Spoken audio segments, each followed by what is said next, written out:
Hey guys, welcome back! Get ready, because today we are jumping back into the world of Mushoku Tensei. In this video, we're covering Volume 16, including Chapters 1 to 11. Sit back, relax, and let's get into it. Volume 16, Chapter 1, Diary, First Half. The day after the man, claiming to be the future me, arrived, I consider things sleepily. First, what is it that I should do? The future me had said it. Consult with Nanahoshi. Send a letter to Eris.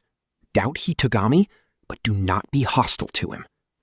I wrote a letter addressed to Eris. Just for now, the contents say that I am fine accepting her. However, I will talk to Sylphie and Roxy before sending it. Depending on how the discussion goes, the contents may change greatly. Doubt Hitogami, but do not be hostile to him. I will declare this the next time he appears in my dream. I do not know when that will be, though. Consult with Nanahoshi. Though I want to consult with her, I wonder if she will believe such a ridiculous talk. No, she is a slider. Even if it is ridiculous, she should at least have the inclination to believe me. But before that is the diary. I have decided to read the diary. I did not know what to do since it was left here. This is the life left by that old person, after all. The diary that the future man had brought was old, and the earlier pages were dull and tattered. But I read it. Whilst skipping over parts that are not important, I will learn about the important parts. I was thinking that I would start a diary from today. Still, a lot has happened these last few days. What happened with Perugius, what happened with Zenith, teleport magic with summoning magic.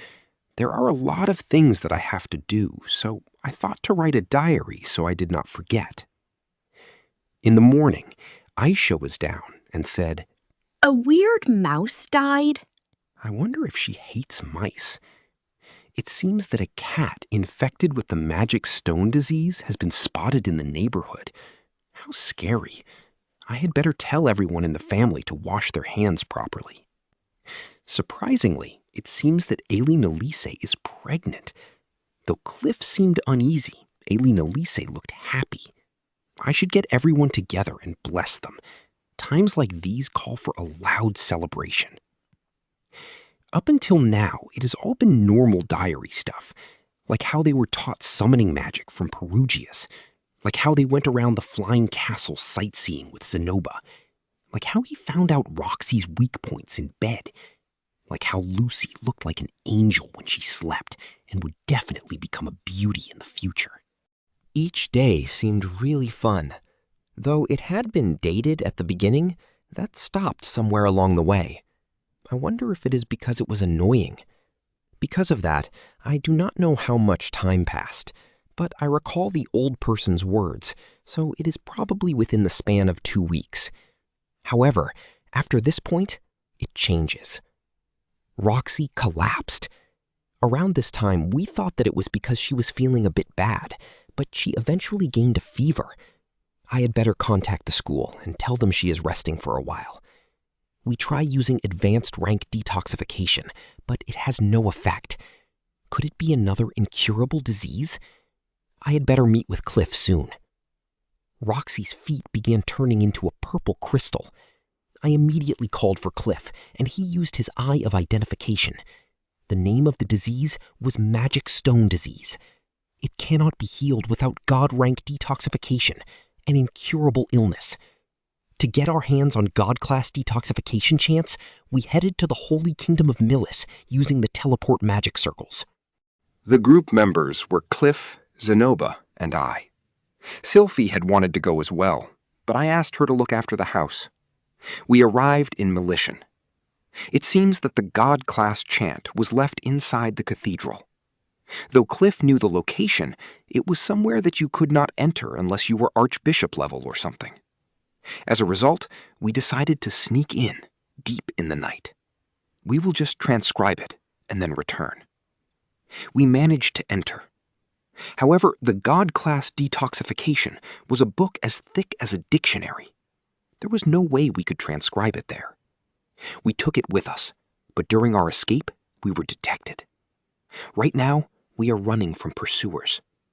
We were ambushed at the teleport magic circle. During battle, the teleport magic circle was destroyed and became unusable. Cliff fell due to poison and is seriously ill and unconscious. I killed my first person. I can still feel it on my hands. It is disgusting. Sheet. We move to another magic circle. Cliff's consciousness is not returning. Our faces are being spread throughout the holy kingdom of Milas and are now wanted. It seems we have completely become the enemies of the Milas Church. Cliff died. I do not feel like writing for a while. We somehow arrived at another teleport magic circle. There is just a little more. We were too late. I do not want to write any more today. I think I should write about yesterday. When we entered town, we met Eris and Ghislaine. Eris screamed something, but I already had 2 wives, so I told her that I could not be with her anymore, and she left with a shocked expression. In the end, Ghislaine sent me an unpleasant look of scorn. When I reached home, everyone had mournful expressions. Half of Roxy's body had crystallized, and she died. The chant was useless. After that, I told Ellen Elise about Cliff's death. I was hit across the cheek by Ellen Elise, and she left for somewhere, crying. I feel like sheet. We had Roxy's funeral. I did not feel like doing anything. All that came were tears. I do not care about anything. It seems that Ellen Elise disappeared from town. Though she is heavily pregnant, I wonder where she went. Well, whatever. Sylphie tried to cheer me up, but I do not feel better. Roxy isn't here anymore. That Roxy. Roxy who gave her best at everything. Roxy who brought me outside, and who gently comforted me when Paul died. Roxy who would become my guide in life. That Roxy. Lately, it feels like I've been doing nothing but drinking. When I do not drink, I remember Roxy and start crying. Sylphie said that this was no good, but what would she know? Even though Roxy had taught me very important things. When I drank inside the house, Lilia would scold me. I started drinking outside the house. When I drink in the bar, I occasionally bump into Eris. She says whatever she wants and then hits me. What is with that woman? Ghislaine does not stop her either. Also, lately Norn has not spoken to me. She sends me looks of disdain. Nobody understands how I feel.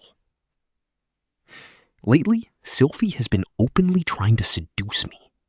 She says stuff about forgetting about Roxy and sleeping with her. Because she was way too persistent, I shouted at her. There is no way I would sleep with her after being told something thoughtless like that. But that is not all. If I slept with Sylphie now, I would probably treat her with drunken violence. She would take Roxy's place, then after that, I would let out my anger on her. That is no good. I have messed up. While I was drinking in the bar, a prostitute called out to me. I was drunk as well, so I went with her to an inn and slept with her. As expected, women in this trade really are skilled. It is a bit like, though I thought I had been sleeping with women until now, they were actually just girls or something. No, that does not matter. The problem was that I made Sylphie cry. She saw me coming home, smelling like a woman, and saying, "Why am I not good enough?" and ran to her room crying. I was lectured by Lilia, and even Aisha bluntly frowned at me. I can hear crying behind the door even now. She will not reply when I knock. I have failed. I might have been better treating her violently. She might have wanted me to vent out my sadness. I will apologize tomorrow. Sylphie will not speak to me. What should I do? At these times, if Ellen Elise were here. Sylphie has disappeared. When I woke up, the room was empty. Strictly speaking, only my clothes and belongings were left. Lilia ordered me to immediately chase after her. But I wonder if I am qualified to do so. Wouldn't it be natural to divorce a man like me? When I grumbled, Zenith slapped me. Though she did not say anything, she slapped me again and again. It is almost like she was criticizing me. I decided to chase after Sylphie. When I gathered information, I found that Sylphie and Ariel had gone back to the kingdom of Asura. Though there should have been a few months left before graduation, I wonder why they left so quickly. Though I do not know why they did this, something might have happened back in Asura. I decided to hurry as well. I met with Iris again. She said some incomprehensible stuff about forgiving me now or something or other. I did not want to hear it, so she suddenly hit me. Because she was getting way too annoying, I sent her flying with magic, and she drew her sword and attacked me, so I ran. Iris, even though you abandoned me, why now? I was stopped because of the snow. I wonder if Sylphie has already left the snowy region. I'm getting really impatient. I finally reached the kingdom of Asura, but I was stopped at the border by something troublesome. It seems that because I was wanted in Milis, I was treated as a criminal in Asura as well. They tried to restrain me, and I escaped in a panic. I will have to find smugglers somehow. I managed to find a smugglers guild. It seems that these kinds of organizations exist anywhere you go. It seems like I was the talk of the guild, and they looked at me with envy. As the thief that stole God-ranked chants from the holy kingdom of Milis, I was a celebrity. When I explained the situation to them, it was decided that I would be guided by a voluptuous female thief named Triss. I am worried that if Sylphie sees me with this woman, she will get the wrong idea. I entered the kingdom of Asura. I put on a hood and mask to hide my face. From now on, my name was Rude Ronamar, and came up with a lie about how my face was cursed, and people who saw it would be turned to stone. It was decided that Ronamar was a magician working away from his home in Bosharant, and was being shown around by his cousin, Triss. Because they thought about various things for me, I bowed. I got hold of information about the king's death. There was also a rumor about fighting between the princes for his position. That is probably why Ariel returned here quickly. We will reach the capital soon. However, I have heard nothing but suspicious things about Ariel. It seems that she had assembled troops and staged a coup d'etat or something. It seems that people do not think that she has what it takes to win. Well, Ariel probably isn't that stupid. It is just a rumor. We reached the capital. When I left the role of gathering information to Triss and entered the bar, I spotted Iris. Could she have followed me all the way here? No, that is not it. She was born in the kingdom of Asura. In the first place, our destination was probably the same. It seems that Ariel's hidden herself. Of course, Luke and Sylphie too. Will I be able to find them? I cannot find them. Triss thinks that they have already left the capital and moved to another town. Places that Ariel seems like she would go to. Luke's family's house, perhaps? Tomorrow I will propose to Triss about going to the Notice family's territory. We came to the Milbots region, governed by Philemon Notice Greyrat. At the same time, we managed to get hold of information that said that Ariel was hiding in the Notice home. But how can I meet with Sylphie? Should I break in? When I entered the Notice home, for some reason Iris was there and I was beat up. I was caught, thrown into a dungeon. There, a person whose face resembled Paul called themselves Philemon and verbally abused me. It seems that for some reason, he thinks that I am here to usurp the Notice house. After saying that he would execute me tomorrow and hand my head over to the Milis church, he left. After that, I escaped, but Ariel wasn't in Philemon's territory. A coup d'etat broke out in the capital. Ariel is in the Milbots region was a false rumor. It seems that Ariel was hiding in the capital and waiting for her chance. Will I make it? At a place a day's travel from the capital, I heard that the coup d'etat had been suppressed. First of all, it was too reckless. Second of all, just as Ariel was thinking of killing the second prince, she was stopped by the Water God and North Emperor, and her forces were annihilated. It It seems that Ariel was caught, and the next day she was executed. Her forces were annihilated. Annihilated? And Sylphie? I am tired of it all. Why did this have to happen? I had better write yesterday's events. In a corner of the capital, at the place of executions, the bodies of Ariel's followers were displayed. Among them were Luke and Sylphie. Sylphie's body was missing its arm, and it had a large cut down its face. A number of people were throwing stones at them. As one of the criminals who disturbed the peace of the capital, Sylphie had stones thrown at her. Each time a stone was thrown at her, the crows would fly off. I could not bear it any longer and burnt Sylphie and the rest. I burnt everyone that got in my way as well. This country should just disappear. I closed the diary with a bang. It is painful to read. I do not want to read it anymore. Did I really have no choice but to read this? Why did I read such a thing? I feel sick. I am sure this is just a story that the old man came up with in his delusions. I do not want to think that this kind of future is possible. But I have to read it. Knowledge will surely be power. So I look at the diary, but I do not have the courage to open it. I feel sick. I wonder what other suffering is written in that diary. When I think about it, I start to feel nauseous. Take a little break. I got out of my chair and headed to the toilet. I threw up. Tears came out. It might be because it was my own handwriting, but I was able to imagine what I was feeling at the time. The sadness when Roxy died. The anxiety and hopelessness when Sylphie left. The feelings when he chased after them. Then the feeling of loss when he saw the dead Sylphie. With my face buried in the toilet, I just threw up. My stomach is completely empty, but I have no appetite. I will probably be fine eating nothing today. When I was rinsing out my mouth with water magic, I found that Sylphie was standing there worriedly. Rudy! What's wrong? Are you okay? With white hair down to her shoulders, she was wearing casual wear and felt a little unguarded. With a wound down her face, missing an arm, killed, cold, and exposed to the public, such a scene came to mind.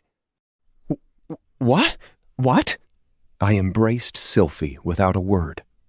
Sylphie's body was soft and warm.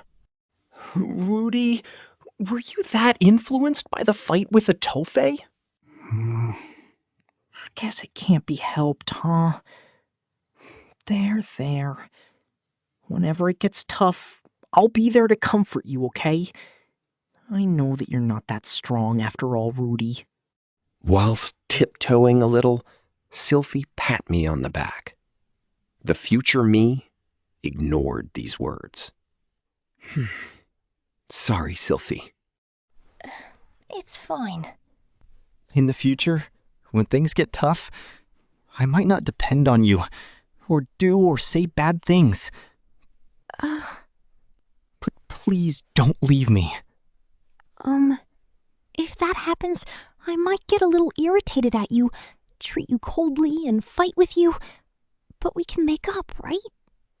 Yeah, of course we can. We can make up. Sylphie really is gentle.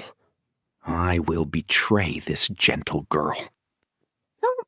Rudy, the way your hands are touching my butt is kind of perverted. Do you not want me to touch you? Well, I don't lose anything, so it's fine, but... Wah! Since I got permission, I picked Sylphie up. I headed to the bedroom. I am not particularly thinking of doing anything perverted. I was just thinking of flirting together with her like this. How do I say this? Is it a bit like regaining something I have lost? I do not really get it. Because of reading that diary, I have become sentimental. While thinking such things, I heal myself with Sylphie. After Roxy came home, I started following her everywhere.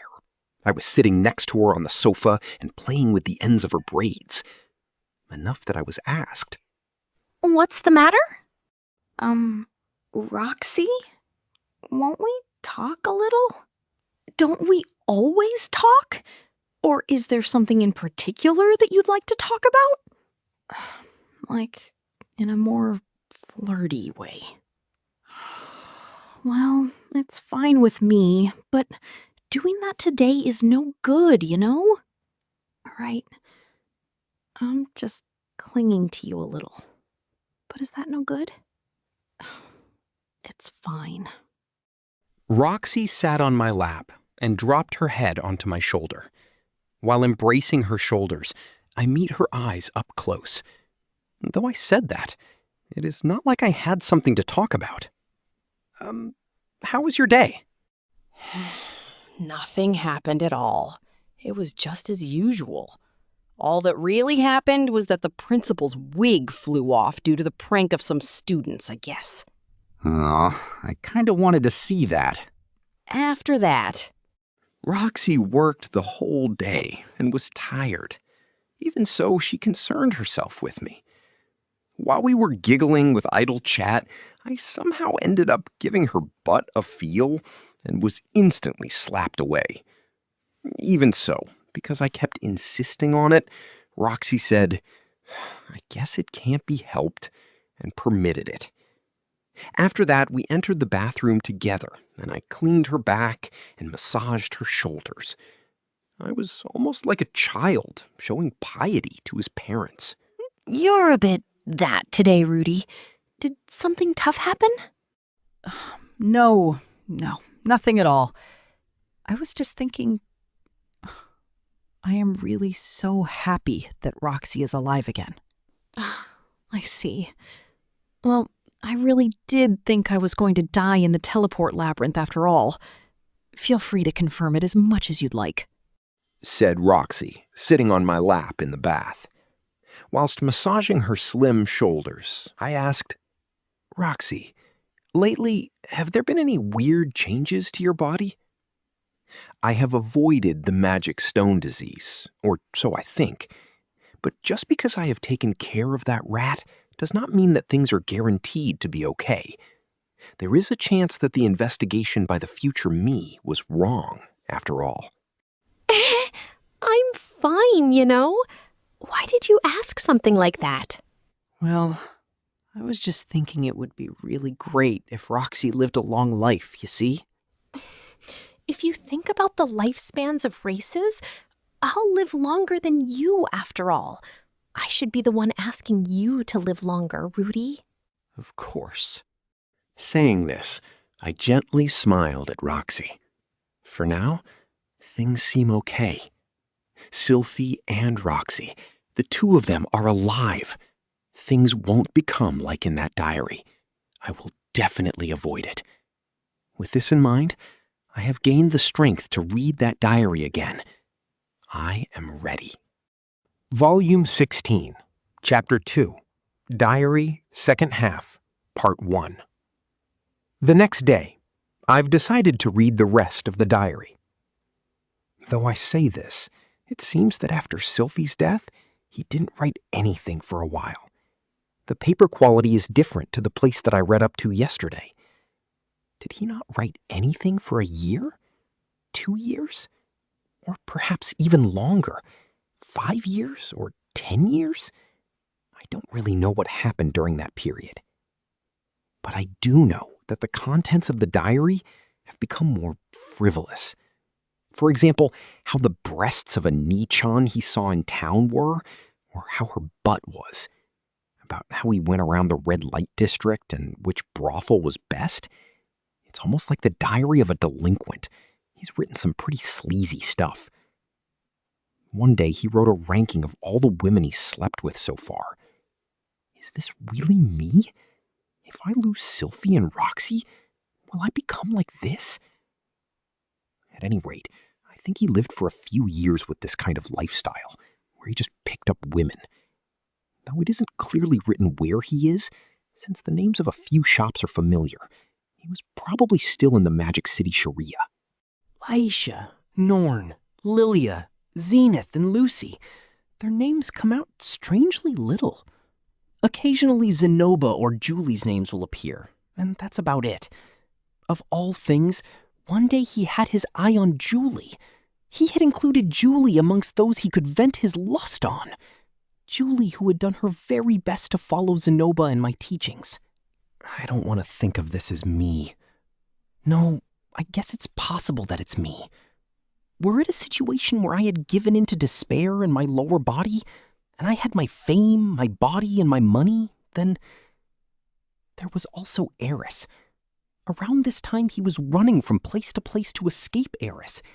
It seems that Eris was also living in Sharia, and each time they met, she'd look unhappy and start bashing him.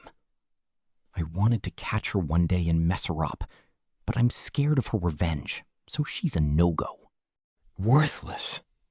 But I can also tell that he has complicated feelings towards Eris. I wonder if he felt a little bit like he wanted to start things over with her. I wonder if it's because of Sylphie and Roxy that he wasn't able to love her, so things became like this. I feel like there's a bit of a contradiction in the things that he wrote he did. There were a few disquieting things written here. It seems that the Millis Church had placed a bounty on his and Zenoba's heads, and bounty hunters and assassins were popping up quickly. It seems that they weren't a big deal, and all had the tables turned on them. But as I was thinking, when I turned to the next page, the contents changed again. It seems another year passed by. He didn't write what happened. I should also mention that the quality of each page was considerably different, and the dates that he wrote entries were indeterminate. Norn's Roigered books and figures are doing well. Also, in collaboration with the Magic University, I started officially teaching chantless magic classes. The Holy Kingdom of Milis is demanding via the Kingdom of Asura that the Kingdom of Ranawa hand me over, but as long as I am of use to the Magic Triumvirate, they probably won't do so. As long as the central continent is separated by the Red Dragon Mountains, the attackers in a war would be at an overwhelming disadvantage after all. It seems that the Kingdom of Asura still doesn't know that I was the culprit behind the fire murder incident. They're a stupid lot. They're probably filled with idiots. Zenoba is close to completing his automaton research. It took longer than expected. However, I don't have the excitement that I did back in the day. Just why have I been working on this? The automaton was a success.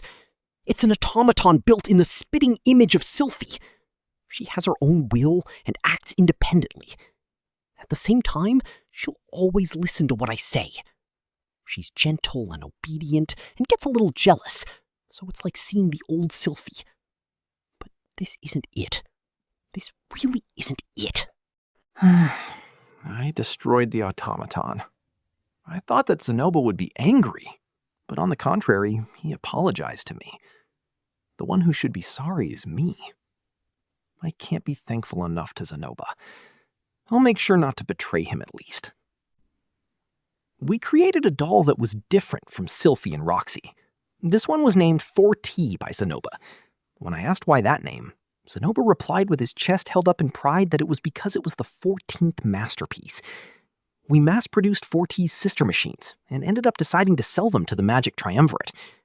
Having the country as your regular customer sure is good, though I don't know how much use they'll be militarily. They're what Zenoba's and my skills have to offer. They should be stronger than the common knight or adventurer.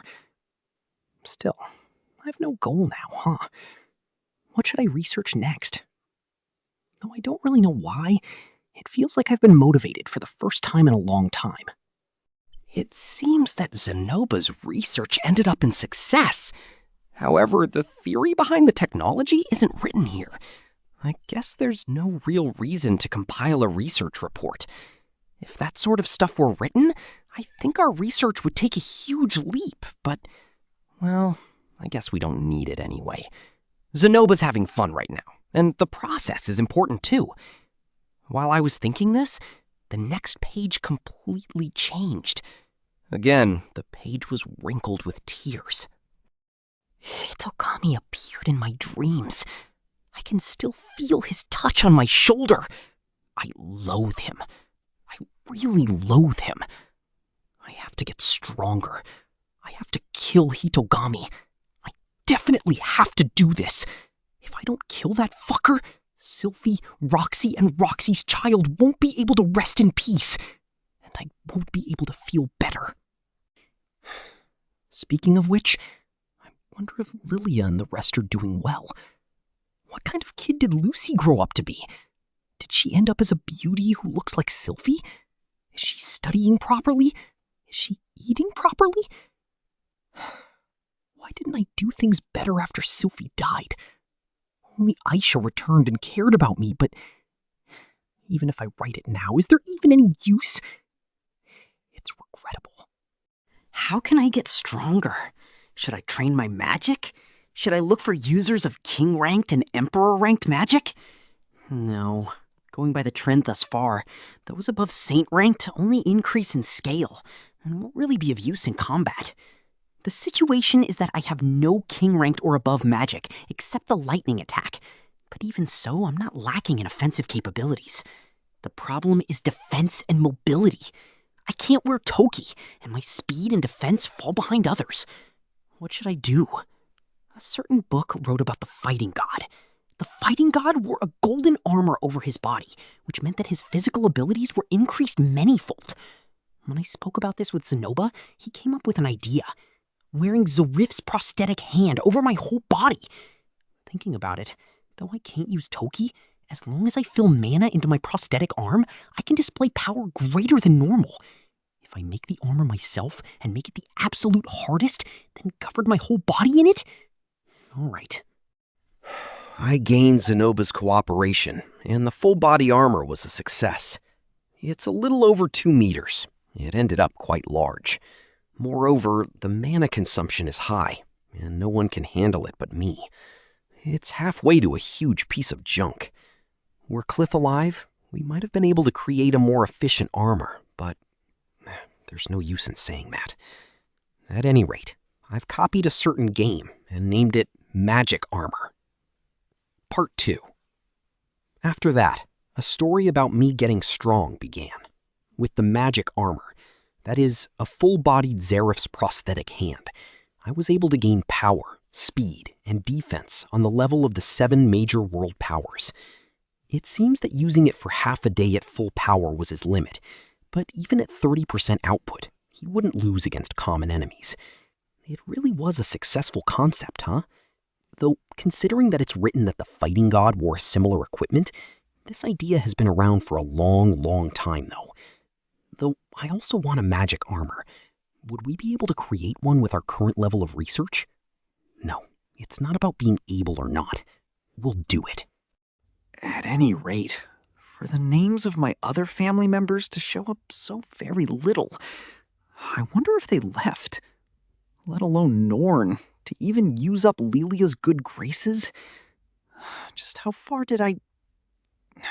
No. Though he didn't write the details, there's the possibility that they were in danger from Militian assassins. Yeah, that's it. Well, anyway, I'd better start treating my family extra kindly. Yeah, if I remember correctly, Norn is coming home today, right? In that case, I wonder if we should all eat out for once. Well, it's always a good thing to spend time with family. Oni-chan, lunch is done. Let's eat together. While I was thinking, Aisha's voice came from behind me. When I got out of my chair and opened the door, I found my lively little sister standing there in a maid outfit. She probably just came from tasting the food, because there was a little sauce on her mouth. You have sauce on your mouth, you know. I took out a handkerchief and wiped her mouth clean. Ugo, thanks. Asha was smiling. Even after the future me became a worthless person, it seems she still took care of me.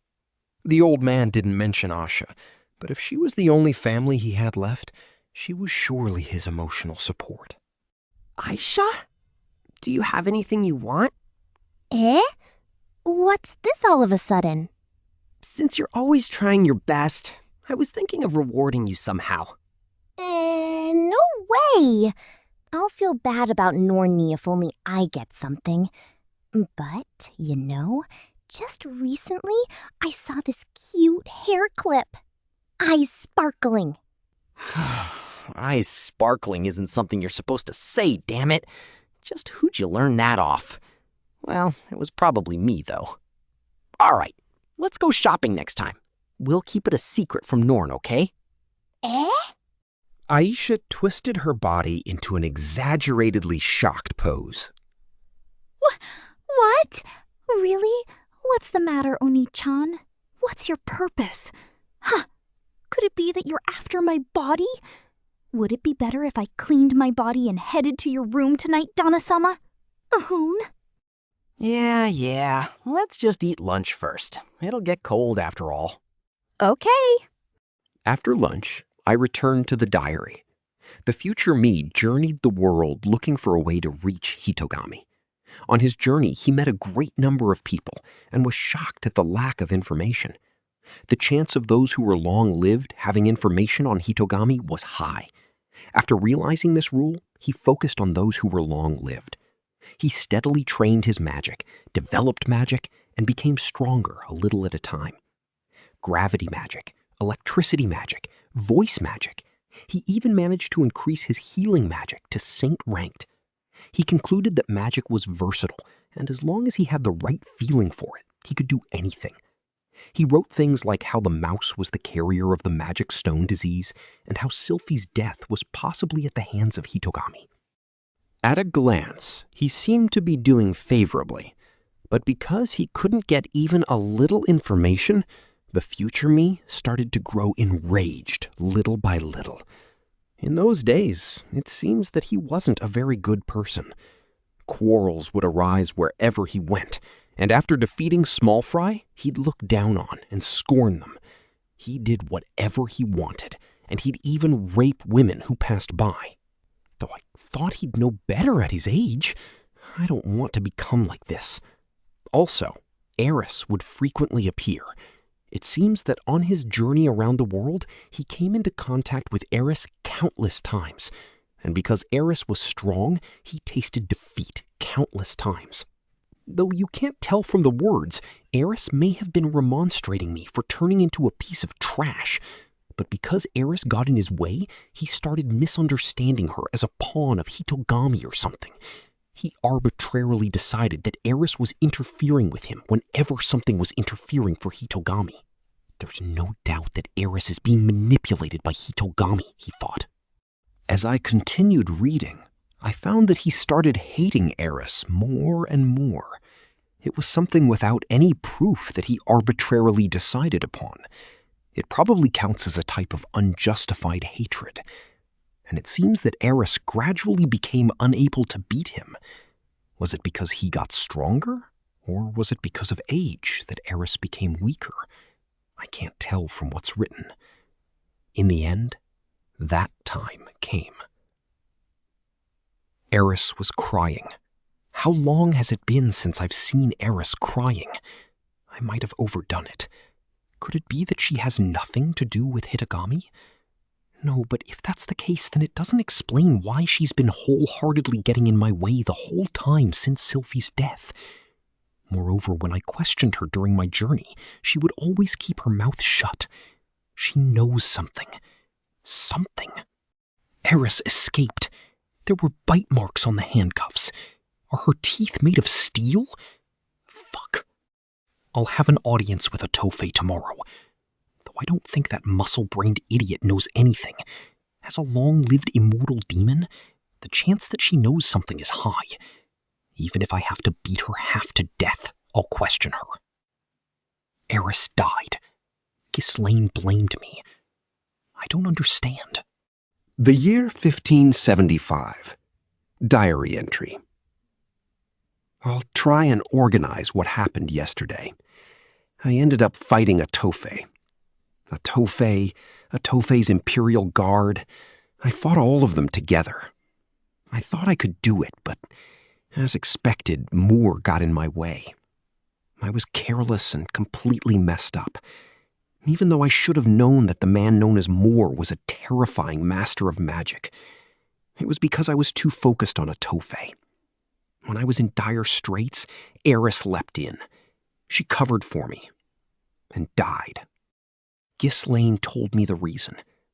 She told me about everything from the day we met again until today. Eris had just wanted to be by my side. I had always been misunderstanding her. She had loved me all this time. It was because of this alone that she'd been following me around. It's like a joke. Part 3. The details aren't really written here, but it's probably the same as what the old man told me. I guess I really should marry Eris, huh? How do I say this? I feel that she should be rewarded. But would Sylphie and Roxy allow it? Roxy wouldn't oppose it. But what would Sylphie say? Sylphie, who was jealous of Nanahoshi. No, at any rate, I probably have no choice but to discuss it with them. Sending the letter comes after that. I'll discuss it with them tonight when Roxy comes home or something. Let's continue reading. After this, once again, he didn't write anything important for a while. He moved here and there and met this person and that and fought with someone or other. All this was written indifferently. Amongst those he fought were brave people like the Water Emperor or the North Emperor. However, it was like he didn't care in the least about defeating them and didn't write the details. It was just stuff like, I killed... He didn't know anything about Hitogami. And the years flew by once again. The next time he wrote anything long was on paper of plainly different quality. Sonoba died.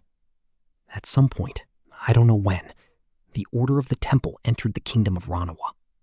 When I came running, it was already too late for anything. The mansion was burnt down. There were black scorch marks in front of the door to Zenoba's cellar, and inside were Ginger, Julie, and Aisha, who I had left with Zenoba, chopped to pieces. In the kingdom of Ranawa, I once again ended up massacring the Order of the Temple. But by the time I killed them, there was already no point. Even though Zenoba had always given his best for me, why wasn't I there when he was in trouble? For what reason have I gained all this power? I'm powerless. In the end, everyone died. The only one left is me. There's no one left anymore. I couldn't protect anyone. It's because of Hitogami. I have to at least kill Hitogami. The contents suddenly became heavy. Zenoba and Aisha died too, huh? That's harsh. But still, I wonder if he didn't search for our family. Well, I don't know how he'd be able to face Lucy after all this time, though. Or could it be that despite not being written in this diary, Lilia and the others died as well? For Norn not to be mentioned either? No, let's stop with this. Let's think of things that weren't written as things that didn't happen. Still, Zenoba's death really didn't have anything to do with Hitogami. But it seems that he had already badly fallen into tunnel vision by then. After this, he began searching for Hitogami like a madman. More severely than ever before, he proceeded with a vigor that massacred everyone in his way.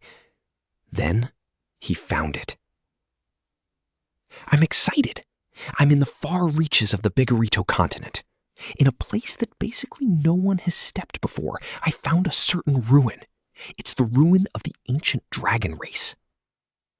According to the wall art left here, this world is separated into 6 parts: the dragon world, the human world, the demon world, the beast world, the ocean world, the sky world.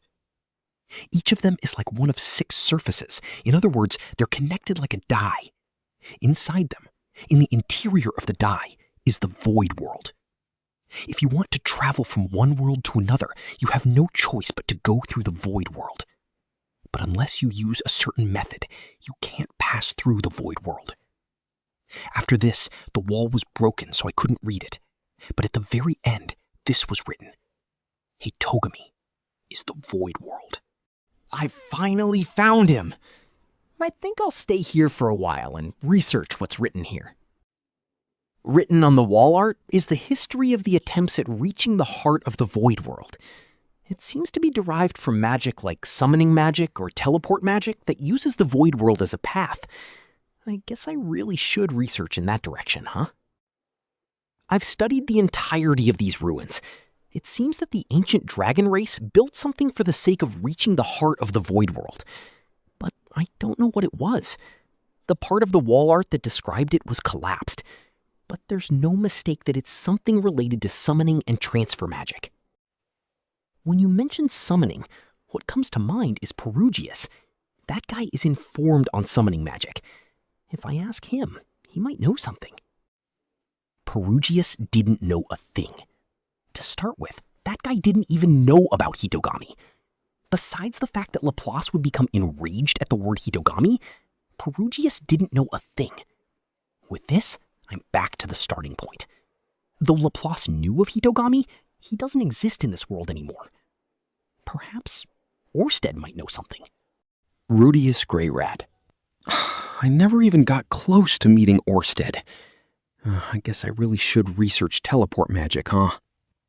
Still, it might be because I've continued to fight over these past few decades, but the movements of my body are becoming slower. I might be about to hit my limit. Now, while I can still move, I'll go search for another ancient dragon race ruin.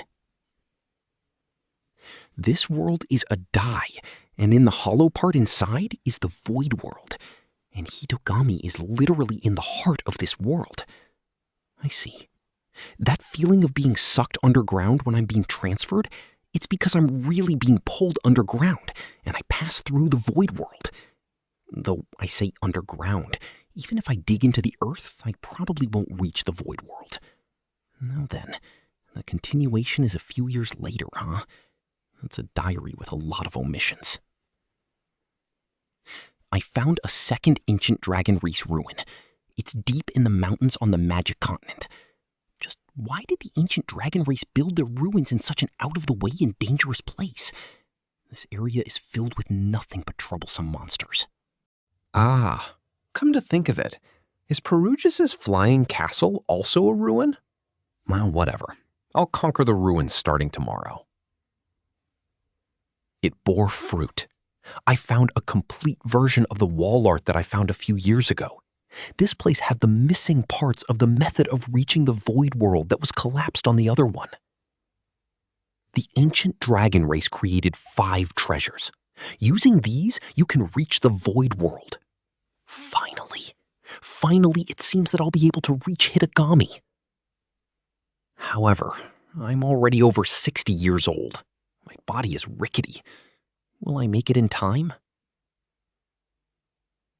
When I returned to Perugius's place, a certain matter was proven. It was that the ancient dragon race produced 5 treasures. Each one of the 5 dragon generals held one, and it seems only the dragon god held the secret to the door to the world. But of the 5 dragon generals, one has already died. The treasure he held is missing. The final member of the 5 dragon generals is also missing. According to Perugius, it seems that the final member will appear in a few decades. I almost remembered something about the implications of his words, but in the end, couldn't remember. Lately, it's getting harder to remember what I want. I wonder if Perugius is still hiding something. I'm irritated. However, Perugius is the only person I can talk about the good days with. I don't want to kill him. Perugius said that if it was Orsted, he might know about the secret, but I haven't the slightest clue where he is. There were still a few decades until the final person appears. Just that is enough to feel despair about. I probably can't live that long. This body is already at its limit.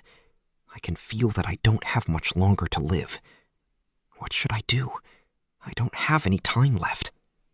I can't obtain the treasures of the 5 dragon generals. Whether because they're treasures or because they're secret, it doesn't seem like I can produce them. There's too much I don't understand about their principles. I can't go to the void world. A being from another world. Part 4. I could feel that he had really given up. There aren't many pages left. So I had just read roughly 50 years worth, huh? Without any results to show for it, he continued to do nothing but struggle. And the result was that he did not get anywhere. Even if he were not me, he would probably stop thinking about anything at all due to the weariness. No, if it were the current me, I might have given up at an even earlier stage. I think I had better write my research notes separately here as well. Among my transfer magic research was a certain hypothesis: summoning magic and the magic recorded on the dragon race wall art. If I modify these two, I might be able to travel to the past. However, on top of it being theoretical, just transferring back in time a few seconds should take a tremendous amount of mana. If I leap back in the order of years, just how much mana would I need? I have decided to go to the past. I have my diary with me. If I use this diary as the origin, I might be able to return to the moment I wrote this diary. I will go back to the time when I was tricked by Hitogami, when I let out that rat, and when I killed Roxy. I do not know if I will be able to go. I do not know what will happen if I transfer to the past. I am aware of the concept known as a time paradox. I will torn by worry through time travel theory. There are a lot of things I am uneasy about. Will it be a time slip or a time leap? If it is a time slip, what is it that I should tell them? I should tell them about the magic stone disease, about Eris, and then about Hitogami. Will I be able to get it across to them? Will the me in the past believe that I came from the future? If it is a time leap, how should I face Sylphie and Roxy? I want to see them once again. I want to meet them again. I want to apologize to them. But when I think that I will overwrite the consciousness of the me from when I was happy, should I conduct more experiments regarding this point? Rudeus Greyrat. Considering that I do not know if I will cause a time paradox, I feel that it would be best not to experiment too much. There is also the possibility that if I go back a few days, only my consciousness travels there, and I leave my memory behind.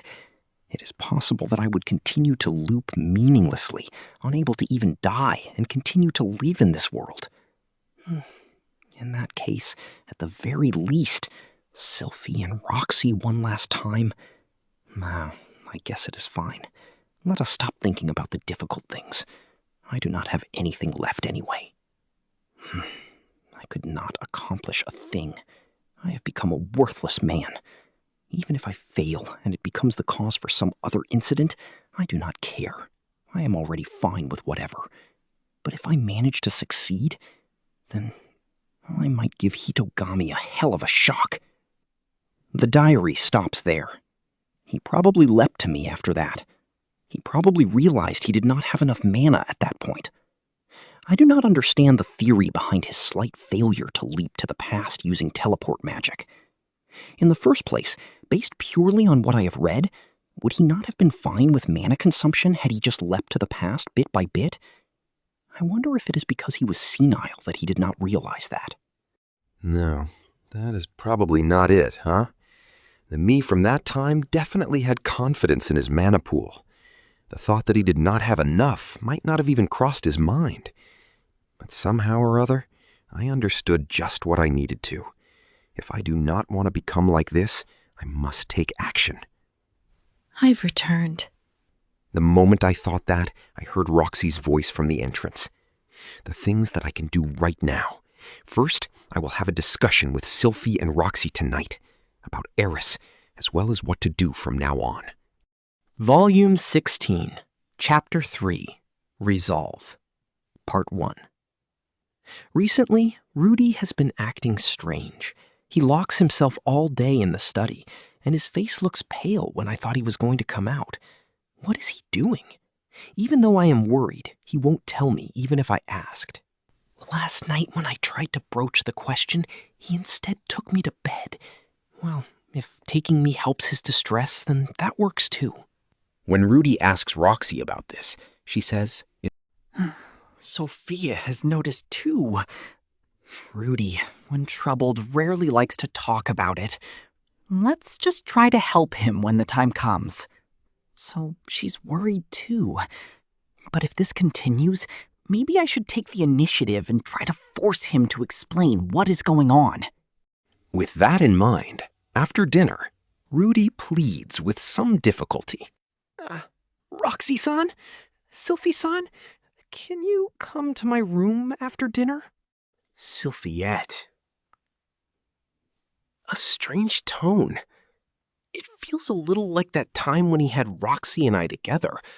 But that is nothing to feel guilty about. He shouldn't feel like he's imposing. That's the kind of guy Roddy is. Even I have no choice to forgive him. Roxy doesn't seem to mind, and she takes good care of me, so I don't really mind doing it together either. Why is Roddy so worried? Regardless, since he asked, Roxy and I are busy preparing ourselves. We went in the bath together and applied perfume specific for this occasion. For panties, I picked one I recently bought, and for a nightgown, the high exposure one. Roddy really likes it soft and with sleeves, so I picked that one. Also, I left 2 buttons unbuttoned in the front. Even though I'm a bit flat-chested, so that isn't very sexy. But even if just a little, I want him to cherish me. Wait, will he think I'm too naughty? No, Roddy won't think so. It's fine. A few days ago, I caught him peeking when I had 2 buttons unbuttoned as well. Even though I caught him, since that seems to delight him, I let him have his fill.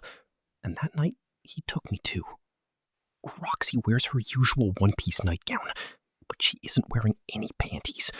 That's her method of attack as well. Regardless, since we are both ready, we head towards the bedroom all fired up. Rudy sits on a chair in the bedroom, waiting on us. Roxy and I sit down side by side. Me on the right, Roxy on the left. There's no particular reason for this. That just seems to be the way it works. Usually, Rudy will, with a perverted face, squeeze between us. But today, something is different. He sits solemnly on his chair, his face serious. Like searching for a way to break the ice, Rudy said, and faces Roxy. Roxy? How is Norn doing in school? It feels like he is reciting someone else's line. Roxy can only smile wryly. Nothing in particular. Didn't you ask Norn herself a few days ago? I thought it would be better if I get your judgment of it. Makes sense. Her studies and sword practice are so-so, but she's working hard for the student council. She's being recognized for her work on public morals. Even though there are many cheeky students, they will generally give her way when they cross paths. That might have to do with being Rudy's sister. Mostly, since she has many upperclassmen admirers, no one gives her any trouble. She seems to have many friends, so I don't think there's anything Rudy should worry about. I see. Thank you. Yeah, Norn is a hard worker. I haven't been to the school much lately, but I have heard some news from other student council members. Rarely do you see a kid so diligent. I don't get to act like an older sister very much. Roxy, how about on your side? What is it? Anything in particular that's bothering you recently? Right, for example, feeling hungry so you sneak out for food or something? Recently, Rudy has always been sharing your meal with me. I'm actually worried that I might get fat. How about at school? School has been whatever. Once in a while, someone will make fun of me because I'm small, and some students don't pay attention to class. What? How dare they? Who are these impudent imbeciles that don't pay attention to Roxy's lessons? I'll teach them a lesson, so the only thing they'll say from then on is Jesus Babucha! Roxy bows lightly, a little shocked. Feeling a little embarrassed, she plays with her hair. How nice! Having Rudy respect you so much. It makes me jealous. Well, there's one thing I'm worrying about. Go ahead. That thing, I want to be sure before I announce it. Then I look forward to it. I think I know what Roxy was going to say. Now that she mentioned it, her body has been acting strange recently. Maybe I should prepare to congratulate her soon? No, she needs to confirm it still. Sylphie, what is it, Rudy? Suddenly getting asked, I try my hardest to look cute by tilting my head. Rudy's eyes focus slightly below my head. Good. Operation successful. Recently, Lucy? How is she? Doesn't Rudy check up on her often? She's doing well? She hasn't suddenly started yelling, "I am my own lord throughout heaven and earth," or anything like that, right? Heaven? What? But Lilia-san said she'll start to crawl very soon. All thanks to Lilia-san, parenting has been going smoothly. Even though Ariel-sama has said to leave the childcare to the maids and that mothers don't need to be involved, Grandma said to give as much loving care with my own 2 hands as possible. So I have been following Grandma's advice. Rudy seems to want me to take good care of Lucy, so I will. Sylphie, anything in particular that's bothering you recently? No. But if I can be honest, it's that my husband seems to be hiding something. I finally said it, but I feel like I didn't say it well. Oh, sorry. Rudy looks visibly shaken, sheepishly averts his eyes. So he is hiding something. But would he tell? Right then, Rudy recovers, looking focused. In these moments, Rudy looks so cool. That's actually what I asked you to come for today. That was it. I sit back straight and stop unbuttoning my gown. Roxy, while puzzled, also straightens up. Next, I don't know how I say this, but a few days ago, I met someone. Someone? Yes, a Miko that can predict the future. Someone like that. What Rudy said next even made us sense the impending crisis. How a bad person has been eyeing Rudy and the family. How that bad person might cause all sorts of misfortune on the family. How, because of that, Rudy might start doing many things that look very strange to us. Honestly speaking, I'm worried that he's overthinking it. But Rudy seems to have some definite proof. He must have thought about the situation before talking to us. About what he can say, about what he can't.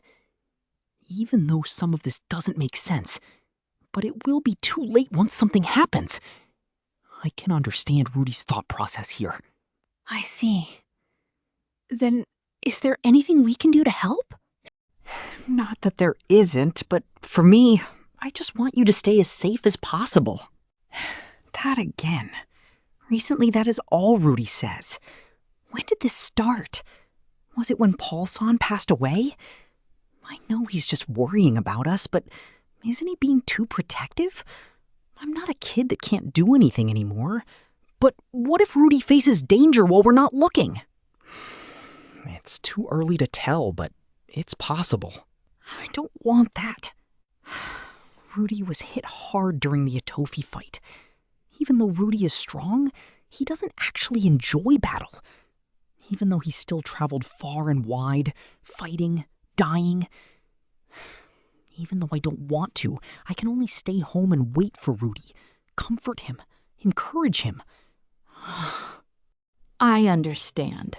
The person that said this is Roxy. Still twirling her hair, she looks at Rudy in the eye, smiling. When Rudy isn't home, I will protect Norn-san and Aisha-san. Straightforward, she answers, like she wants to confirm her mission to Rudy. Roxy won't mind? Doesn't Roxy want to follow him? That's what I actually wanted to say. Roxy nods. Because Rudy would be more upset if his family fell to misfortune than himself. But...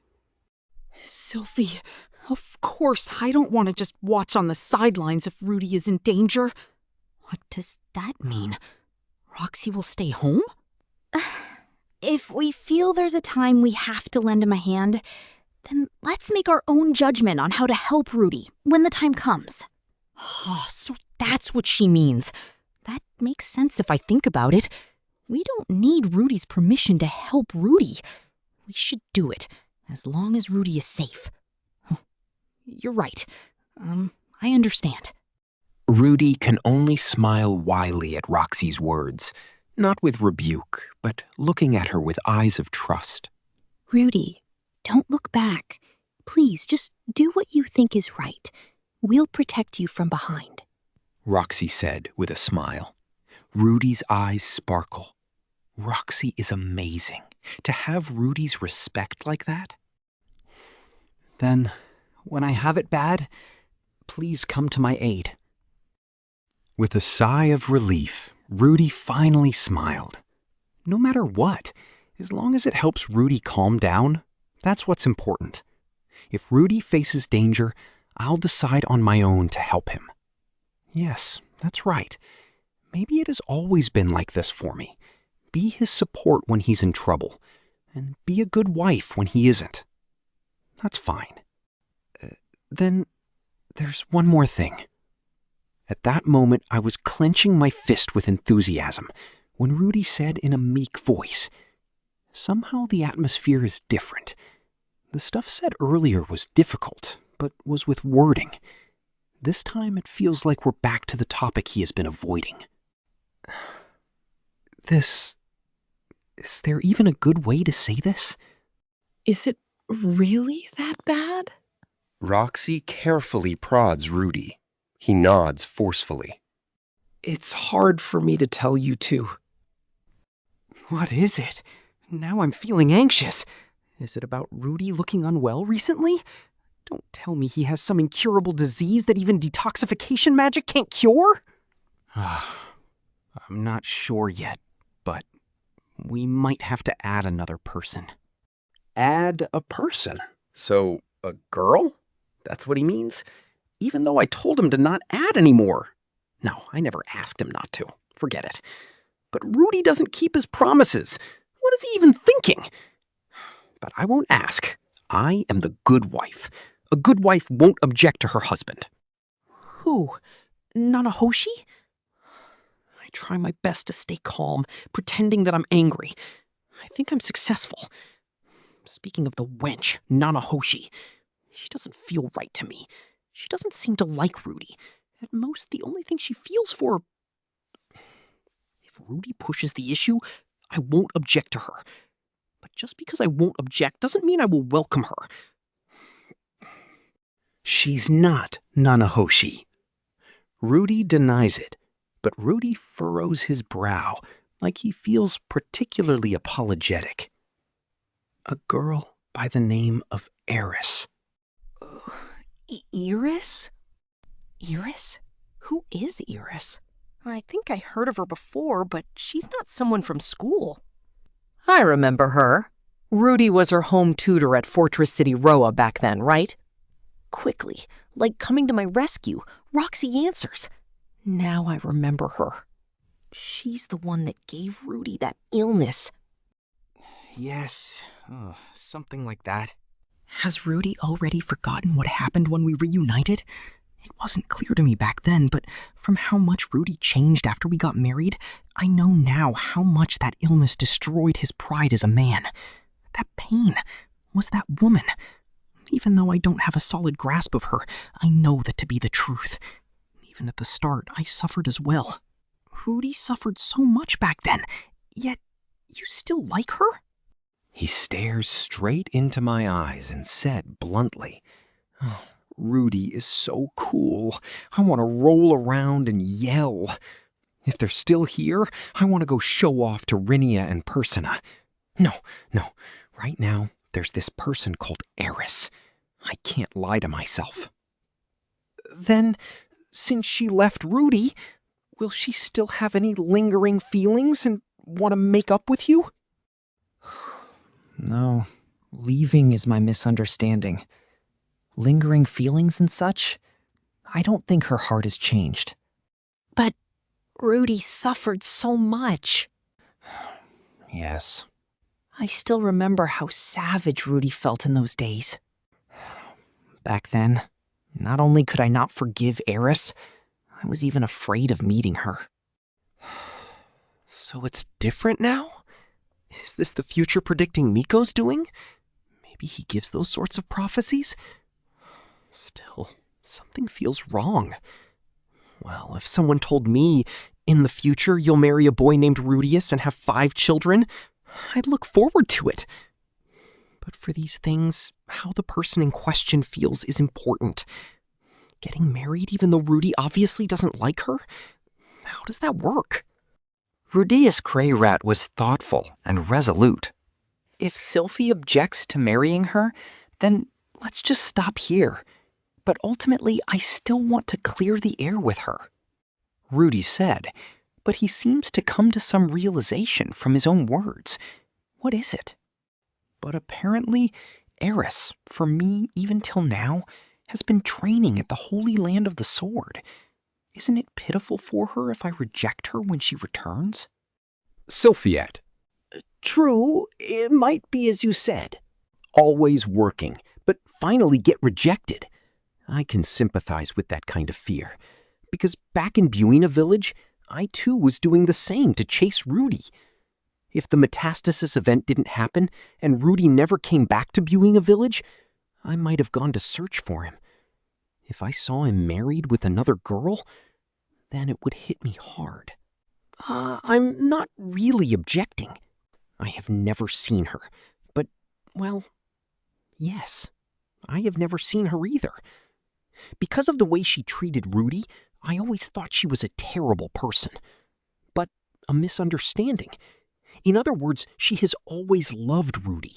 In other words, she never meant to hurt Rudy like that. After some thought, Roxy finally speaks. Roxy Magurdia, why not wait until you finally reunite with Eris-san before deciding on this? Rudeus Greyrat. Roxy? Roxy Magurdia. I got a feeling that even Rudy doesn't really know where you stand on this.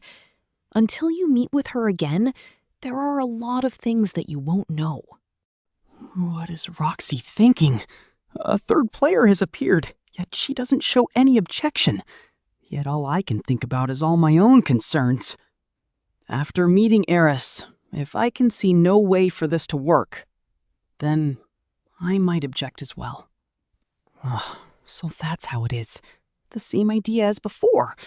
Just an agreement. As expected of Roxy, she has thought this through. It feels like she's a much more reliable wife than I am. Of course, this doesn't involve just us alone. We need to talk with the rest of the family as well. But for me, I'll support Rudy's decision. Thank you. Roxy Magordia. As long as you won't forget about me, even if you add 3, 4 more, I won't mind. Forgetting Roxy is impossible. Promise? Promise. Rudy's complete trust, smart. She makes me so jealous. No, I have to work to be like her too. My goal as a mature woman. Sylphie, I'm really sorry. No, rather, seems like all I do is complain. Sorry. Rudeus and Roxy both lower our heads in apology. Roxy laughs quietly at this sight. This feels a little different than with Luke and Ariel. It's a pleasant space. But if there's one more, how will it change? It makes me anxious. Will she steal Rudy? Afterwards, the 3 of us sleep in a row. Even I'm in no mood for fun after those heavy words. Still, in my head, I can't help but remember Eris's face, no matter how hard I try. Even though I have long put her behind me. But from the depths of my guts, I feel something rising. Just like Roxy said, I don't even know what I really think about her. No matter what, I need to settle the score with Eris. But to be honest, I'm scared to meet her. She'll definitely kick my ass. She seems to have become impossibly strong. That Eris, if she saw Sylphie and Roxy beside me, what will she do? Well, the diary didn't mention anything about her attacking Sylphie. But the diary might not always be right. Depending on how the topic and mood shifts, things can easily go out of hand. Unease. The way it is, if I meet with Eris again, what will actually happen? With my mind running in circles, I eventually fall asleep. Hitogami appears. Part 2. A White Space. A place where people travel through using teleportation magic. In there, I stand, the body the same as from my previous life. According to the research of my future self, this is the void world, like a fourth-dimensional space in the center of the 6 worlds.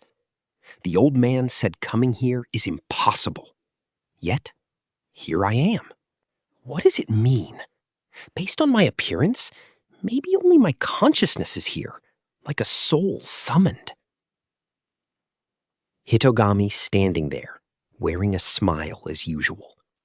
No smile. Unhappiness streams from his mosaic body. This sucks. You, sir, made a mess of things.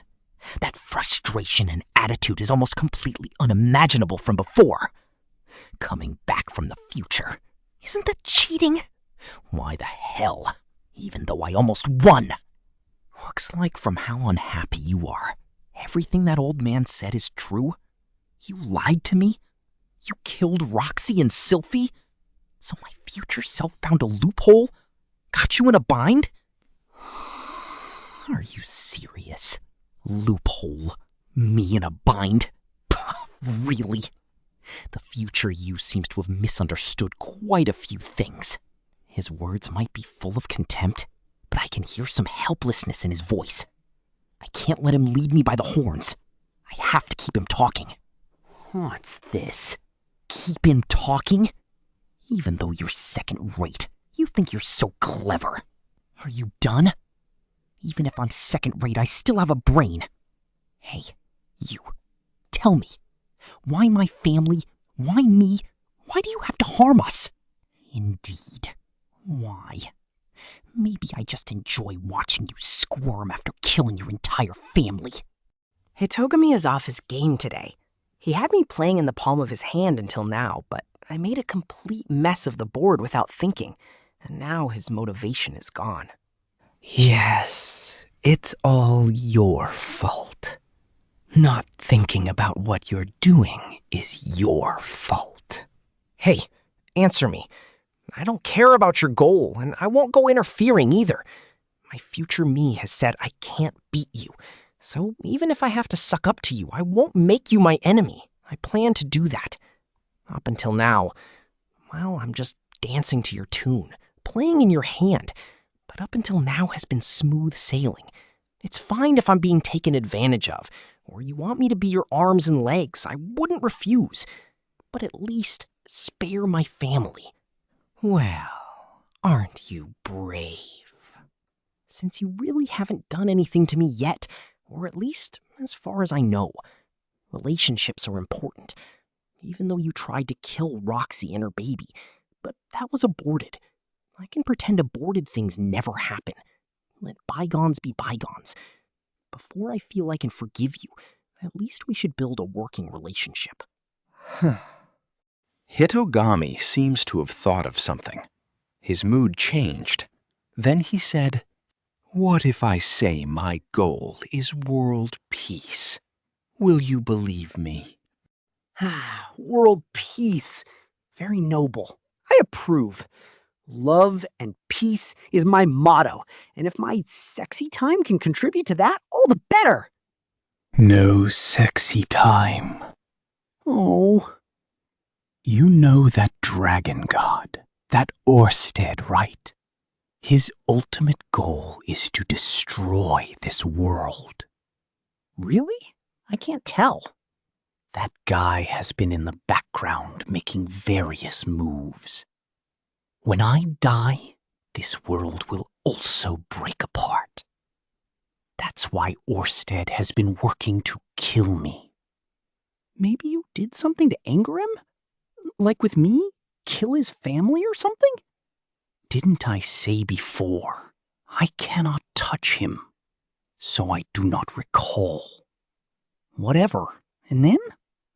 Orsted is strong, but he's only one person, because he carries that curse. Moreover, as long as he's alone, he can never beat me. Then just ignore him? I thought so too, until you showed up. What did I do? Nothing. But it appears that Orsted's curse does not affect your descendants. They'll come to Orsted's aid, and I'll be defeated by Orsted, your descendants, and their allies. I see. That's why you took aim at the pregnant Roxy? Say, Luke taking Sylphie to war, that was your doing too. Since you didn't get rid of Lucy, then the problem was the elder son and second daughter? Was that wrong? But if that's the case, then why don't you get rid of me earlier? Why not? After realizing your existence after the metastasis event, I made various attempts unsuccessfully. Your fate is unusually strong. Nothing I can do about it. Fate? Why is that? Where do I begin? I can see several major paths towards the future, and at some levels I can make small adjustments. But when fate is strong, even I can't do as I please. You do not die against Orsted. No matter how much I interfere, you'll reunite with Roxy, get married, have a child. Is this cause and effect? Even if you go to the past to change the future, it'll end roughly the same way? Something like that. Really? Roxy and I getting married is also fate. That makes me happy. But that doesn't make me happy. Sorry. Well then, why do you have to kill my descendants? Why not wait for the distant future and get rid of my descendants? I mean, the brats that help Orsted then. Hitogami. Those descendants that have direct contact with Orsted also have strong fate like you. Not just you and your descendants. Sylphie's and Roxy's and Eris's existences are also very strong. Their children, well, likely the same. But women's fates becomes particularly ambiguous at times.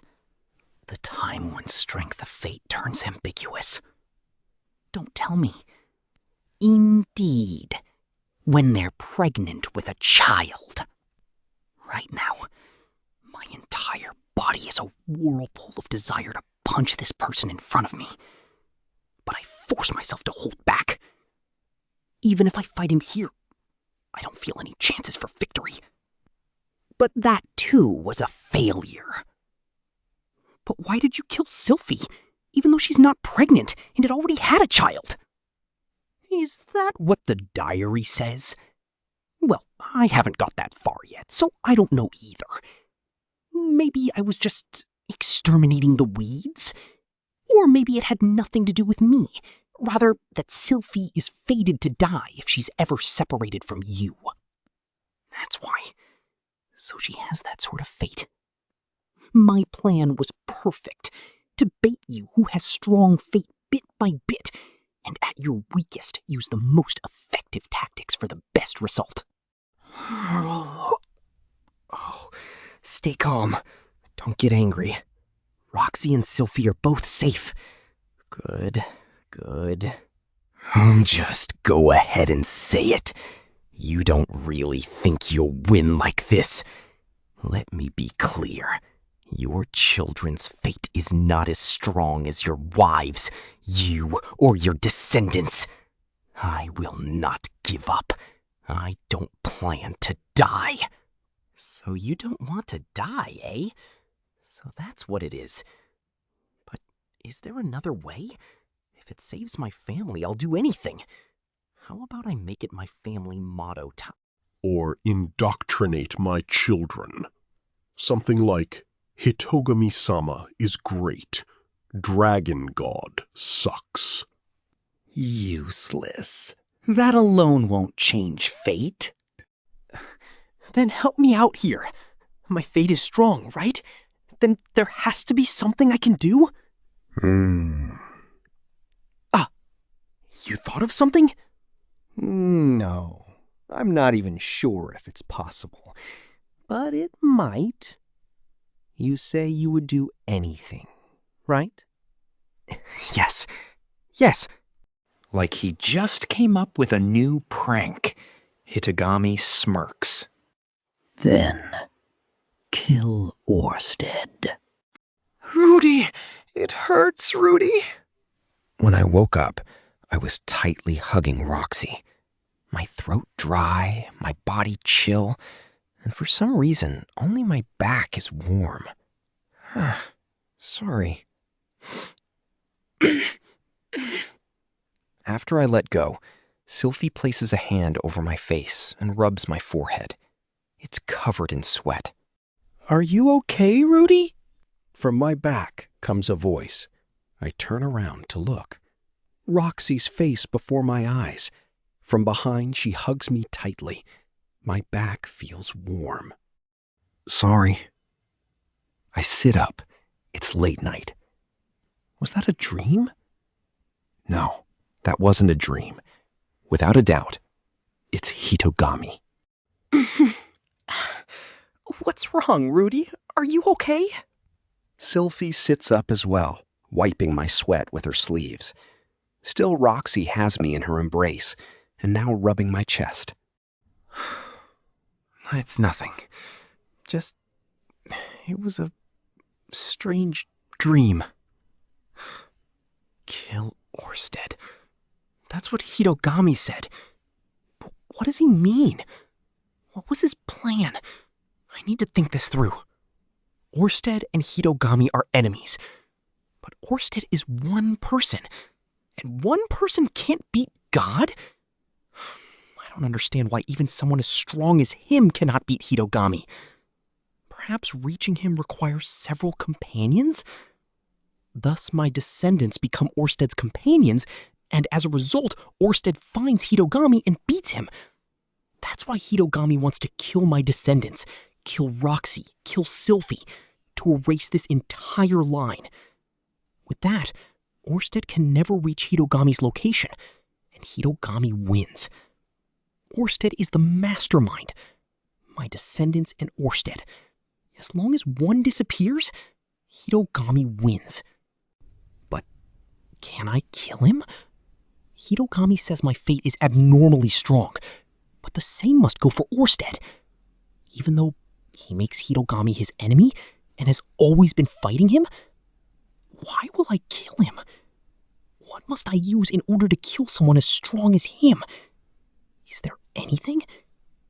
My diary records several skill magic my future self has used. Magic armor. That item I can make right now, and once made it will probably be very useful. My future self used several magic. Gravity magic, teleportation magic, even electric magic. Gravity and teleportation, I don't know. But in our previous fight, even Stone Cannon managed to deal some damage. Electric shock can even paralyze a Tofei, so I have some weapons that can work. Then I just need some defense, enough to blunt the damage. Why am I seriously considering killing Orsted? Hey, Rudy, if it hurts, please tell us. Please say something. Sylphie looks like she's about to cry. With my right hand, I embrace her head, and with my left hand, I grab Roxy's hand. Why else? To protect these two. There's a person. I must kill him.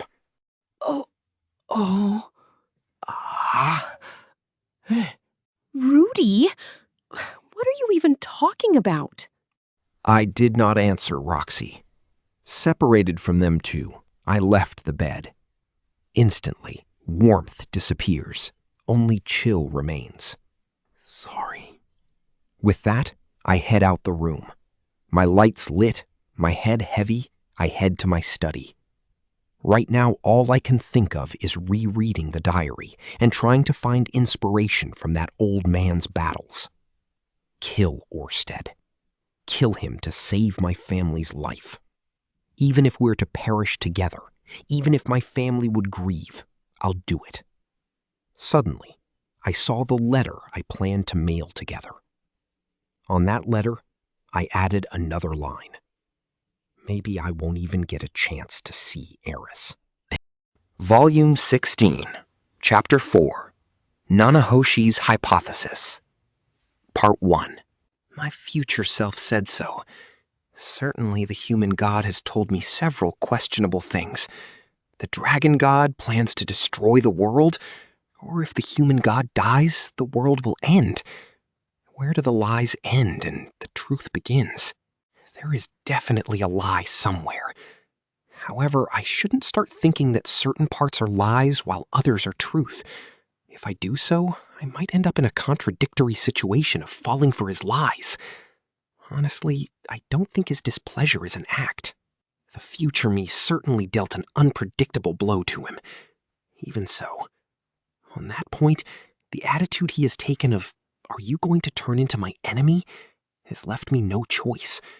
I don't want to show the human god any opposition. Being able to attack the people around me from a place that I can't reach, I don't have the power to protect them. Then I can only choose to show my allegiance. The human god is detestable and probably won't honor his promises. But for the time being, if I try and do as he wishes, if I manage to settle things, there is a possibility that he might overlook me. The human god told me to kill Orsted. Leaving out other parts, the fact that my descendants will join forces with Orsted and kill the human god in the future seems credible for the time being. Whether it's me or Orsted, if just one of us needs to die for the human god to win, then it's fine if it's me who survives. I will protect my family. The one aiming at my family is the human god, but the human god is in a place I can't reach. Since I can't reach him, he will keep aiming at my family. However, Orsted is in this world. He's not an opponent I feel I can win against. Frankly, I have no desire to fight him. However, compared to the human god, if it's against him, there is at least a possibility. In the end, I want to avoid having someone die because I chose wrongly. Part 2. On the next day after I met the human god in a dream, I went with Sylphite to the Adventurers Guild and mailed a letter. Afterwards, together with Sylphite, I returned to the Sky Fortress. I separated with Sylphite at the entrance and turned towards Nanahoshi's location. Having been told to kill Orsted, I wondered who I should consult with. And I remembered her. Probably because of the words my future self left me. Consult with Nanahoshi. Besides, if it is Nanahoshi, she probably has an idea where Orsted currently is. First, I need to go to her. Sooner or later, I will need to discuss this with Sylphite and Roxy as well, but I am worried that they will start blaming themselves once they hear the story. Whether it is Sylphite or Roxy or the children, neither of them have any fault in this.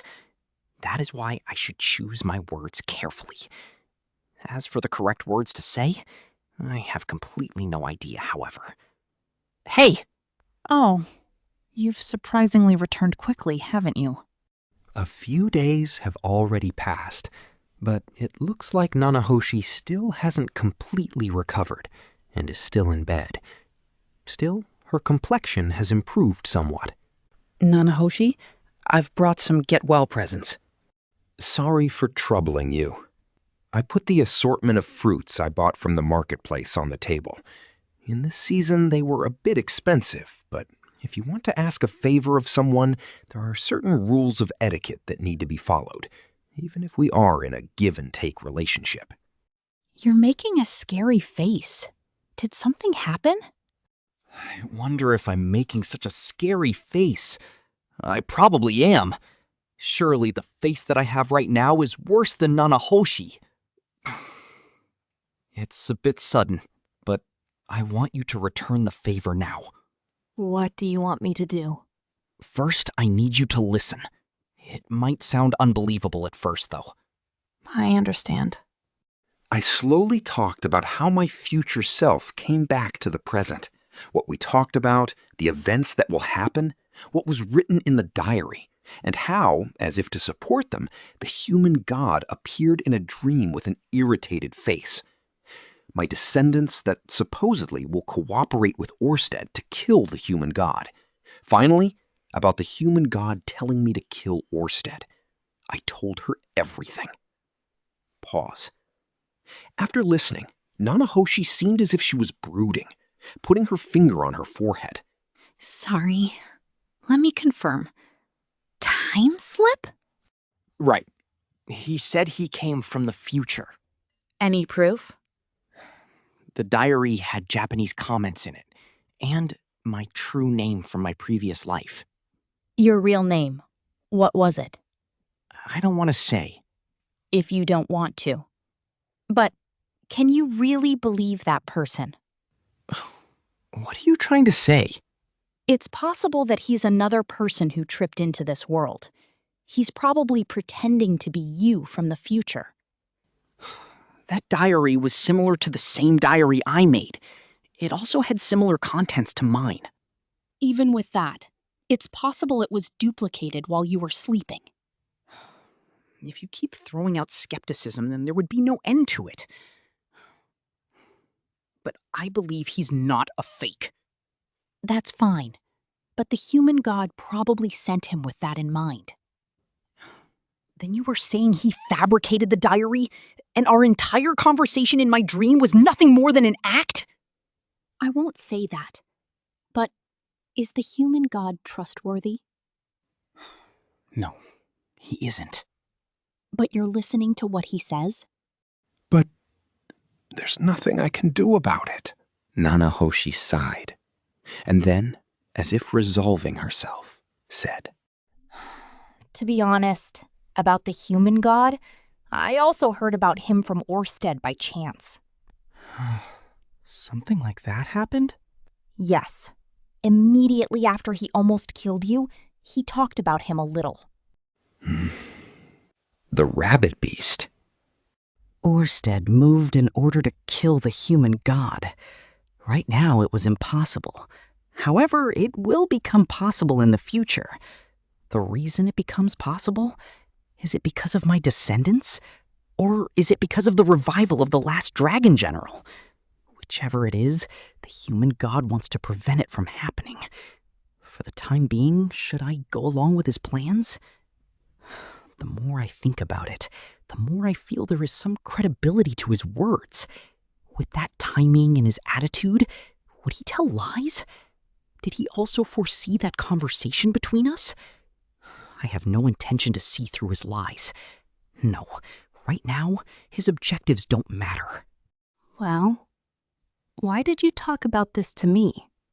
There are other people more suitable, right? Even if you told me, there's nothing I can do. My future self told me to discuss it with you. The future you? To me, did he? Hearing that, I was too embarrassed to reply. Should I say it? There was nothing written about it in the diary, but failing to the very end, the Nanahoshi whose fate I didn't know about. No, I feel it's better to say it. If she knew she would fail, she can prepare herself, and she can think about methods to avoid that. It seems that, until the very end, you failed to return. When I said that, Nanahoshi's eyes opened wide. However, she closed her lips tightly and shook her head. Not that. The future you. Why did he tell you to discuss it with me? About that. He didn't tell me you died, but perhaps because you know about Orsted's location? And then you would be more knowledgeable about this type of thing than me, and would probably be able to think up a plan. This type of thing? Probably something like what the human god's objective is, or if you think about it, the human god's objective can be identified. He would probably say it's world peace, but in short, it is all for the sake of avoiding his death in the future. Well, that's probably a lie, but... Hey, can you show me your diary? Sure. I handed over my diary, and Nanahoshi opened it from the first page and started flipping through it. She soon made a frown. This is going to take some time. Your handwriting is dirty, too. It took me 2 days to read it all. Is that so? Then, mind giving me a day? You're gonna read it in 1 day? Reading is my strong point, after all. I'll finish it by tonight. I wanted to tell her to scan through it and just concentrate on the important parts, but if she reads everything properly, she might be able to understand something. On that point, I'll just rely on her. Then I'll rest for a while. Lately, I haven't been able to sleep much. I understand. Come back after you've rested. I'm relying on you. Having said that, I left Nanahoshi's room. In that moment, a load was lifted off my shoulders. I felt relieved. That's strange. Did I have that much faith in Nanahoshi? No, it's different. Nanahoshi is someone I confide in on things that I can't tell to even Sylphiette or Roxy. For me to think that, I'm a cold-hearted person, aren't I? By coincidence, I looked outside the window and saw Ariel, Zanaba, Cliff, Sylphiette, and Perugius discussing something in the garden. Luke is standing attentively at the back. Acting as Ariel's intermediary, Sylphiette talked with Perugius.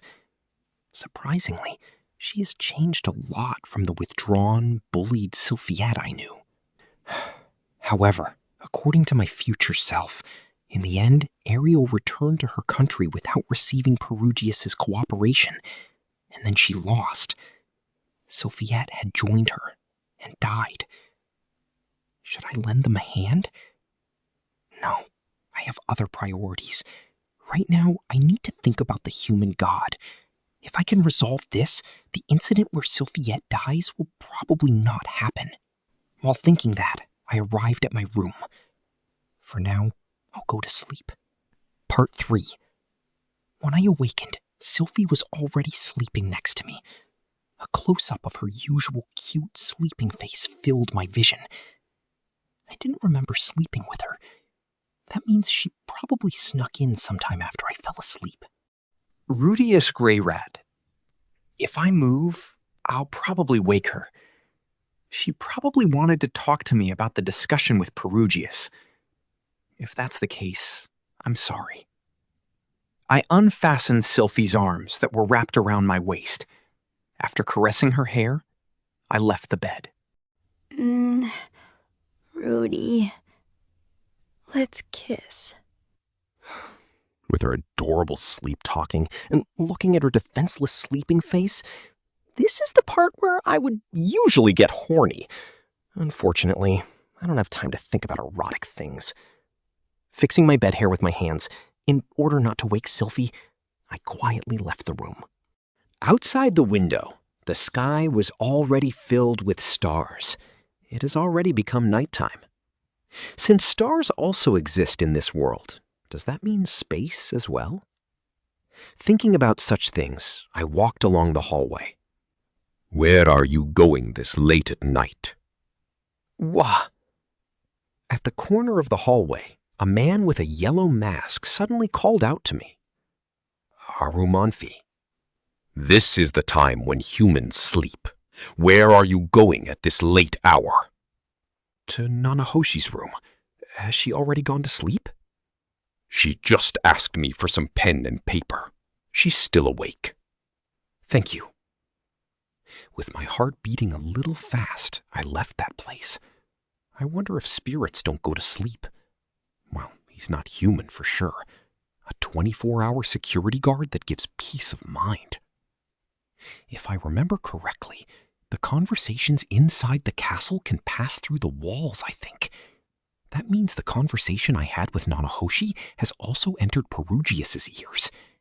That they aren't saying anything means that they are just monitoring the situation? And then not just Perugius's ears, but the human gods as well. While thinking that, I silently walked inside the castle and headed towards her room. Outside her room, light was leaking out from the door's crevice. It seems she's still awake. For now, I'll knock. Who is it? It's Rudeus. Coming this late at night? Won't your wife misunderstand? Should I come back tomorrow? It doesn't really matter to me. Come in, please. Being told to do so, I went inside. Nanahoshi was still in bed. However, a large number of paper stacks were scattered around her.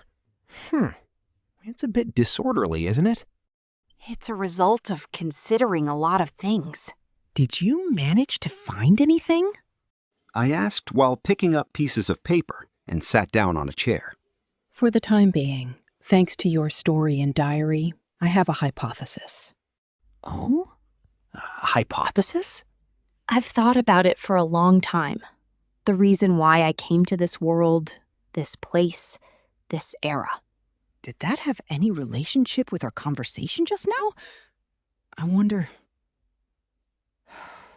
No, it's fine. For now, I'll listen. In the beginning, I thought it wasn't just me, but my friends as well who were transferred to this world. Wow. I wonder if it's fine for me to ask why. Though I already knew why she wanted to say that. In the corner of my mind remained memories of my final moments in my previous world, a somewhat inexplicable phenomenon. I tried to save 3 people who were going to be run over by a truck. However, there was one person I could not save. In the end, I ended up being run over by that truck. And so, I was the only one who ended up getting run over by a truck. Without being run into, Nanahoshi was transported to this world. It would not be strange for someone else to be transported to this world other than her. But no matter where I searched in this world, I couldn't find them. What's the possibility of them dying as soon as they were transferred here? I thought about it, but even though I safely came here, they died? And so, roaming the world together with Orsted, she searched for her friends, did she? No, that shouldn't be the only reason she traveled around the world. There wasn't anything special that happened to me as well. Truly? Nothing at all? I wonder what she's trying to say. Certainly, there shouldn't be anything. My life in Buena Village, together with Paul, Zenith, and Lilia, was peaceful. Hearing that your future self came here to the past, hearing that your future self didn't have any internal organs, wondered if I also came from the future. Huh? What do you mean? Are you saying that, in truth, this world's timeline extends into our previous world? Not that. If I had to say, I wonder if I can explain it. We still don't know the reason for the teleportation incident, do we? Didn't that disaster happen because you were transferred here? Yes, but beyond that theory, normally that disaster wouldn't happen. However, unlike your case, there was no disaster when my future self came here. Didn't it happen? What? Where? Didn't his internal organs disappear somewhere? No, that's... Is this what Nanahoshi wanted to say? That there were similarities in the vanished organs and people being transferred in the teleport disaster? After time-traveling 50 years, your magical power dried up. No, even if you say it dried up, he was still able to use magic. However, at the time he used magic, he also started weakening, right? Even though he became a powerful magician, he gave up on healing his injuries. Nanahoshi tapped on the front cover of the diary.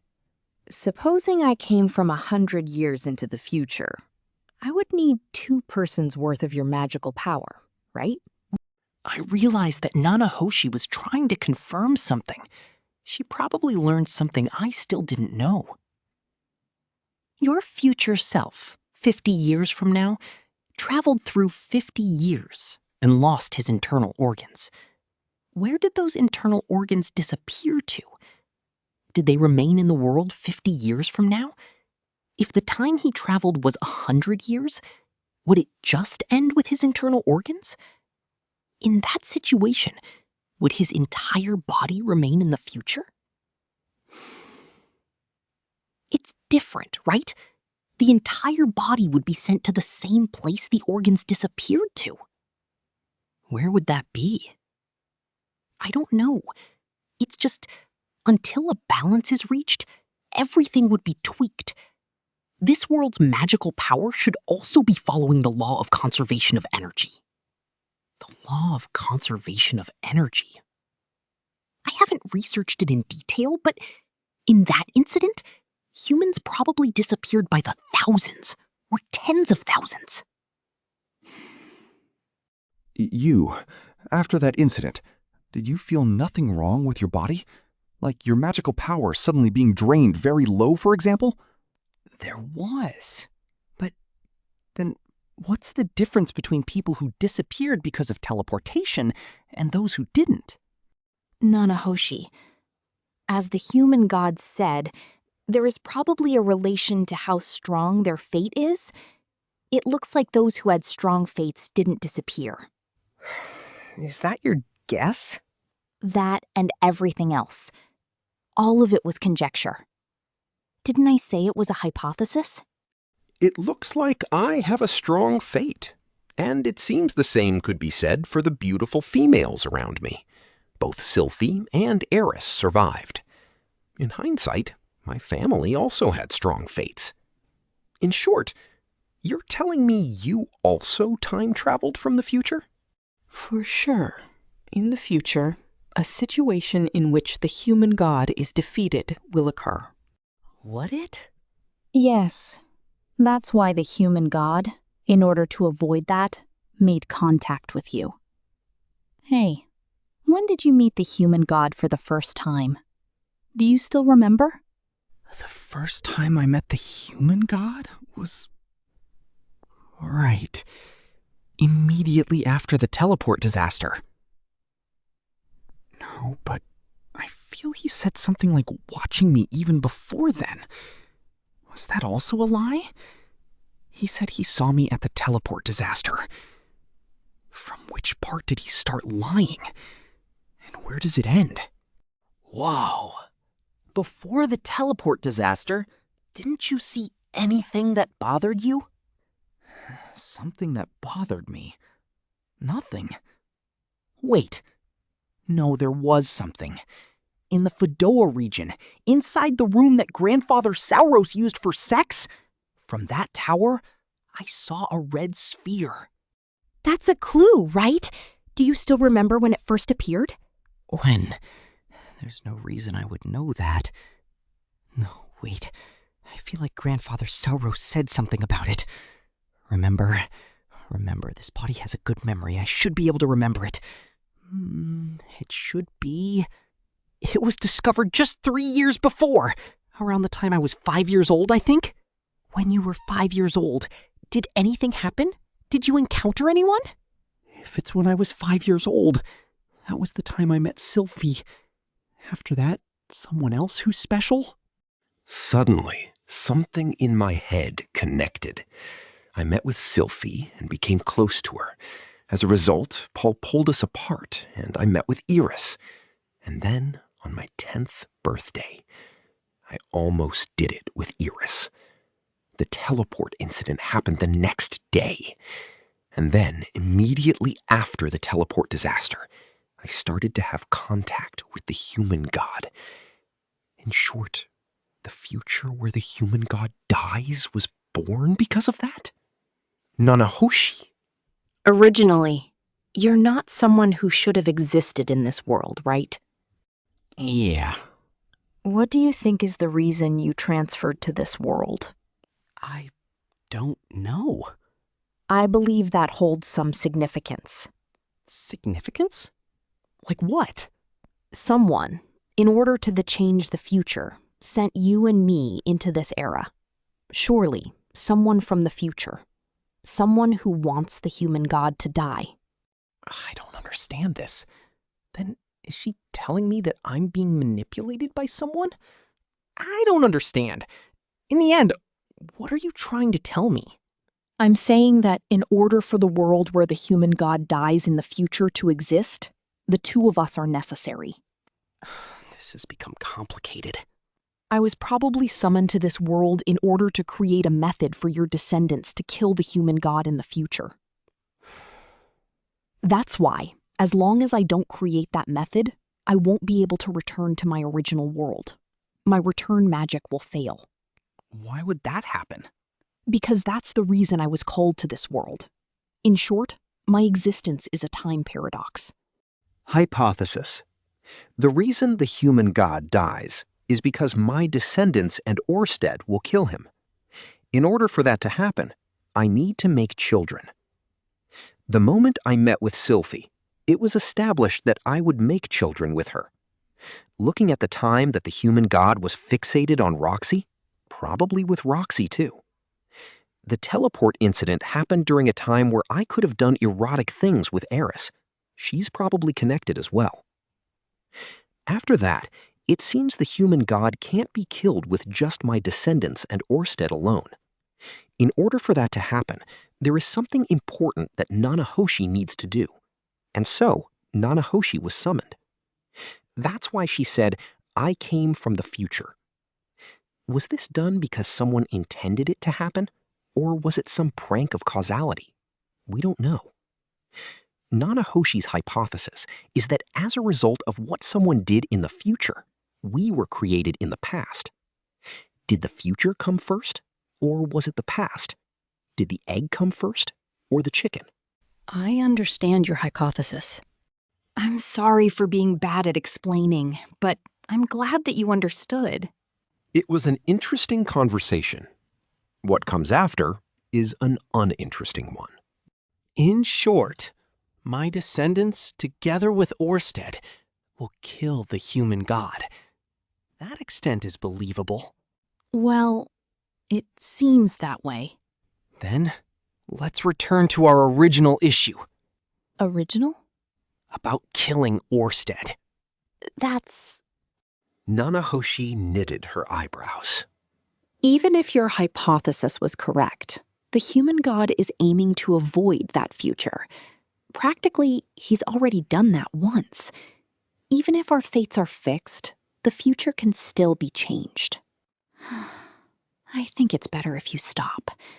More than that, you should consult with Orsted. Perhaps... Please stop. The human god is probably watching our movements at this very moment. Hearing that, Nanahoshi looked at the ceiling. Unfortunately, the void world lies below. Something like fate isn't certain. Even if you say that my and Sylphie's fate is strong, my father died and my mother became an invalid. I don't think the human god can do anything immediately, but he can see the future. Once he sees me trying to rebel, by the time I return home, there's a possibility Aisha and everyone else would be dead. 1 year after, 2 years after, I would continue into a path of misfortune.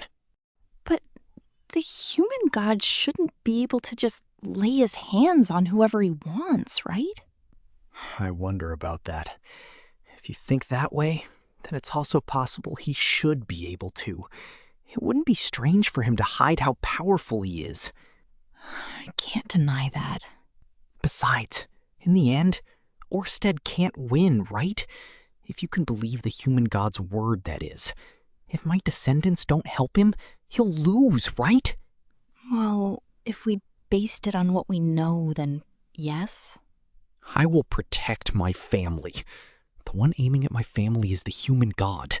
But the human god is in a place I can't reach. However, Orsted is in this world. I don't know where he is, but if it's him, it shouldn't be impossible. But you can't trust the human god to keep his word. Orsted is the dragon god. If the diary can be believed, then he probably knows a technique to go to the Void World. If I kill him, if the method to travel to the Void World disappears, then in reality, the human god should lose his reason to target my children. But even if you kill Orsted, another method to go to the Void World would probably be... Then what should I do? I myself was surprised that I shouted at Nanahoshi. While wincing once again, Nanahoshi repeated what she said. Like I said, you should discuss this with Orsted. Perhaps he can think of something. I've already thought about becoming allies with Orsted. However, once that happens, the human god will become my enemy. Going against the human god by myself would only result in repeating what was written in the diary. If it's just me, then I can't win. Then what about Orsted? He'll lose, right? Since he can't win alone, he trespassed into my life and threw it into disorder to get a chance at victory.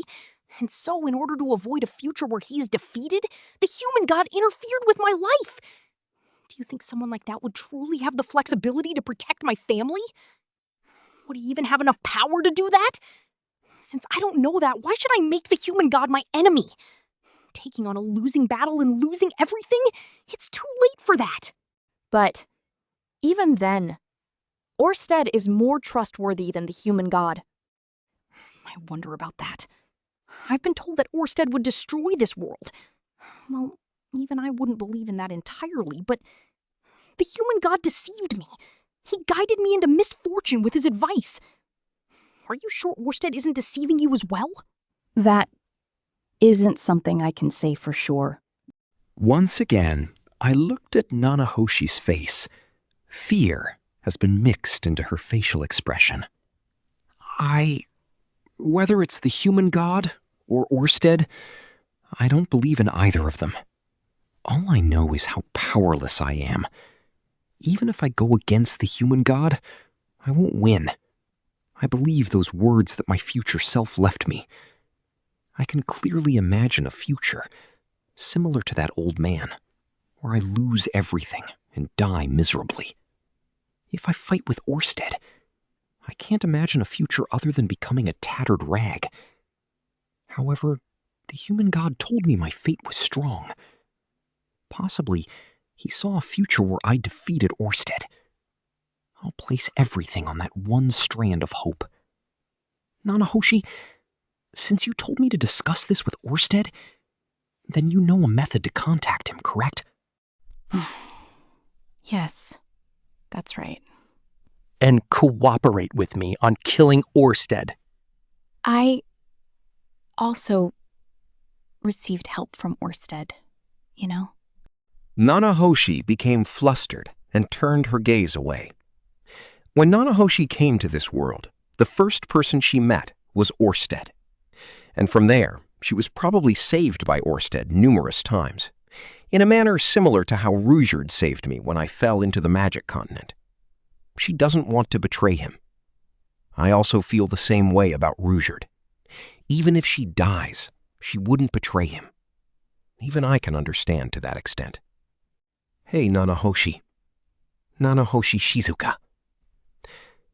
Did you know that before I came to this world, I was nothing more than garbage? I don't know what you think of me right now, but if you saw my previous self, you would clearly look down on him as trash. But you know what? When I came to this world, I decided to start from scratch. I've had my share of failure and loss, but I've learned various things. And now I have something important to me. That is something I want to protect. I got off my seat. When you're asking from someone a favor, you shouldn't be sitting on something. There is a proper way to ask for help. Go down on both hands and knees and beg for help. Bow down as low as possible. I beg you. Please help me. The floor of the Sky Fortress was cold and hard. There's a possibility that the human god would abruptly change his mind. I don't want to see a day where I discover that my entire family has been massacred because we hesitated. Wait, what are you doing? Stop that! I don't want to lose anyone. Please help me. Nanahoshi got off the bed. Seizing my shoulder, she forced me to raise my face. I understand. I'll help. So please don't stay in that pose anymore. Reading Nanahoshi's tired face, I apologized to her in my head. At the same time, it went well, I thought. Inside my heart, I was assuming a triumphant pose. I'm in your debt. I was probably in the wrong. However, I no longer had any other option. Volume 16, Chapter 5. Letter arrives. In the far northwestern edge of the continent, the Holy Land of the Sword. It is a place where you can always hear the sound of wooden swords striking and yells filled with fighting spirit. More than half of the people you will find walking around in this place can be seen wearing martial arts outfits or similar styles comfortable for fighting in, as well as holding a wooden sword and towel in their hands. Sometimes people who appear to be swordsmen stay in the city, and almost all of them end up in clothes that make it easy to move around for practice. Near that town, sitting in a land full of snow, is the entrance to a large dojo. Standing there is a woman wearing a swordsman outfit, wearing black and flexible clothing from top to bottom. Worn on top of that is a traditional coat given to sword saints from the sword god style. On her waist were two swords of varying sizes, one of which you could tell was made by a very renowned blacksmith from the overwhelming quality it displayed. Without a doubt, the person wearing a sword of this quality must be one of the best disciples under the sword god style, and a person of great valor. If you see her appearance combined with that deep crimson hair, it gives off the image of a lion. If she were to walk down the road, 9 out of every 10 people would quickly move out of her path. She is a Sword King, known as Mad Sword King Rudeus Greyrat. However, putting aside her majestic outfit, she was wearing a face filled with anxiety. Hey, Nina, is there really nothing strange about this? Yes, it is not strange at all. It looks very elegant. Standing in front of the red-haired lion was another woman with dark blue hair wrapped in a martial arts outfit. It was Nina. She was starting to get sick of responding to the lion's worries. Anyone who looks at you right now will see a great and imposing Sword King. But Rudeus always said he liked more frilly clothes. Listen here. How should I know if your outfit is strange or what kind of preferences a man would be interested in? I guess that is the case. Why are you looking at me with such pitiful eyes? Even I have already with Gino. No, never mind that. Nina shook her head and pointed out a finger. In the first place, there is no way they would be selling clothes as fancy as that in this area. Where do you think this is? If you want to wear that kind of frilly clothing, go buy some in the city. That is true. Eris was satisfied with Nina's suggestion and nodded. However, this was already the 5th time they had this back-and-forth exchange today. Even more so, there is no point in worrying about these clothes here. It will take you at least a month to get to Magic City, Sharia, no matter how fast you hurry. Rather than clothes, make sure you properly clean yourself up before you meet. Take a bath, brush your hair properly, those sorts of things. And, it is obvious a woman who just smells like sweat will be hated. Rudeus never once made a disgusted face, even when we spent time together after sweating. Well, it is not as if I cannot understand that to some extent. It is something between you and your partner, right?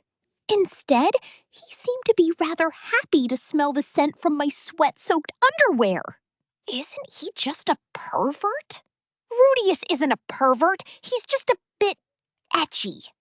Though, to want to smell your scent, no matter how you look at it, he's a pervert. Pause. After hearing that, Eris raised her arm and started sniffing around her armpit. However, all she could smell were freshly worn clothes and the smell of soap. She had just gotten out of the bath before starting to travel. He's not a pervert. Well, maybe I said a bit too much just now. The two of them went silent after that. Their hair was blowing in the freezing wind caused by this cold weather. Ghislaine is rather late. She might be having trouble deciding which horse to pick. That could be it. Eris nodded to Nina's words. Come to think of it, I have heard a few rumors about your boyfriend. What kind? If you see Rudeus Greyrat, your eyes will jump out of their sockets. It's quite possible if it's Rudeus. Also, that he likes girls with small chests. While saying that, Nina looked at Eris. Eris as well took a look down at herself. There was a rather voluptuous chest that had been well trained as a swordsman. It's all right. Even though she said that, Eris's face was a bit blue. Then there are more rumors that could be heard all around, such as clearing some sort of legendary labyrinth, wiping out an immortal demon lord, and fighting a battle against one of the 7 major world powers. That's right. As expected of Rudeus, after all. It's gotta be like that. Eris's face turned a light shade of red. She was happy to hear Rudeus had been giving it his all, just like her. He sounds like quite the monster. Normally, most of these would be pretty unbelievable. Right? Though, I have heard a bit of a weird rumor as well. What kind? Rudeus Greyrat is a major playboy, and he's always wandering around with a different woman near him. Iris's smile stiffened up. Somehow it kind of feels like he's so strong that he's allowed to do whatever he likes. The hush of silence fell over the room. Hey, Eris, just saying this as example, but could it be that you've been forgotten? Nina moved her left hand with high speed. In the next instant, there was the sound of Nina catching Iris's fist. After catching her fist and being glared at by Iris, Nina avoided her gaze. Sorry, it's just a rumor. Ha! Narrator. Ghislaine is here. Eris could see 4 horses coming in the edge of her sight. Leading them was a beast race woman, Sword King Ghislaine Dedoridia. In terms of age, she had already passed 40, though her body was still the same as always as she led 2 horses by the reins. Further behind her was a young beauty leading the other 2 horses. Dressed in traveler's clothes, with hair flowing gently in the wind, she would capture the hearts of anyone who sees her with that seductiveness. Water God-style King Iseult Cruel. On one of the horses she was leading, Water God Rada Raya could be seen. She led you to wait. While saying that, Ghislaine led the horses packed with luggage up to Eris. Another fight? It's Nina's fault. Iris made a frown, and Nina shrugged her shoulders. After seeing that, Ghislaine whispered, "I see," and laughed a bit. Really now, Gull Boy isn't even going to come see you off, it seems? The strongest old woman here said that, while looking towards the dojo with a displeased face. Great Shisho-sama. It's because the Sword God-sama is weak to alcohol. You're saying the alcohol from last night still remains? He should realize his age already and stop going overboard. Oh, that's right, Nina.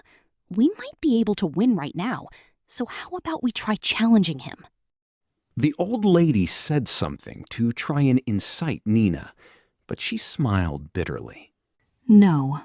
A swordsman should fight fair and square from the front. Such an honest and good child. Well, in the not-so-distant future, you should be able to win. Give it your best. Yes, I will work my hardest to make sure all of my teachings until now won't go to waste. After bowing her head to Rada, Nina turned to face Iseult. Then, what are you guys going to do from here on out? You'll be traveling together with Eris until part of the way, right? Yes. We'll be returning to Asura Kingdom. I was invited to the castle to act as a sword instructor. Oh, is that the case?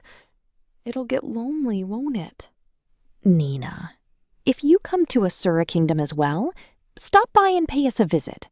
I'll guide you around the city. No way. If some country bumpkin like myself goes to Asura Kingdom, they'll end up laughing at me over some strange thing. After saying that, while her scratching her nose, Eris blew air from her nose with a It would be fine to beat up anyone who laughs at us. Nina laughed a bit after hearing what Eris said, and remembered exactly who the three people here were. A sword king, a water king, and a sword saint. The only ones who would be able to laugh at them would be some strong being out of their reach. Or a fool. Eris, it's about time we head off. I know! After replying in an energetic voice, Isolde made a bitter smile and jumped onto the horse. Eris jumped onto her horse as well. The horse started to struggle from how roughly it was treated, but it returned to being docile when Eris pounded its neck. Everyone stay well. Before anyone had realized, teardrops started to appear in Nina's eyes. These past few years, she was remembering the times since Eris's arrival. It was a bad meeting. Starting with humiliation, she had been forced to understand bitterness countless times. However, thanks to that, Nina learned to use the mortifying experiences as springs and learned from them. Since Isolde came here, she was saved countless times by her gentle mannerisms and way of speaking. If it weren't for these two, I would just be another one of those sword saints lying around all over the place, never able to rise up to the stage known as Sword King. In other words, if it hadn't been for these two... Hello, mailman here. Could someone please sign here?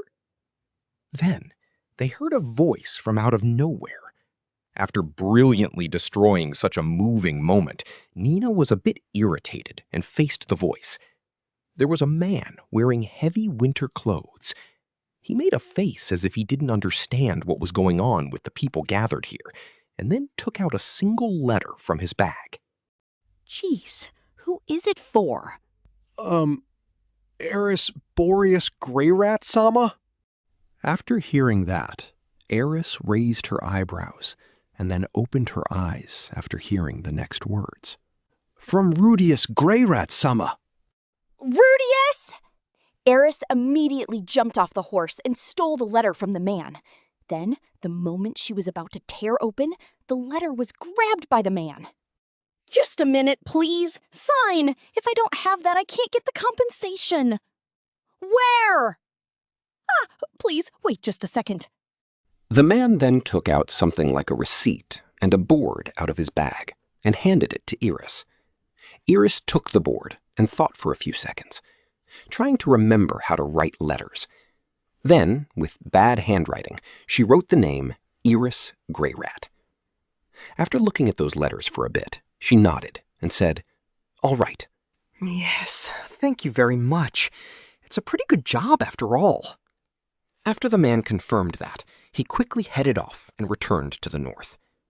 Eris couldn't care less about the man at all and just took the letter. After breaking the seal, she found the letters Rudeus Boreas Greyrat shown. It was certainly Rudeus's handwriting. Geez, Rudeus must have been in a hurry. My name is no longer Boreas. He must not know. Then, on the back, she noticed Rudeus Greyrat written very thoroughly. He's as methodical and complete as always. Well, it still gives the feeling that it's missing something. I always used to learn by reading and repeating this handwriting. Then she used a nail to open the end of the letter. It wouldn't open. After crunching away at it, trying to tear it open 3 or 4 times, she put her hand on the sword at her waist. After throwing the letter into the air, she pulled out her sword. Ha! A flash. The letter wasn't cut into pieces, but there was just a clean cut on the end as it fell down into Eris's hands. Eris pulled open the cut end and took out the paper inside. Then, with an excited expression, she started to read it and continued to read it. However, That expression gradually changed into something unpleasant. Hey, Eris, what is written? After Nina asked, there was no answer from Eris. She just kept staring into space with a scary face. Hey, answer me. Shut up! There's just a few too many words I don't know, so I can't read it! Is that so? Nina, you read it! I can't read words either. What? If you can't read words when you need to, then you'll be in trouble! Even though you say that so arrogantly, you can't even read it yourself. Well, calm down a bit. I'll read it. Yeah! Please do! Eris obediently gave Iseult the letter. Iseult let her eyes scan over the page, slowly reading it to herself. However, her face gradually changed into something grim. What is with this person? What? What's written? Oh, Eris, you've been giving your best until now for this person? Oh, how pitiful. Myla-sama, please save this poor child. After saying that, Iseult started praying to the sky and looked at Eris with eyes filled with pity. I won't say anything bad, but Eris, don't bother going to Sharia and come with us to Asura. There's no reason for you to be cheated by a bad man. It's fine. Just tell me what is written there right now, or I'll beat you down. I understand. Listen carefully now. This is what's written. Iseult Cruel started reading the letter with a voice filled with anger. Reading the letter. Dear Eris-sama, this is Rudeus Greyrat. Time has flown by these past 5 years since we separated. Do you still remember me? I will probably never be able to forget that time. The first night together with you. I swore in my heart to remain together with you for the rest of my life. However, when I woke up the next morning, you were nowhere to be seen. Reading the letter. The feelings of loss and collapse at that moment brought about a deep darkness upon my heart. The next 3 years were certainly painful, miserable, and empty. Naturally, I don't hold a grudge about that anymore. Still, I would be greatly blessed if you could comprehend how deeply sad I felt at that time. Reading the letter. Now then, the reason I am sending this letter is because a certain person advised me in regards to your feelings. I thought without a doubt that you wanted to completely cut off ties with me and set off on a trip by yourself. However, this person informed me that it was all my misunderstanding, and your feelings were always directed towards me. Currently, I have 2 wives. Both of them saved me from the dark and deep suffering I was experiencing. Even in the case that there was a misunderstanding about how you felt about me, it is still a fact that I was deeply depressed and that they saved me. However, in the case that you honestly feel the same way about me, if you still wish to marry me and still wish to live together with me, I have made arrangements to accept you. Though you might feel unhappy about this, I have absolutely no intention of separating from my current family, so you would become my 3rd wife. In the case that you feel unhappy about this, I have already resolved to receive your fist. In regards to this, please forgive me after 2 or 3 hits. However, if possible, I do not wish to fight with you. I feel even if you do not wish to become a member of my family, we could form a fine friendship. That is all. From Rudeus Greyrat. Descriptive. After hearing the contents of that letter, Eris stiffened up.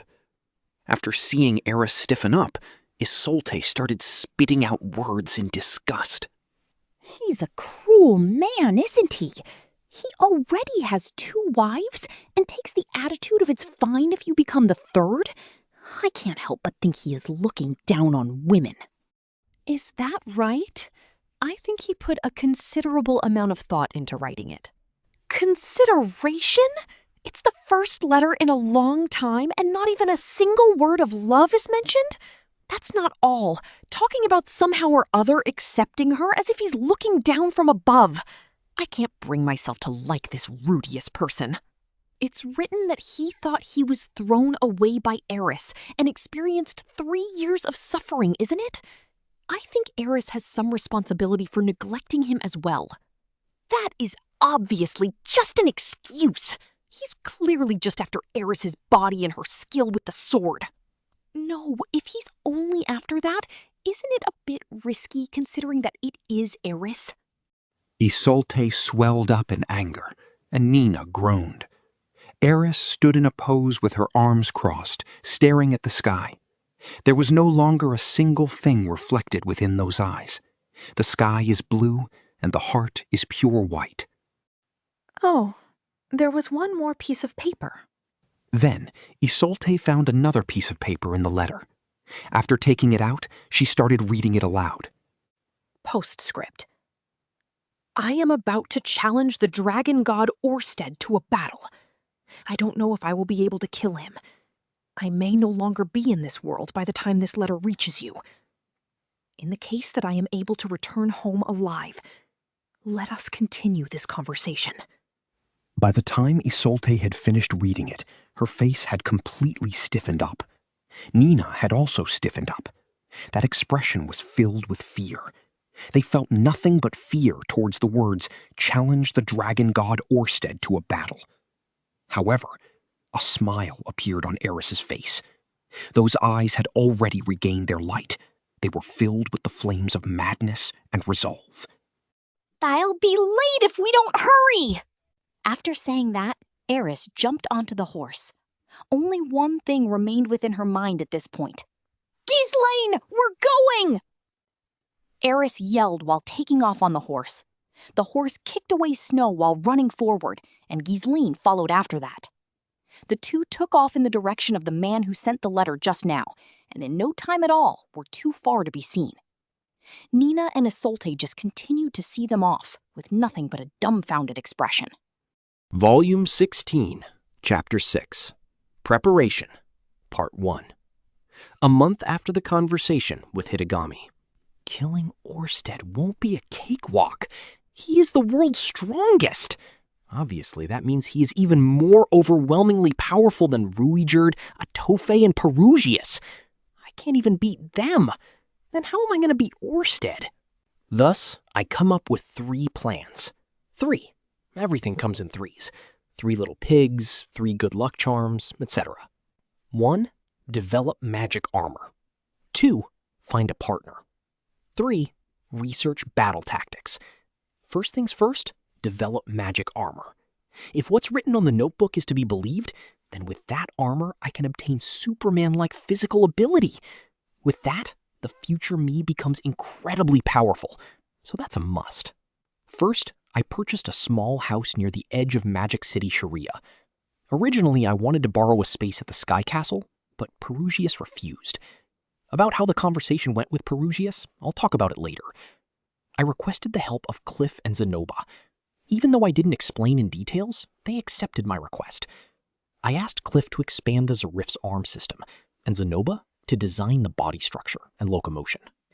Their eyes glittered as soon as I said magic armor, and soon got the idea. Even though power suits don't exist in this world, what boys long for is probably the same in every world. Next, I asked Sylphie and Roxy to help. Roxy became the project supervisor, even though I can supervise the project myself, but only I could manufacture and refine the high-strength stone needed for the shielding of the magic armor. A very time and magic-consuming process, so I can't spare time for anything else. Sylphie can do earth magic with voiceless incantation. She is also well-versed in magic circles, probably as a result of her research into the metastasis event. What I mean is, she's really high-spec. Since she can do everything, I had her be Roxy's assistant, helping out when anyone needs a hand.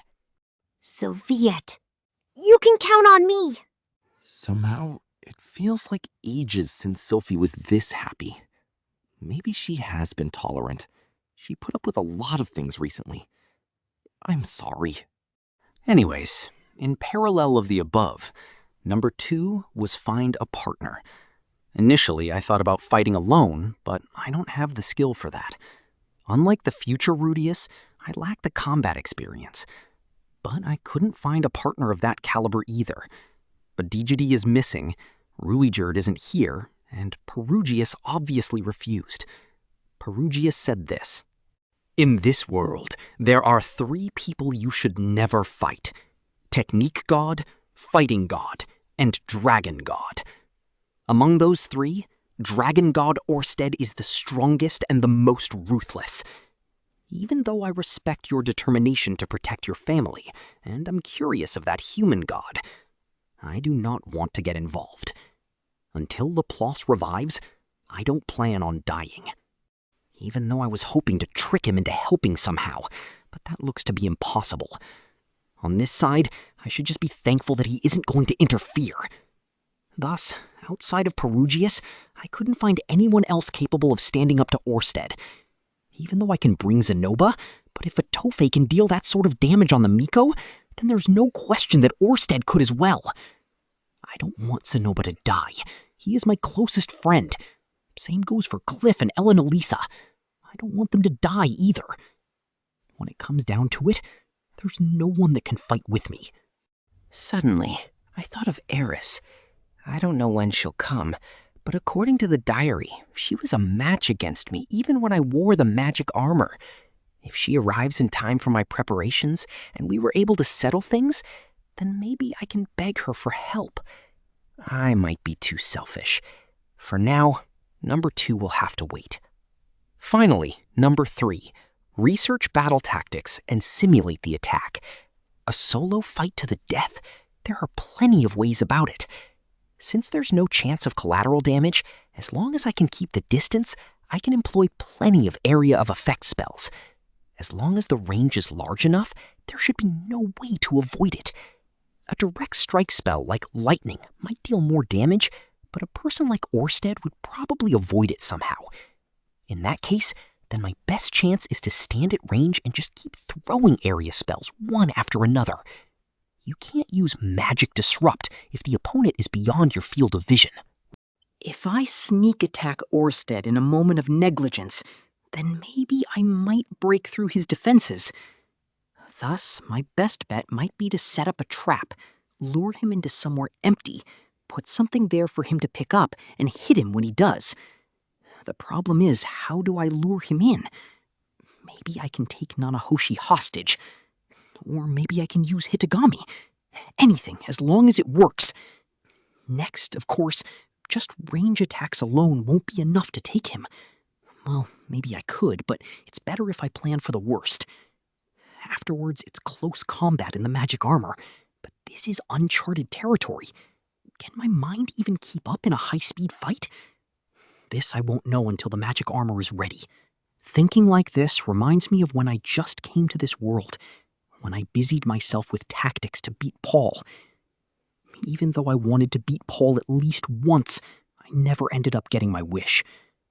But tactics from then still root deep in my memories. I'll just go with those. A mix of magic and physical combat. A 3-dimensional fight. No matter the enemy, the tactics remain the same. Keep the distance, attack unilaterally. Don't let up, force his every move. That is the best. But Orsted knows magic disruption, and Dragon Gate too. He definitely has other moves up his sleeves. In a magic fight, I might not have the advantage. Traps, sneak attack, and what else? Can I beat him? I need to think this through. I want to do 3 things, but only got to 2. Truth be told, I'm aware of how impatient I'm acting. I'm too short-sighted. I know that ideally, if I spend more time refining and practicing my tactics, like for 10 years, I'm well aware that I should spend more time planning and testing my strategies. Like, spend 10 years to come up with ways to drive Orsted into a corner? That might work the best. But if I take my time, Hitogami might have a change of mind halfway through. If someone dies before I could notice, I'd regret forever. Part 2. While I was making those moves, Hitogami reappears in a dream. A snow-white space. I'm in the middle of a empty world. Wow, it has progressed better than I expected. Yes, just as you instructed, I will fight Orsted. Fighting alone isn't enough. If you don't kill him... You seem to be in a good mood. Do you really enjoy having me dance in the palm of your hand that much? Even I can't tell the outcome. How exciting. Right. By the way, since you're appearing like this, in other words, what you said before, that you can't appear without matching frequencies, that was a lie? Yep. I lied. You shameless bastard. Then I guess you can only contact specific individuals was a lie too? Yep, that too. But don't you feel special to be chosen by God? Oh, forget it. Eventually I will tell Sylphie and Roxy about fighting Orsted. If I die, my descendants will surely consider Orsted their father's murderer and hate him. That's why. That alone won't be enough to change their fate. If you don't kill him for me, I will wipe them all out, no matter how long it takes. Wipe out? Don't say something so scary. Anyways, regardless, finishing the magic armor will take a while. The principles are completely uncharted territory. Even Cliff is feeling stuck.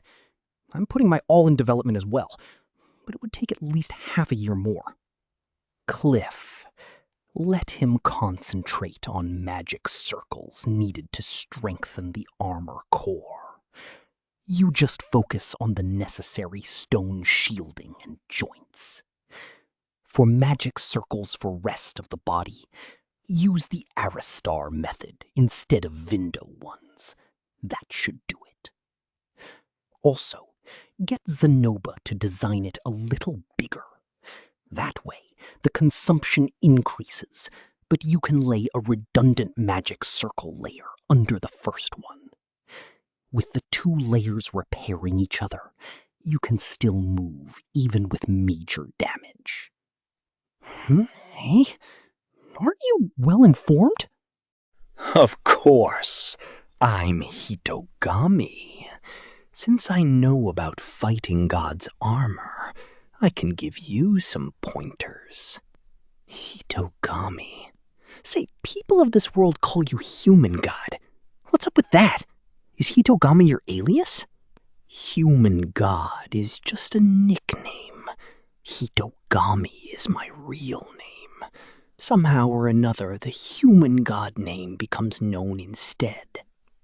That sounds like a lie. Well, it doesn't matter what you call yourself. Hey, will I win? With magic armor, traps, and sneak attack?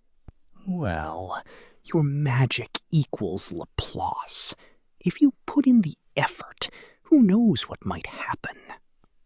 How so irresponsible. Can't you just give me your usual advice and help me win? Then go pick up some magic tools. The sort that shoots when you pour magic into it. You can find those on sale anywhere. Those things have limiters for regular people. But if you really want to, you can channel as much magic through it as you like. Sky is the limit. Like that Zorof's arm you guys made, make a magic tool with enormous output that only you can handle. Oh, I see. You actually offered some pretty good advice this time. Since you have been a harder worker than I expected, I ought to offer a hand as well. My desire to see Orsted dead is true. Feels like you have some hidden motives again. Tell me the truth. For the magic armor, too, nothing will blow up during the production process, right? Whose life will you wager for the answer to the question? Aisha, Norn, Lilia, Zenith. I can't win. I cannot see Orsted's future. Of course, nor the result of your battle with him. That's why I do not know. I see. If you can't, then that means you don't know why you lost either. Indeed. Say, if you can't see Orsted's future, then why did you know my descendants and Orsted will work together? Even though I cannot see Orsted's future, I can see my own.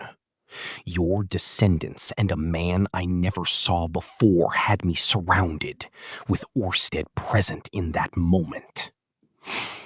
So you can see yourself?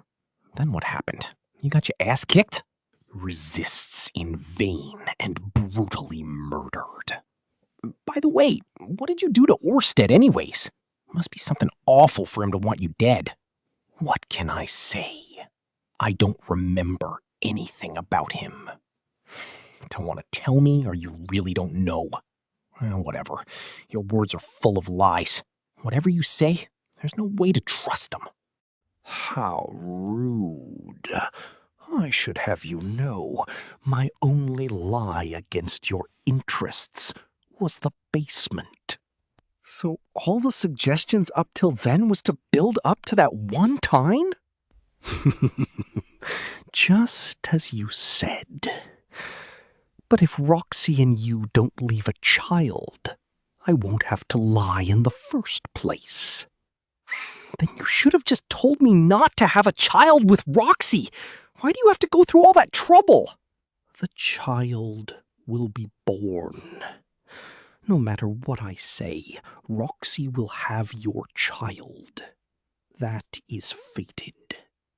Even if I adjust, no matter how I adjust, that future will come. So it was destined. No, sorry for losing my temper. Indeed, Roxy and I married and had a child. In retrospect, even I felt I made strange moves at times, so that must be fate. If that fate makes you unhappy, I'll change it, Hitagami. As you instructed, I'll kill Orsted. But before that, let me ask for one more. What is it? Once I kill Orsted, please leave me alone. And please leave my family alone. Promise me that. Hey, do you really think I won't keep my promises? I don't. I do think, what if killing Orsted is also a lie? And when I thought that, it makes me wonder whether betraying you and siding with Orsted would be a better choice. Go ahead and try. Indeed, I cannot kill you, nor can I kill Orsted. But prepare yourself. Do you really want to enjoy the wrath of God? But you could be bluffing. Maybe you're just all talk. Always so coy with me. Maybe you're scared if I become your enemy? Your fate is strong. I was merely trying to nip the problem in the bud. Forget it. Not like you'll believe anything I say. Go ahead and underestimate me and see. Goodbye. Enjoy your regrets. Huh. Wait, I'm sorry. Just ignore what I said. Hey, wait up! I just want some guarantees. You said that if I lose to Orsted, you'll kill my whole family. On the other hand, if I did kill Orsted, what says you won't change your mind and kill them anyways? Under these circumstances, demanding that I beat Orsted and etc., staying motivated poses a challenge. You have a point. Fine, this is a promise. I swear by my name as Hitogami. If you are to win against Orsted, thus eliminate my worries, then we shall cut all ties. You, your wives, your parents, your sisters, your descendants, even your body, I shall not lift a finger, a toe, or a mouth against it. Really? Promise? How about I throw a little help your way when your family is in trouble? No, I'm done with your advice. Well then, do your best. Part 3. A month passed since that dream. Magic armor development has proceeded smoothly. Following Hitogami's advice, we enlarged the armor, standing some 3 meters tall, about half of an aura battler. The magic armor in the diary only covers my body, so this is even bigger. We learned a lot by making it bigger. The engineering got easier, but it also became more robust. All in all, an excellent suggestion. After hearing Hitogami's advice, Cliff had an inspiration and quickly found solutions to previous bottlenecks. I thought it would take 6 months, but it progresses far faster than I expected. According to schedule, it'll take another month. It'll only take 3 months. Under different circumstances, I might even thank Hitogami. How ironic. The magic armor my future self developed to fight Hitogami, now created with his advice. Thinking of that, I can't help but feel suspicious. But Sonoba and Cliff made it. I believe in them. We looked into magic tools as well. Roxy helped with this. Just as Hitogami said, we found them rather quickly on the street somewhere. A tube-shaped magic tool.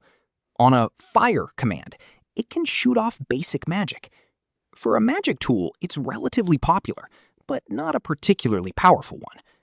As a way to hit a running thief from a distance, it has occasional uses.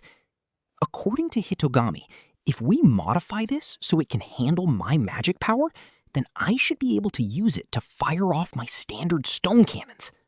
Suddenly, I had an inspiration. What if I increase my output, inject even more magic power?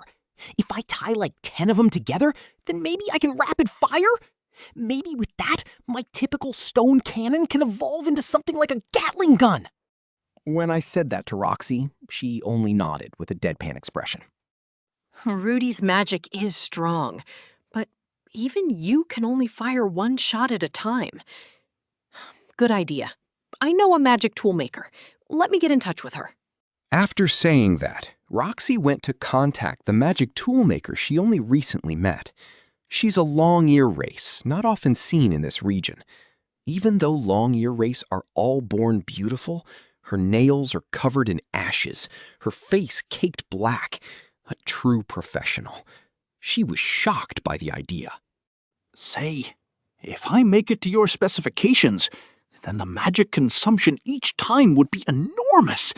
If you're sucked dry by the magic tool, you could even die. That was a warning. I might die. Is that Hitogami's real goal? But I can fire 10, 20,000 stone cannon a day without feeling drained. Well, who cares? I would be dead either way once I ran out of magic. This time, if I don't push my magic to the limit, I won't win. It's fine. I'm counting on you. After that said, the long-year race professional could only nod reluctantly. Regardless, I got my close combat weapon. I pray that it works. On the way back, I talked a bit with Roxy. I don't know who Rudy plans to fight, but is making that really necessary? I can win even without it. I said that to give Roxy a peace of mind, but Roxy pouted her mouth and looked back with suspicion.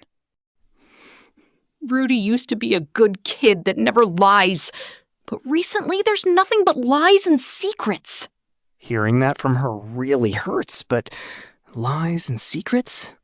That has always been the case. Sorry. No, it's fine. I have my own secret. But Rudy, I talk it out with other people.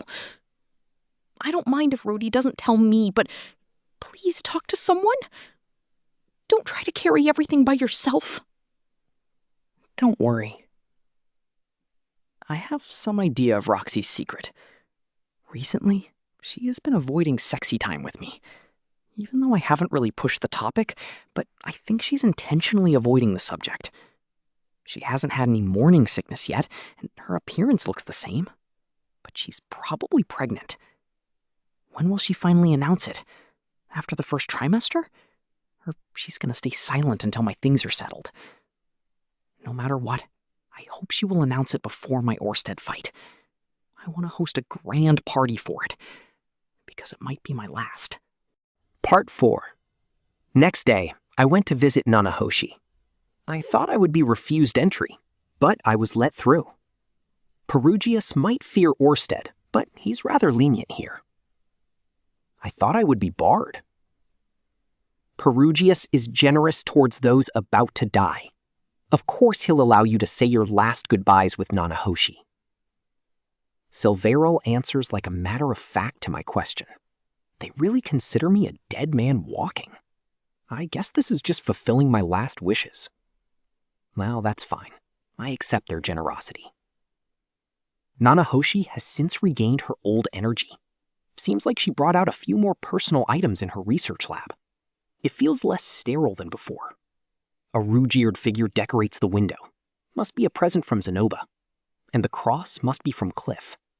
Count on God when hardship comes. It won't hurt. Even though I didn't believe in God before coming to this world, but right now, I can appreciate it. This is the situation. My prep work is mostly complete. All that's left is how to lure him in. I was hoping to discuss this with you. Yes. Nanahoshi Shizuka, somber and cautionary. I understand. But I should have you know, Orsted is incredibly strong. He will show no mercy. I don't know how he selects his targets, but he won't hesitate to kill. During the several years I spent with him, I have never seen him struggle in a fight. Even taking gigantic dragons in one shot. Please, don't say any more. You're scaring me. I understand. But would you please reconsider about killing Orsted? I already... Sorry. I understand. I'm a bit uneasy now. Can I really win? Basically, I don't recommend you a straight fight. Right. Even with augmented strength, I don't think I can win. Lure him somewhere, then, while hiding, you attack with magic. I think that's your best chance. Yes. Anything else come to mind?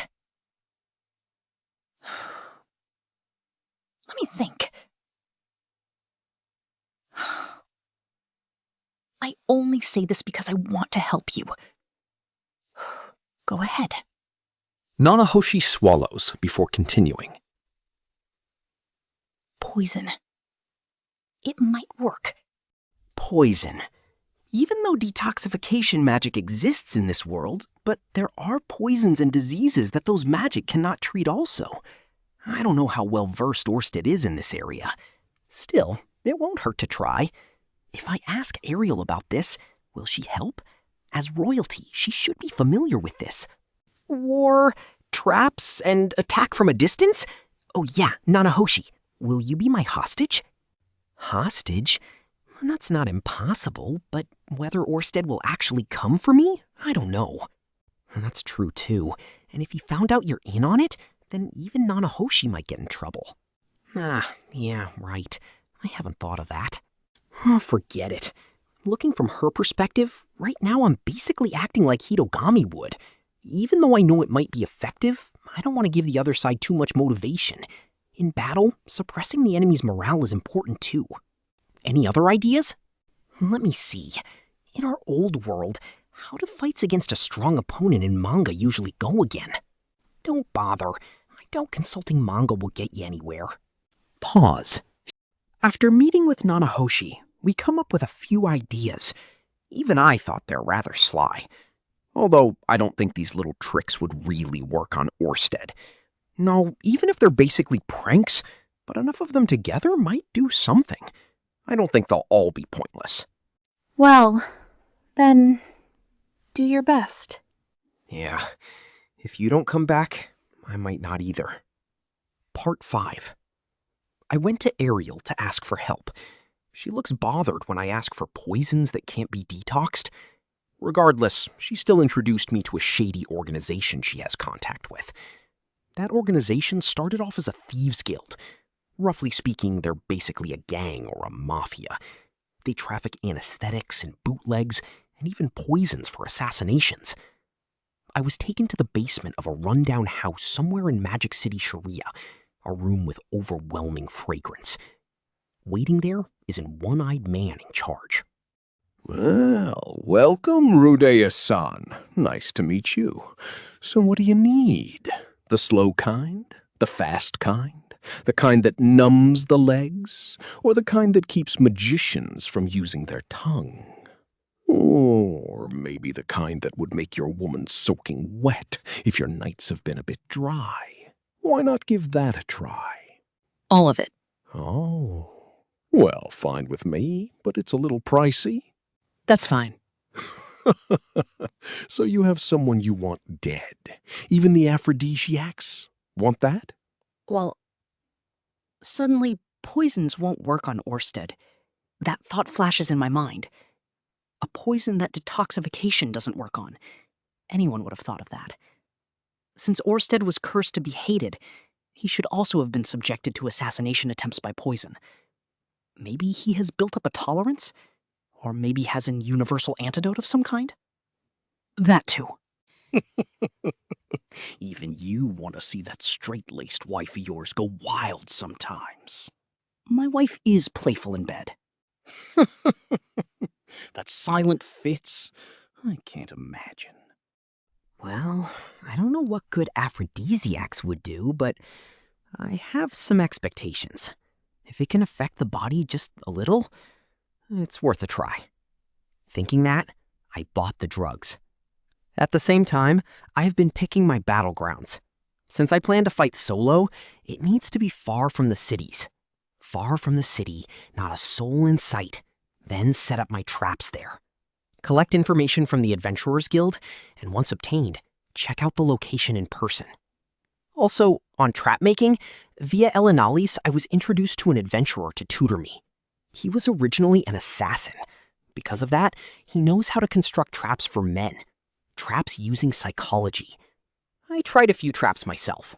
No matter how careful, I was always caught.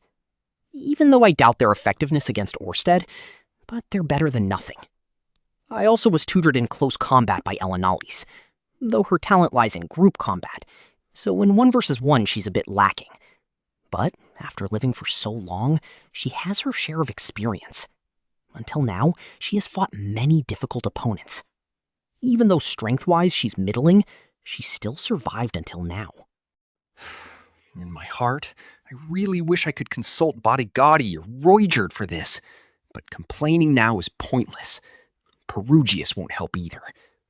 Meanwhile, I start to think about combat with magic armor. Attach the magic tool on the magic armor, spam stone cannon at will. Likely a fight where I'm constantly on my back foot. Spam my shots, use Quagmire and Fog to restrict movement, and when an opportunity arises, fire off the big guns. Straightforward.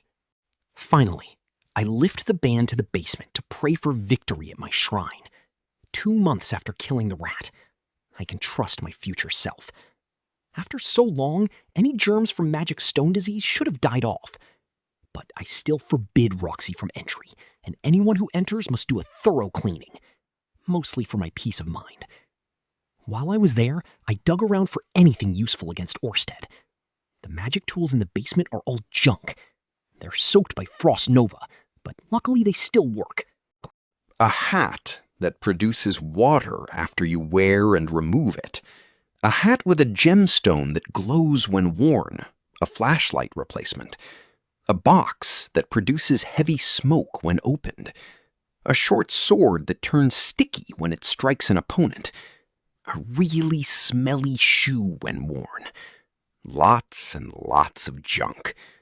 If they're, well, stored away like this, they can't be too useful. Maybe if I ever need to do tricks on the street? The fog box might come in handy, but I'm not sure how to use it against Orsted. It would probably be difficult. They're pointless if Orsted knows the trick, but some might be useful, so I'll take a few with me. Before leaving the basement, I pray once more for victory at the shrine. Serious this time. Do it twice. Preparations progressed steadily, but in my heart, doubt remains. Too stubborn to leave. Really? Would it work? Volume 16, Chapter 7, Preparation Complete, Part 1.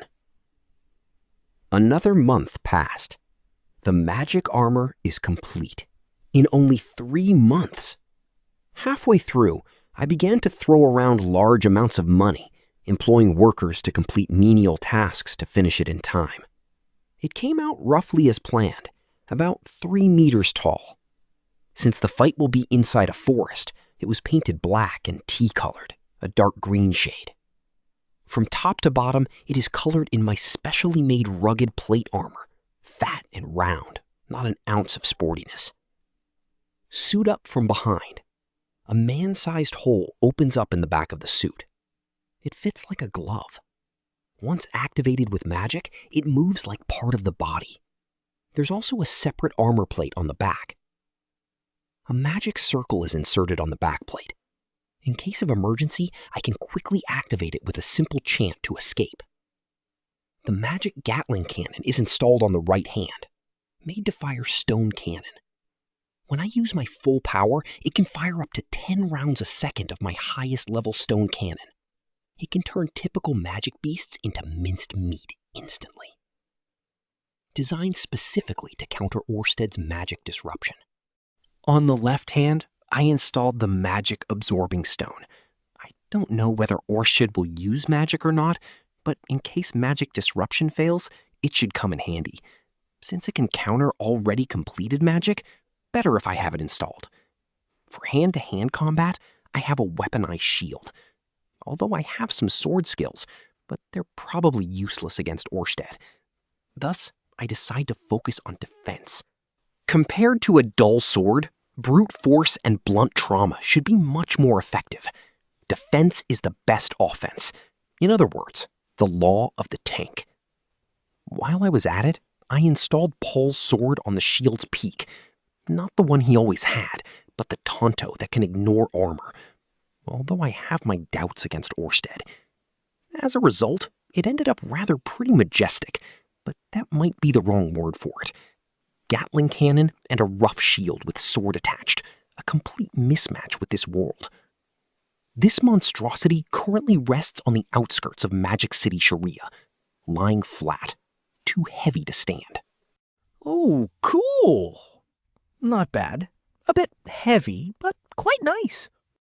Really? I thought Rudeus would want something a bit more limber. Honestly, it looks like crap. It looks like a monster. Can't you have it in a different color? Zenoba and Cliff look satisfied, but the girls have their doubts. I'll chalk that up to the difference between men and women. But Julie has a face of satisfaction, so I guess I can't write off all women like that. If I can return safely, I want to get Aisha's and Norn's opinion on this too. Well, style points don't matter. Rudeus, one moment. I want to do a final test run. I review my surroundings. Sylphie, Roxy, Zenoba, Cliff, and Alinalise. Julie and Ginger also came. Nanahoshi isn't here. She'll help lure Orsted for me. But her primary goal is to return home. Since the plan is that I coerced her to help me, it's better if we don't stay together when unnecessary. Right now, she's studying summoning magic with Perugius at the Sky Castle. There's still a chance that Orsted might come after her afterward. But with a pale face, Nanahoshi accepts the unavoidable. In the end, I never got to learn summoning magic. Oh well, after this is done, I'll try asking Perugius again. Well then, show us what you got. After saying that, Roxy sat down with Julie at a distance, on chairs prepared for the occasion. Roxy's tummy isn't prominent yet, but it's obviously growing. She won't be able to conceal it much longer. I hope she will announce it soon. But this is a bad time for me. After the battle is over, the kid will be born. No. Now is not the time for this. I need to focus. I will win, the child will be born, and I will name the child. And work hard on the third one. The future awaits me. Good. All right, I'll suit up. Sylphie, Zenoba, and Ellen Elise, you three come at once. Cliff, please activate your identification eye. If you notice something, I'm counting on you. Understood. Nods two of them. Ellen Elisa lifts up her hands and retreats. Sorry, I'm just watching today. I'm feeling a little under the weather. Now, I remember, didn't the diary mention something about Ellen Elise being pregnant? Looking carefully, I do see a bump around her tummy. I'm a dummy. It'd be awful if I hurt the baby. Please, enjoy yourself with Roxy. Baby? Cliff shocks in shock and turns around, staring intensely at Ellen Elise. Baby, you got... The curse has stopped. So 9 out of 10. The curse stopped. But how? Up till now, we never stopped doing it. Never did. Unless, don't tell me, Rudeus? I'm going to get angry, Cliff. Yours truly, since coming back from Begarito, has been yours and yours alone. But, if you don't believe me, then why don't you find out yourself? See if the identification eye can tell. Oh, okay. Thus, Cliff removes his eye patch and moves closer to Ellen Elise. Almost kissing her, his face lowers near her lower abdomen.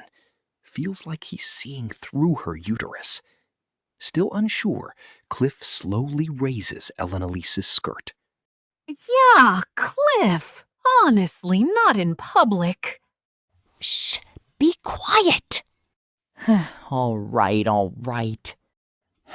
Seeing Cliff so diligent, Ellen Elise can only shrug. Honestly, though, sticking his head up her skirt is a little obscene. Next time, I should try this with Roxy. Or Sylphie. Sylphie in a dress. A perfect fit. Wait, I can't be distracted by those thoughts right now. It's true! Cliff pulls his pale face back out. Identification eye can even do that. Or, as the saying goes, from the skirt comes a pregnant woman. Oh, what? What do we do?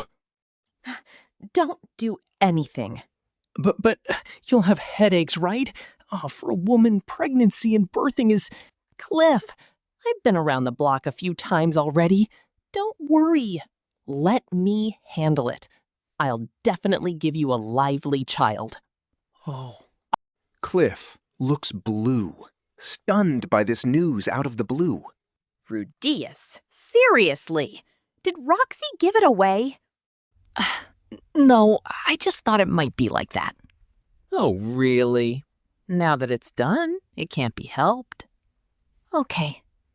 Ellen Elise leaves with a wave. Then she sits herself next to Roxy, busy discussing something. Seeing that Roxy is rubbing her own tummy, they're probably talking about that. Roxy and Ellen Elise must have gotten pregnant around the same time. Oh, well, I can't worry about that now. Well, let's begin. Hearing that, Sylphie and Zenoba refocus. An hour later, the test is over. Performance-wise, the magic armor is capable of maintaining 200 kilometers per hour. It can leap a few hundred meters in the air and even makes impact craters on landing. Sylphie's magic can't even touch it. Even if it lands, it would just bounce back. Even Zenoba's punches are completely ineffective. Not just that, he broke his fist and started crying. Success! If it can even damage the Miko Zenoba, then even Orsted won't go unscathed. It's unbelievable that I made this without any setback. No, it would be odd to claim this. It was all thanks to Zenoba and Cliff. Still, I wonder if this is how wearing Toki feels like in this world. Overwhelming power. I can understand why Perugius and Atofi are so full of themselves. With this magic armor, can I do it? Yeah, probably. Let's go with that. Preparations complete. The night of the preparations completion, Roxy finally made the announcement. I think it's about time to say this. I'm pregnant. Tonight, Norn is home too, before dinner starts, while the whole family's here. Congratulations. The first person to answer is Lilia, even though normally she's expressionless, but right now she's wearing a smile. The first congratulations. For a moment, I thought she was being considerate for Aisha, but then I have my doubts. Roxy must have already discussed this with her. It's easy to guess looking at the better-than-usual cuisine on the dinner table. Sylphiette. Congratulations, Roxy. Sylphie probably has a clue as well. She accepts this reality with a smile. Seeing at that smile, I feel something indescribable. The current scene is different from when Lilia was pregnant. Obviously, very different. Zenith and Lilia are both present. Nor was I cheating with Roxy. Sylphie has accepted Roxy. Not like when Paul got slapped, nor when Zenith raised hell, nor Lilia in tears. Pure happiness. Rudy? Roxy becomes uneasy with me so silent. With a delicate voice, she turns to me. My answer is the same. From the bottom of my heart, thank you, Roxy. Thank me for what? Roxy tilts her head and forces a smile, but that expression isn't one of unhappiness. Rudy, please. You said the same thing when Lucy came. Thank you. That's the case, eh? But they might be right. Why did I thank them? How do I explain this? Telling me when you're pregnant? I feel like that's proof that I have been accepted. Oh, I have always accepted Rudy. I pick up Roxy and put her on my lap. Showing affection in front of Sylphie isn't a good idea, but please forgive today as Roxy's day. Sensei taught me many things, helped me many times, and not just now. Now has my child. Just thank you alone won't show you my gratitude. Rudy hasn't called me sensei for a long time. Roxy rubs her tummy. Around 3 months. I can see a little bump. The same thought as Sylphie's pregnancy. Wow, amazing. She has my child. Rudy is my husband now, and I also want Rudy's child. So I think saying, good job, or you did it, would be enough. Isn't that a bit bossy? Well, you should spoil me once a while. Fine. Good job. Of course. With that, Roxy presses the back of her head against my chest with a little roll. How calm. I remember how nervous Sylphie was back then. Say, Ellen Elise already knew about Roxy's pregnancy. By consulting people around her, Roxy has settled down in her own way. But I was busy. What I mean is, I feel like I'm not there for her. Busy, like a father who neglects his family.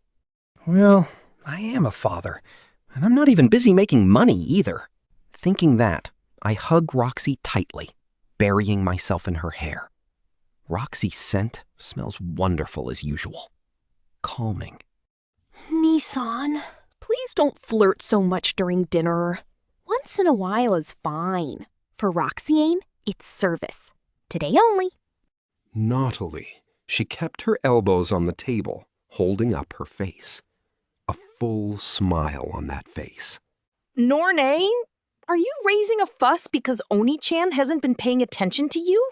No, not even. Just that Sylphie, Ain, and Lucy are present, it would be inappropriate to do as he pleases. What I mean is, they should just get a room. Oni-chan, I'll tell you later, but recently Norn-Ain has been rather popular at school. A few days ago, a boy even dropped off a letter here. Aisha! That's not nice. No telling! Yes, Norn is popular. Cute and a hard worker, too. Turns out there's a few guys at school with good eyes.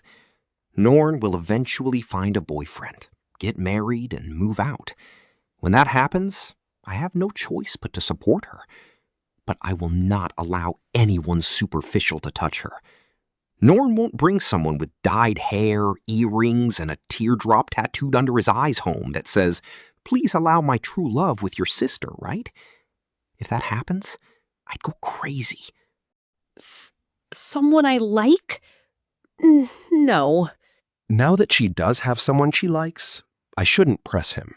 She does. She has reached puberty, and she's at that age. Huh. It's normal. Even so, to be liked by my Norn? What a lucky bastard. Well, if it works out, bring him over to visit. I said I don't. If she did, I need to vet him thoroughly for Paul's sake. For Paul, I will tell him I won't hand my daughter to the likes of you. Obviously. Also, Aisha, didn't you say you have a good harvest of your rice crop recently? And how happy Nissan is going to be? Oh, I was going to announce it myself later. Norne's the worst. That was payback. Aisha stands up in panic. Norn stares at her like nothing happened. But I can't just pretend I didn't hear anything. Rice harvest from the yard? Really? For the time being. Maybe it's the cold, but it wasn't a lot. But if we recrop right now, by fall... By recrop? You mean you have rice seeds? There are rice seeds? We do? It tastes a little weird. Is that okay, Oni-chan? No, that's fine. So, next year? And the next year too? Oni-chan made soil with magic for me. Oni-chan's soil is the best. I gently pick up Roxy, place her back to her position. Then I get up and follow the table. Until 3 steps before Aisha, I kneel with one knee, with my arms raised, waiting on her like a knight. Aisha, you did it! Oh, hey, can I jump? Aisha spies at Roxy behind me, slowly walks up, and finally jumps into my open arms. Then I lift her up and we spin together. It's Aisha Rice! Wow! I can eat rice. Of course, a trifle compared to Roxy's child, but I really love rice. Slow-cooked, pure white rice, with a side of well-salted grill fish, and eat a mouthful. Those Happy Meal days will soon be upon us. With a little exercise, happiness again blossoms inside me. Roxy has a child. Will she be Lucy's little sister or brother? Lucy will be 2 soon. A mixed blood with meagered ancestry? Will she get bullied? What color will her hair be? Lucy will be a good sister. Norn and Aisha too? Oh, I can't wait. And the name? Right, I should decide on a name. And... Oh, my words are jumbled together. Part 3. Afterwards, a modest celebration. A rich meal and lively conversations. Norn talks about what happened at the student council. Aisha happily reports that the market started to recognize her name and face. Sylphiette busies herself with the crying Lucy. Lilia quietly serves the food with a smile. Zenith Greyrat eats in silence, but also seems to be in a good mood. Roxy Magurdia seems a little peeved at how excited I was with Aisha's results, so I have been comforting her. Also on the menu today, onigiri. Looks like Aisha's contribution. I ask her where she learned this. She explains that Nanahoshi told her. That's all Nanahoshi taught her. Her girl power is truly low. Well, if you put me on the spot, I probably would make onigiri or porridge too. Aisha's hands are small, so her rice balls are small and round. Very experimental. and unevenly sized. Regardless, one for everyone, and everyone ate theirs. Besides me, no one seemed to enjoy theirs, but I thought it was delicious. Aisha worked hard to make this, worked hard to shape them. Of course it's delicious. So delicious that it makes me cry. With this successful harvest, we will get more next time. Next time, if we got a bigger harvest, then the onigiri can be even bigger. But will I be there to taste them? I have something to tell everyone. After dinner, I take a deep look at everyone. The sisters look bewildered. In a few days, I will fight someone. A very strong opponent. I didn't say Orsted. I think everyone has noticed by now that in the past 2 months, I have been acting suspiciously. I'm thankful that you haven't pressed me, so I have a free hand to work. I'm very sorry that I can't tell the details. There's a chance that I might not win. Everyone becomes rather nervous hearing that. So this night might be my last night sitting here with everyone. Can you choose not to fight? No. At least, I don't know. Afterwards, Hitagami did not contact me again, but he has been keeping me under watch. Nissan, you said you might not win. Why then? Norn. She's a mess. Lilia and Aisha Greyrat were both home, so they probably know something is up. They look serious, but no surprise or panic on their faces. If I don't come back, my room... Not coming back? Why? Don't say that! Oh, yeah, that's right. I just want to say a line like cool heroes in those stories, but no point in acting cool right now. That was too much. Well, when I get back, let's take a bath together? I don't want to. Do it yourself. Ha, this girl. Well, that's more like Norn Greyrat. Aisha? Aisha Greyrat. Here. If I don't come back, please let Nanahoshi taste the rice balls you made. Oni-chan. That person would definitely be brought to tears and do whatever you asked. Rather than with Nanahoshi, want Oni-chan to spoil me instead. Aisha Greyrat murmurs those words with her head down. Is that so? Aisha is still as playful as always. When I get back, I will buy her something expensive. A very expensive backpack. Or a giant diamond ring. Lilia-san. Lilia. Yes. Please take care of my mother. I will. But... Lilia said calmly. Even though I knew her the longest, I have never seen her look so shaken. Aisha is my sister, but Lilia doesn't feel like a mother. Mom? Shortly after my father's death, Rudeus, quietly final. Going. Shortly after my father's death, Rudeus, quietly final. Going. Somehow I imagined a little pain on Zenith Greyrat's face. I don't really know. Maybe one time will come when her emotions return to her. Sylphie? Sylphiette, I'm here. Take care of Lucy. Okay, but Rudy? What is it? No, it's fine. I feel like Sylphiette wants to say something, but no matter what, I can't guess her thoughts. I like her, but no matter how much I like her, I don't understand her. It makes me uneasy. Under the table, I grab Sylphiette's hands, pull her close, and whisper into her ears. Hey, Sophie. Oh, I hope you won't get angry for what I'm about to say. Oh. If I come back 7 times in a night, Sylphiette's head drops. Did I say something wrong? Seriously? Rudeus is such a pervert. Sylphiette punches me on the shoulder.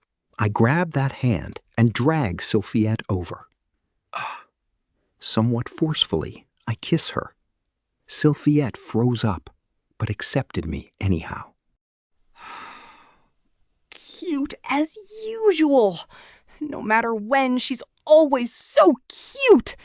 As expected of Sylphiette. When I am with Sylphiette, I feel at home. All right already, Rudy. Everyone's watching. Eek!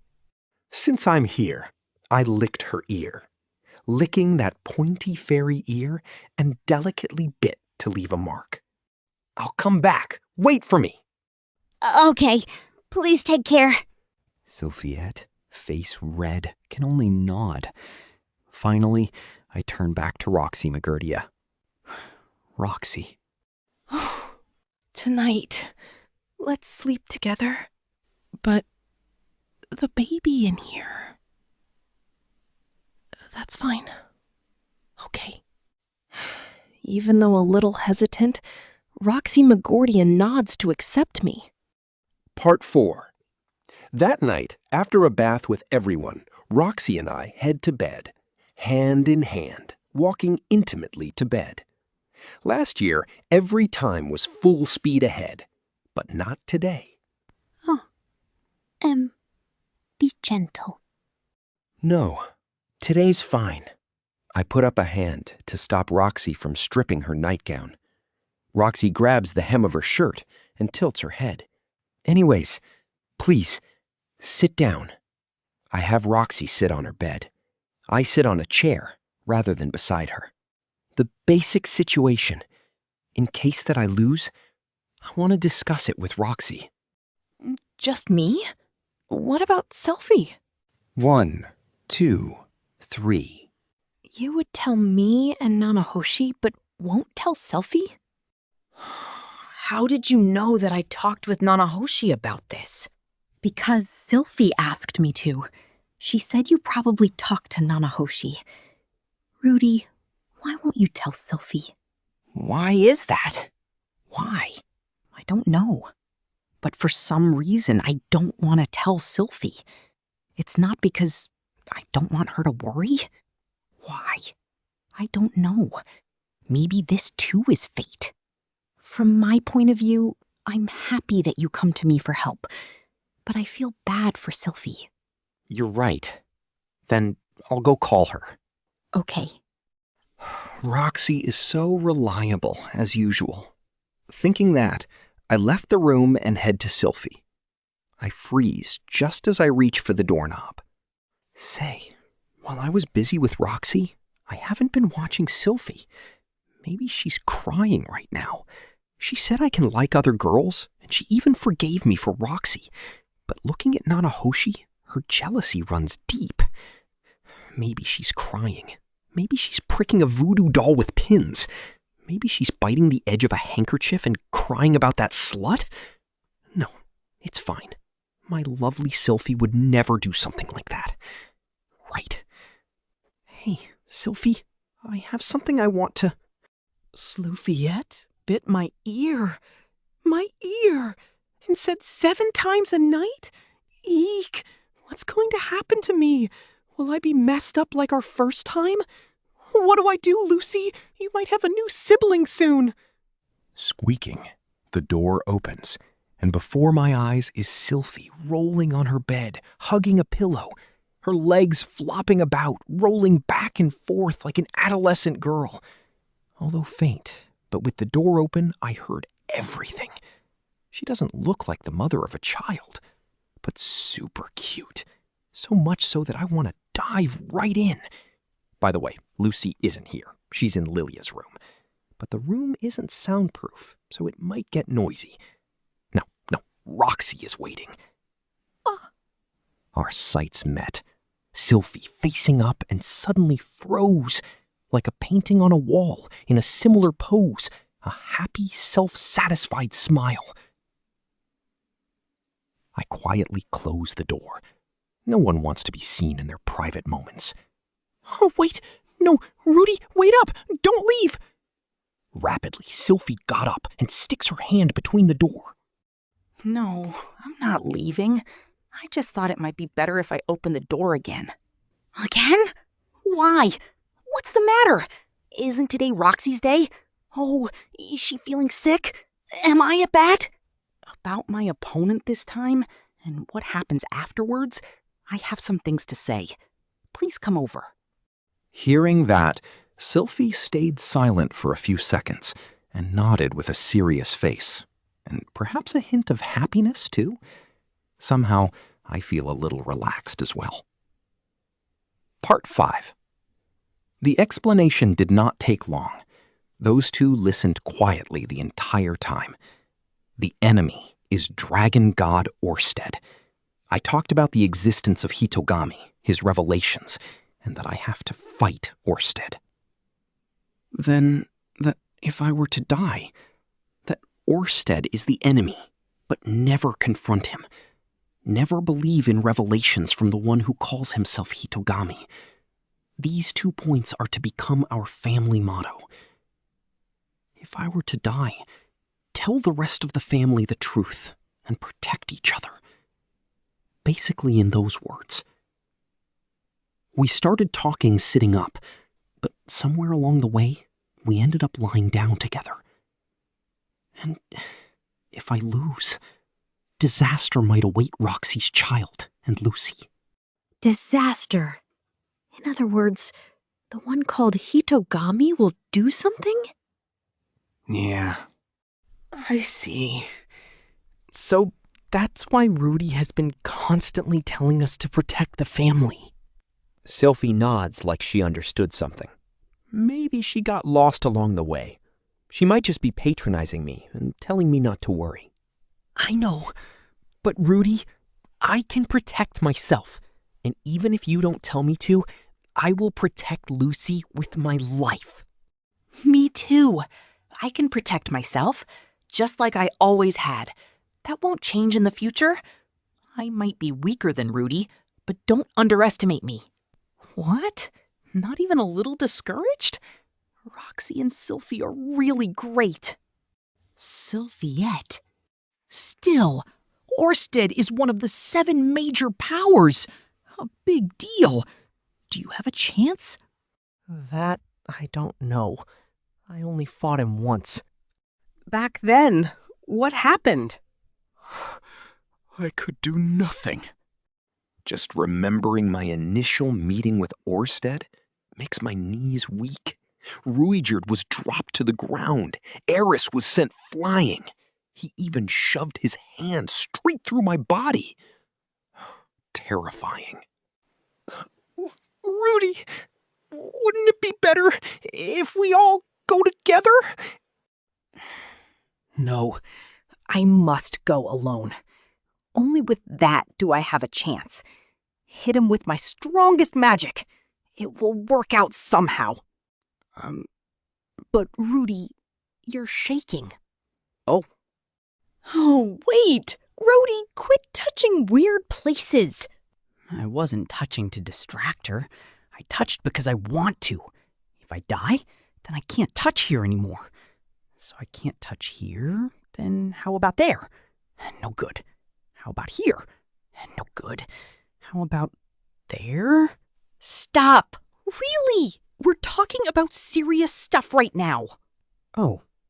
Sylphiette. Hey, recently Lucy started to crawl everywhere. We can never find her. Oh.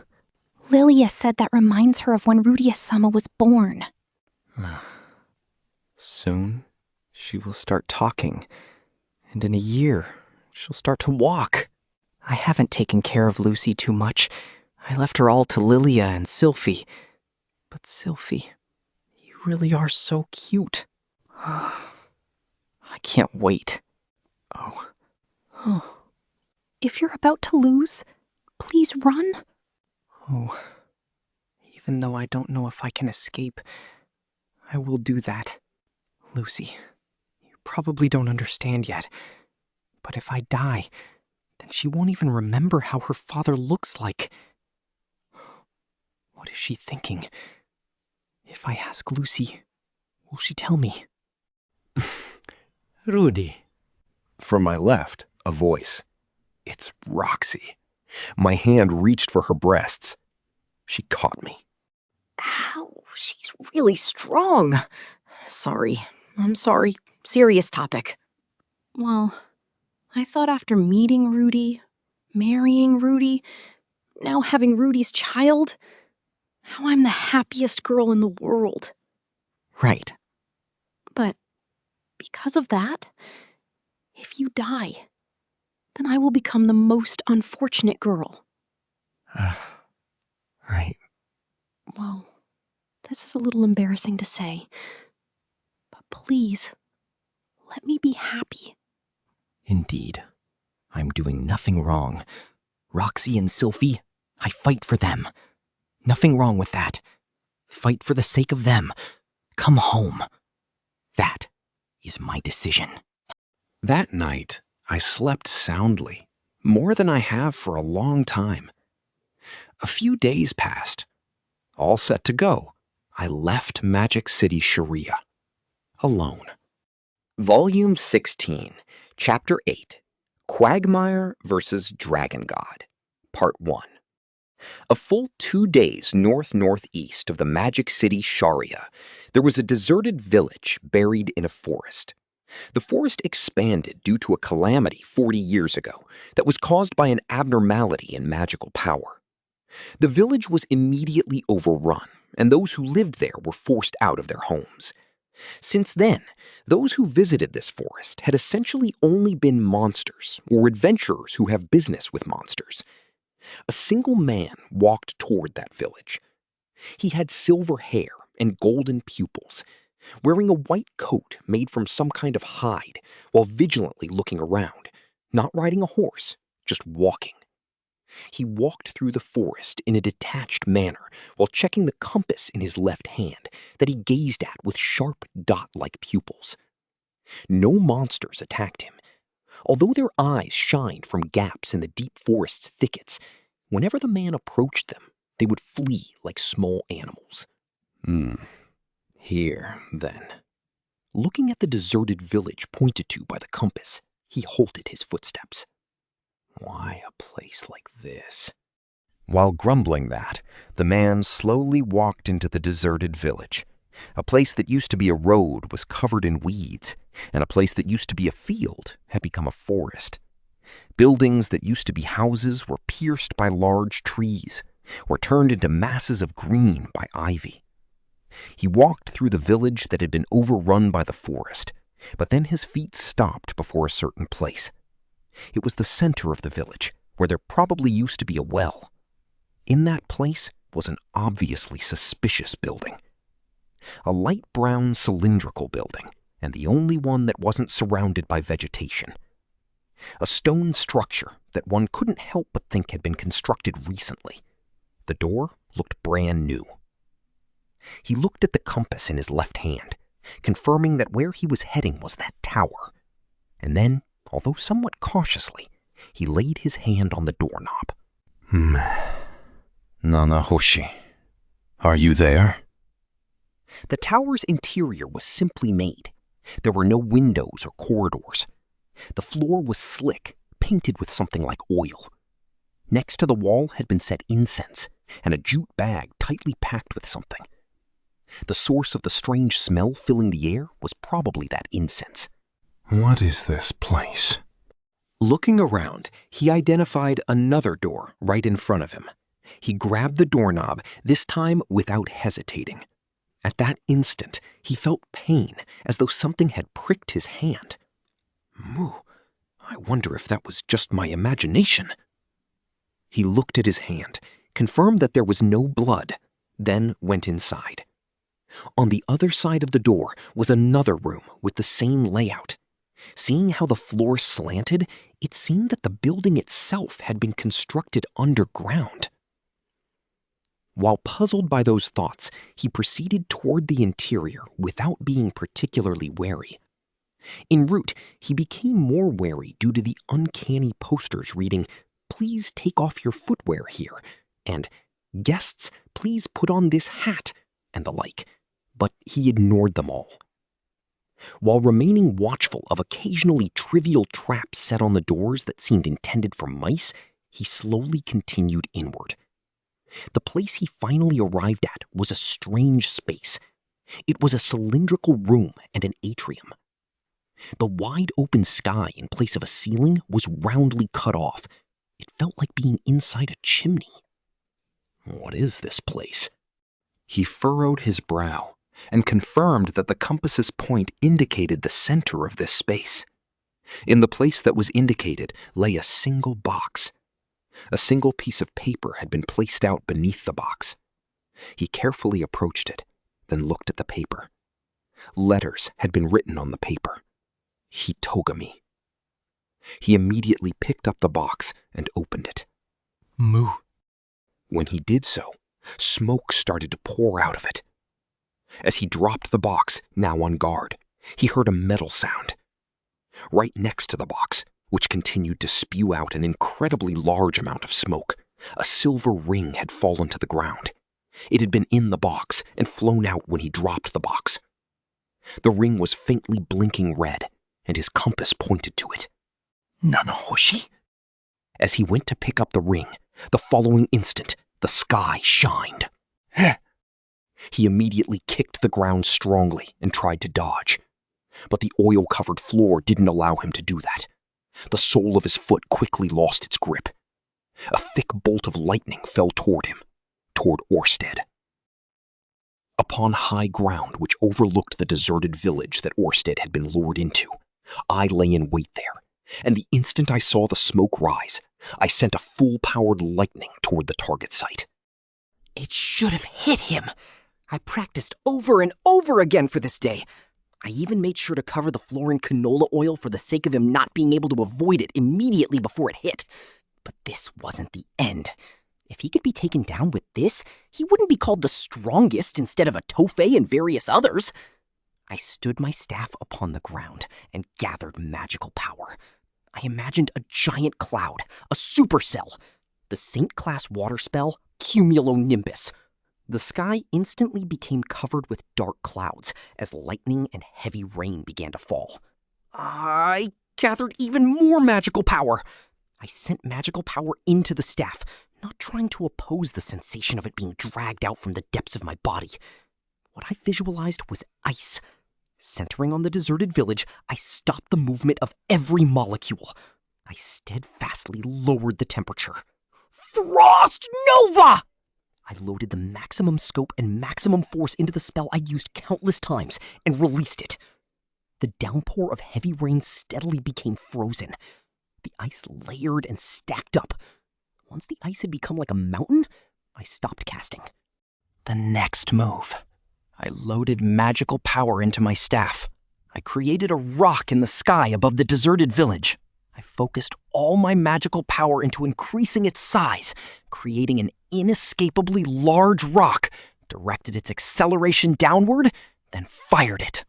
The rock struck with such a speed as to make one think that its large form had suddenly teleported. The ground shook. A little later, a rumbling sound reached my ears. A little after that, the sudden gust of wind and shockwave reached me. While holding my arm in front of me to protect my eyes, I gazed at the rock's landing point. The ice had been smashed, and 2/3 of the rock had been buried underground. If that was a direct hit, I don't think he survived. But did I get him? I tried saying that. No reaction. Could it be over? That would be nice, but the moment after I thought that, the rock broke apart. You! An unbelievably terrifying killing intent was sent to my location. Fear ran through my spine. My legs trembled and my eyes watered. I dived toward the magic armor that I'd set immediately next to me. I fed magical power to its parts as I'd practiced hundreds of times, set up my posture, and grasped my staff. I felt the killing intent approaching. Activation complete. In order to deal one more blow, I gathered magical power in the staff held in my right hand. I visualized a nuclear explosion. With the intention of putting all my magical power into it, I sent magical power from my arm into the staff. I pointed the staff, yelled out, and shot out the spell, and at the same time held my left hand out in front of me and concentrating magical power into the absorbing magical stones. The center of the deserted village lit up. Slightly later, flashes of heat ran across the ground as though they were licking it. I confirmed out of the corner of my eye that all the trees burst into flames and turned into black shadows. Slightly later, the explosion came.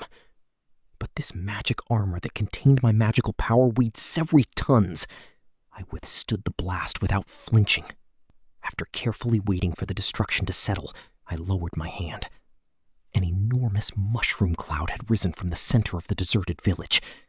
I couldn't see the ground well because of the smoke, but I had loaded enough force to blow away everything. That was probably the highest class of force out of everything I'd ever used. And yet, my body wouldn't stop shivering. The killing intent, which had been inevitably drawn closer since earlier, hadn't disappeared. It was drawing near at a fierce speed. It had been so far away, and now it was already so close. My teeth were chattering. I clenched my hand that was shivering with fear, placed my staff in the holder on my back, mounted the Gatling gun on my right arm, and held the shield in my left hand.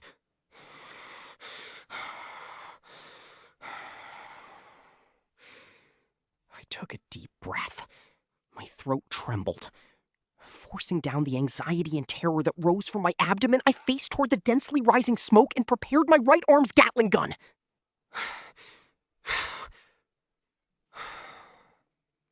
That was the first move. If I ended up losing the initiative, I would definitely lose. In the first place, did I do any damage?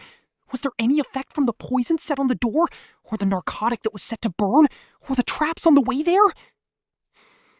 I put in as much power as possible into the 4 offensive spells I used just now. If he was completely unhurt by all of that, wouldn't this Gatling gun-like magical tool be unable to scratch him? No, in the first place, did I even hit him? There's no way I wouldn't hit him with a spell of such vast scope. I shot it out with the highest class of force and scope to make sure he wouldn't avoid it. From a place so far away, it couldn't even have been seen by an eye of foresight. From a place that Orsted wouldn't be able to predict no matter what magical eye he might have. Take this! While yelling, I activated my right hand's Gatling gun. The magical power ran through it, generating and firing stone cannon bullets at a tremendous rate. The cannonballs cut through the air, an incessant shrieking sound echoing through the surroundings. The massive cannonballs with overwhelming speed blew away the clouds of dust. I caught sight of the silver-haired man with a tattered cape and soot-filled face. Was there any damage? None? There was blood on his chin. Aren't those burns around the base of his neck? It's all right. Although it wasn't much, he definitely did take damage. Our eyes met. The hawk-like sharp glint of his eyes perceived my figure. The eyes of a hunter who discovered his target. He began to sidestep in order to avoid the downpour of rock cannonballs. I opened my eye of foresight as much as possible and tried to read Orsted's movements. His movements were fast, seeming blurred as they stacked on top of each other. I aimed the Gatling gun so as to obstruct him from evading it. The time lag from firing to impact was essentially non-existent. Even so, Orsted evaded all of them as though he could see their trajectories, gradually approaching me. 1 step, 2 steps. Orsted steadily closed the distance while maintaining an expression like that of a bird of prey. Occasionally he'd grimace as a rock cannonball grazed him, but that was all. As if to say that even a direct hit wouldn't be fatal. As if to say that there was nothing to fear. As if to say that he always fought against enemies with this level of attack. That wasn't the case for me. I felt a shudder toward that zombie-like, unsentimental way of fighting. My heart fractured at the sight of that movement, which seemed to tell me that all of my attacks were futile. But for now, I still had the advantage. While telling myself that, I stepped in order to match him. If Orsted came from the right, I'd move back and to the left. If he came from the left, I'd move back and to the right. If he came from the front, I'd load onto him with the Gatling gun. Just as I'd simulated it, in order to further corner him, I cast magic with my left hand. My aim was beneath my and Orsted's feet. The spell was Quagmire. The moment I raised my hand to activate the technique after having immediately completed it, Orsted raised his left hand toward me. Disturb magic. The magical power I'd finalized was stirred up by his magical power. He was trying to transform meaningful magical power into meaningless dregs of magical power. I forcibly used the technique formula for Quagmire. That was possible for me. I'd been doing it for a long time. While teaching Sylphie disturb magic, I would practice trying to counteract that by completing the technique. I might have been doing that all for this day, this time, this moment. Orsted's eyes opened wide. Looks like it was the first time somebody checked his disturb magic. Ooh. The instant it became muddy at Orsted's feet, he activated magic in order to coat it. The portion that had been mud was covered in a plate of earth. And then he moved his right hand toward me. My vision was covered in light. I shuddered. I stopped the Gatling gun and took a huge leap to the side. My field of vision was filled with scenery that wasn't light. The ground in front of where Orsted had pointed his hand had sunk greatly inward. I didn't see what kind of spell it was. Fire? Maybe some other kind. Could it be gravity? Was what I saw just now not light, but death? I didn't have any time to think about it. Orsted ran toward me with his hand out. Disturb magic doesn't work. He can negate disturb magic too. I activate my left hand and right hand at the same time. While restricting his movements with the Gatling gun, I would use the absorbing magical stones to negate his magic. I held both of them toward him with that intention. I realized my mistake. Orsted's magic disappeared. But at the same time, the barrage of rock cannonballs heading toward Orsted also lost their effect, turning to sand and disappearing. Orsted closed in. Still directing his right hand toward me, with his left hand held at his waist defensively, he swung it down, aiming at my heart. Ah! My instincts had me choose to evade with all my power. Attempting to escape to directly behind me, I used both feet attempting to leap backward, but I didn't make it in time. Orsted's fist struck my chest area. The sound of metal coincided with Orsted disappearing from my vision at a terrifying speed. I heard a sound from behind me as tree after tree passed by through the corners of my eyes. So this is the sensation of being blown away. The moment I thought that, I struck a large tree and stopped being blown away. At the same time, my full body received the full G-force, giving me pain as though my internal organs were being torn off. My vision went black for a moment, but it recovered right away. The magic circles that Cliff had inserted into the magic armor instantly healed my body. But when I looked at my chest, the chest plate was dented and cracked. The crack was being steadily mended, but slowly.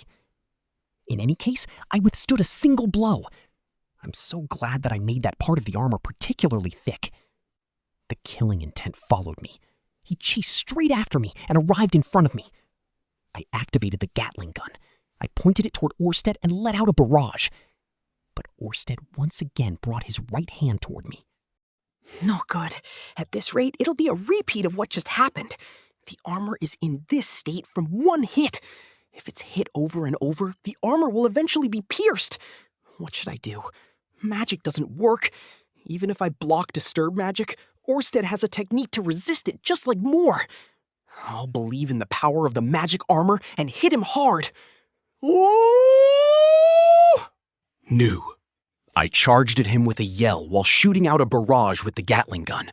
Orsted brought back his right hand in defense. I moved both legs. I brandished the shield in my left hand and rammed him with the weight of my entire body. Orsted assumed a water god-style defense.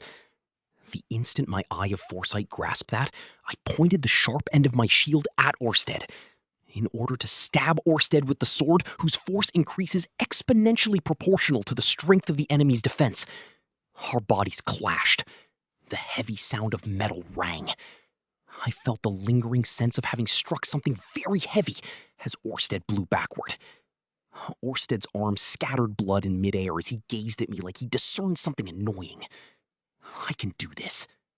I immediately set up the Gatling gun, pointed it, and fired. A tremendous number of rock cannonballs flew out, hitting Orsted in midair. His clothes were shredded, and below them was a body full of wounds.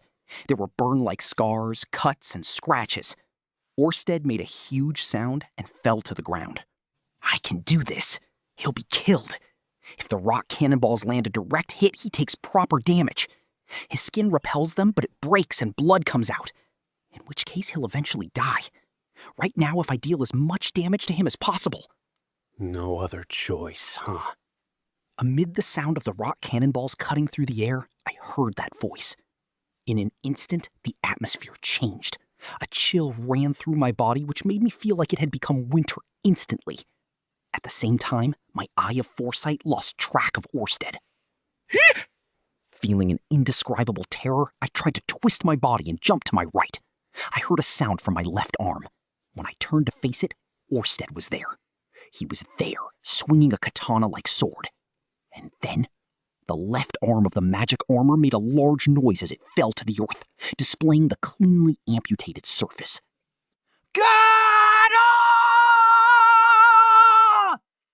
Orsted let out a roar. At the resounding yell like an electric shock, my body became numb as though paralyzed. Voice magic, a magic particular to the beast races. In that instant, it seemed like I'd lose consciousness, but I barely endured it and jumped to the side. While indenting the ground, Orsted broke into a rush. The moment I aimed the Gatling gun and tried to activate it, Orsted swung his sword. It was cut to pieces and fell to the ground. I still have my right arm. There's a slash mark on the armor plate, but he can't cut it from that distance. Orsted is right in front of me. His posture is still that of having slashed. I concentrated magical power into my fist, holding nothing back. I drove my fist toward Orsted's face while firing electric. I felt a wet, slipping sensation. When I looked, I saw that Orsted's sword was lodged in my arm. He had deflected it, both my fist and the electric shock inside my fist. Behind Orsted, purple lightning licked the forest. A large tree split and burst into flames with a great sound. Orsted's arm and the sword lodged in my arm moved slightly. Wah! The armor's right arm, along with my arm inside of it, was cut short. I felt sharp pain, but with no time to grimace at the pain, Orsted pressed toward me, swinging his sword. I had no time to consider what I should do next. He landed a kick into my stomach. I spat out gastric juice at the shock which seemed to rupture my stomach. My view was blurred with tears. While falling on my backside, I turned my broken-off right arm toward Orsted and fired off a shockwave. Orsted slashed upward. I heard a loud sound and nothing more. By the time I realized that the shockwave had been cut apart, a kick had landed in my face. I suddenly noticed that I'd fallen down. When I straightened up and tried to stand in a state of panic, Orsted was right in front of me, brandishing his sword. I'm going to die. Purge! I yelled without thinking. At the same time, the backplate popped off, and I was ejected from the magic armor as if pulled. An instant later, the magic armor was cut in half. I struck the ground and rolled roughly. I can't see him move. I can't do anything. I can't follow Orsted's movements. My entire body hurt. Even though I'd only been struck through the armor a few times, pain ran through my body as if my entire body had been struck. My chest hurt. My stomach hurt. My right arm hurt. My neck hurt. My back hurt. It was difficult to breathe. It felt like my body couldn't move well. An incredible exhaustion. Huh? Could it be that I've run out of magical power? Oh. Orsted's eyes were directed toward me. I shuddered. I don't have the armor anymore. I need to escape, or I'll be killed. Before that, my right hand. Where's my right hand? Oh! Before I knew it, I'd been kicked flying. Pain assaulted each part of my body. Face up, my chest was stomped on. Oh, a groan leaked from my throat. Something cold was pressed against the hot nape of my neck. I saw that Orsted had thrust his sword before me. Am I gonna die? I couldn't win after all. I'm gonna die. I was wondering who it was. So it was you, Rudeus Greyrat. I heard that you were living peacefully. So why did you go after my life? It looks like Orsted isn't gonna kill me right away. Maybe because he spared my life once? Maybe because I've already lost the ability to fight. Whatever. Hitogami said... So you really were Hitogami's apostle. Die. Orsted took his foot off my chest and held up his sword. He said you'll destroy the world and my descendants will help you kill him. What did you say? Orsted stopped moving. Hitogami said to fight you to stop you from destroying the world. He said that's why, if I kill you, he'll overlook my kids, my family. Lying face up, I clung to Orsted's legs, and then rubbed my head against them and cried out my words. This is the only thing left that I can do. I'm begging you, please don't destroy the world. It's fine to kill me. Don't take away my kids, my future. I'm begging you. This is the first time I've been so happy. I'm begging you, give up on Hitogami. I'm begging you. I cried. I'm powerless and pathetic, uncool. What am I doing? Shit. I can't do that. The instant I heard that, I bit Orsted's leg. Fagua! Still biting, I lifted my right arm that was spurting out blood, loaded all of my remaining magical power into my fistless arm, and let it all explode at once, with the intention of killing him even if it killed me too. Disturb magic! I was kicked away, lost my concentration, and my magical power dispersed. My awareness became distant. The next time I used magical power, I would definitely faint. Even if you possess an element of Laplace and have vast magical power, if you keep using large spells like that, one after another, you'll still run out of magical power. Orsted extended his hand. Oh, I'm gonna be killed. I'll be killed! If I'm killed, Orsted won't die. If Orsted doesn't die, Lucy will. Roxy will. Sylphie will. They won't die. I won't lose. I need to win no matter what. But my body won't move. I have no magical power. Blood is pouring out of my arm. My consciousness is dim. My vision is dark. Orsted's hand covered my view. Oh.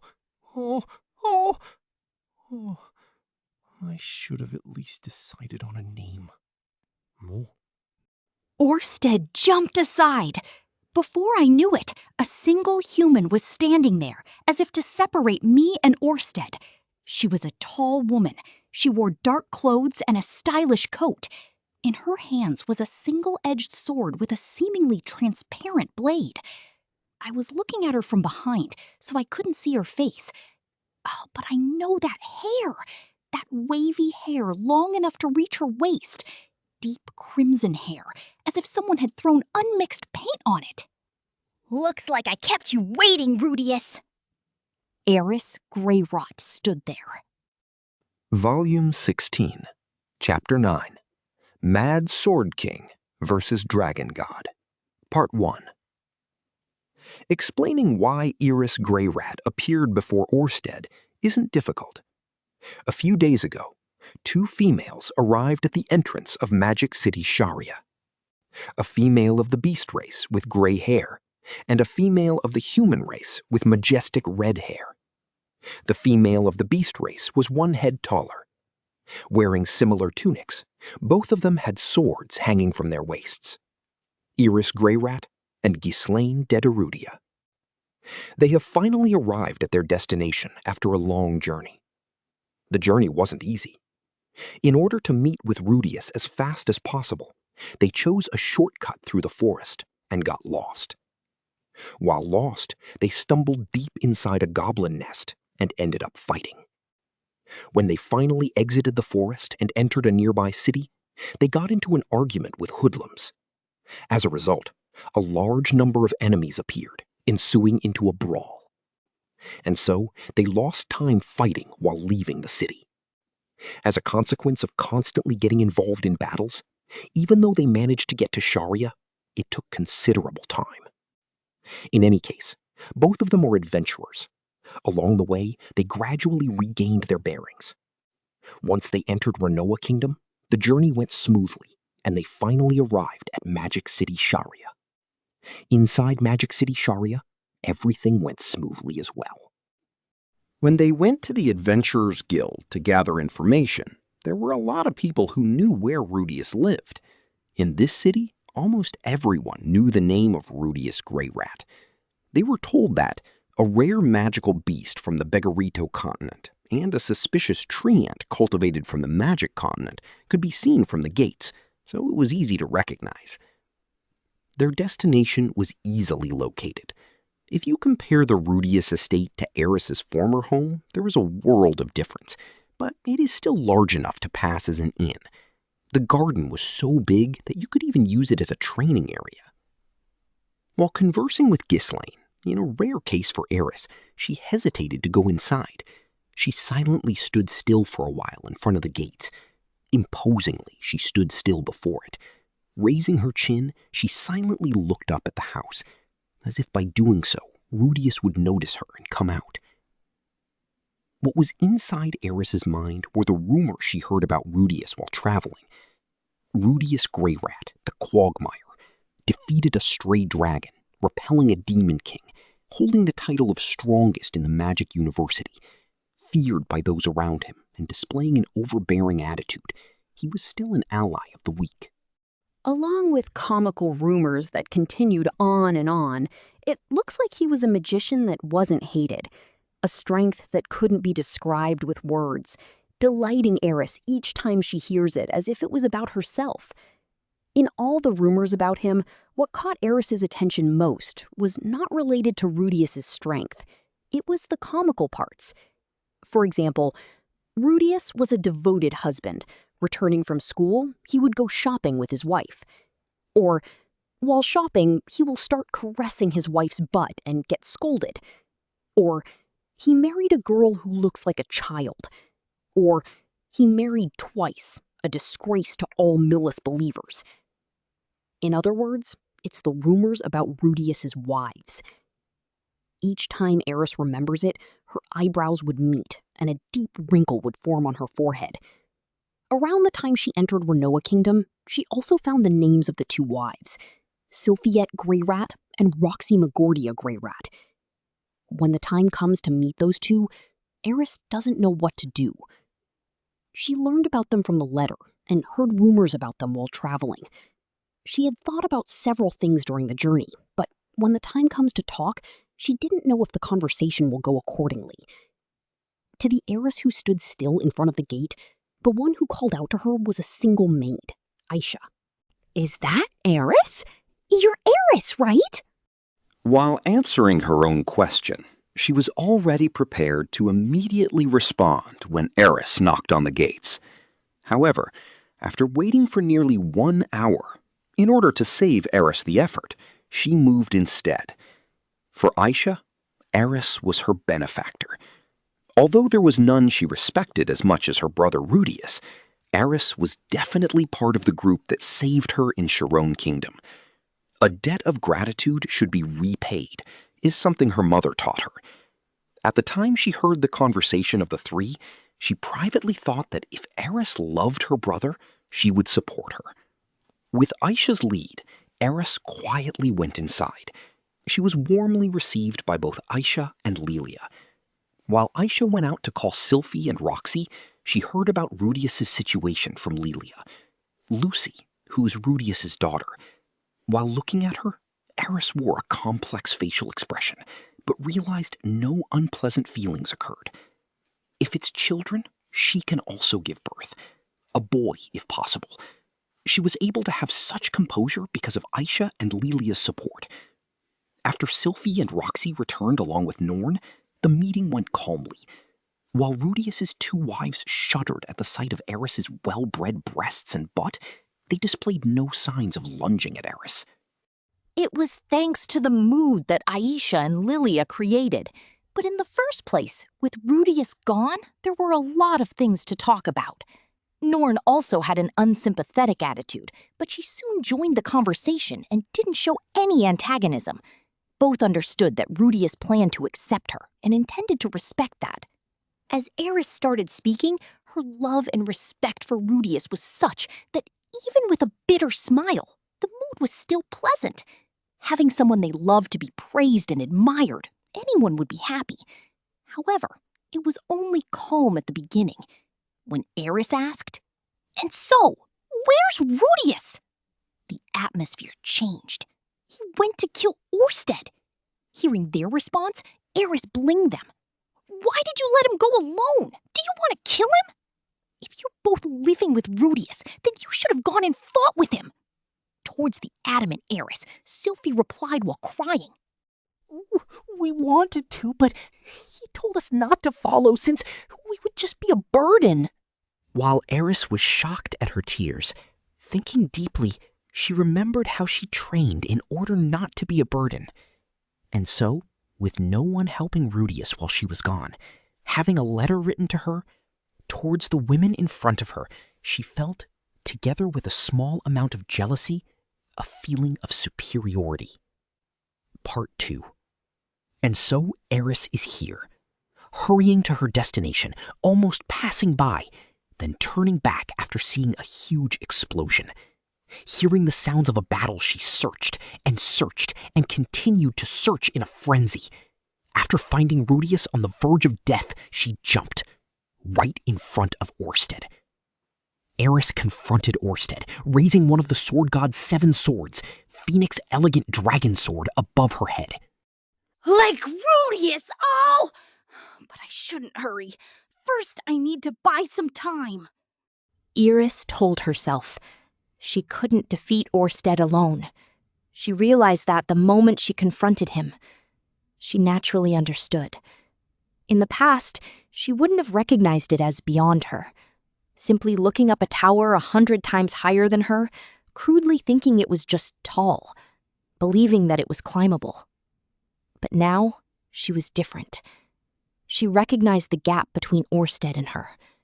Even so, Orsted was high, very high, at a height high enough to dazzle. So high to the point it's impossible for Eris to climb.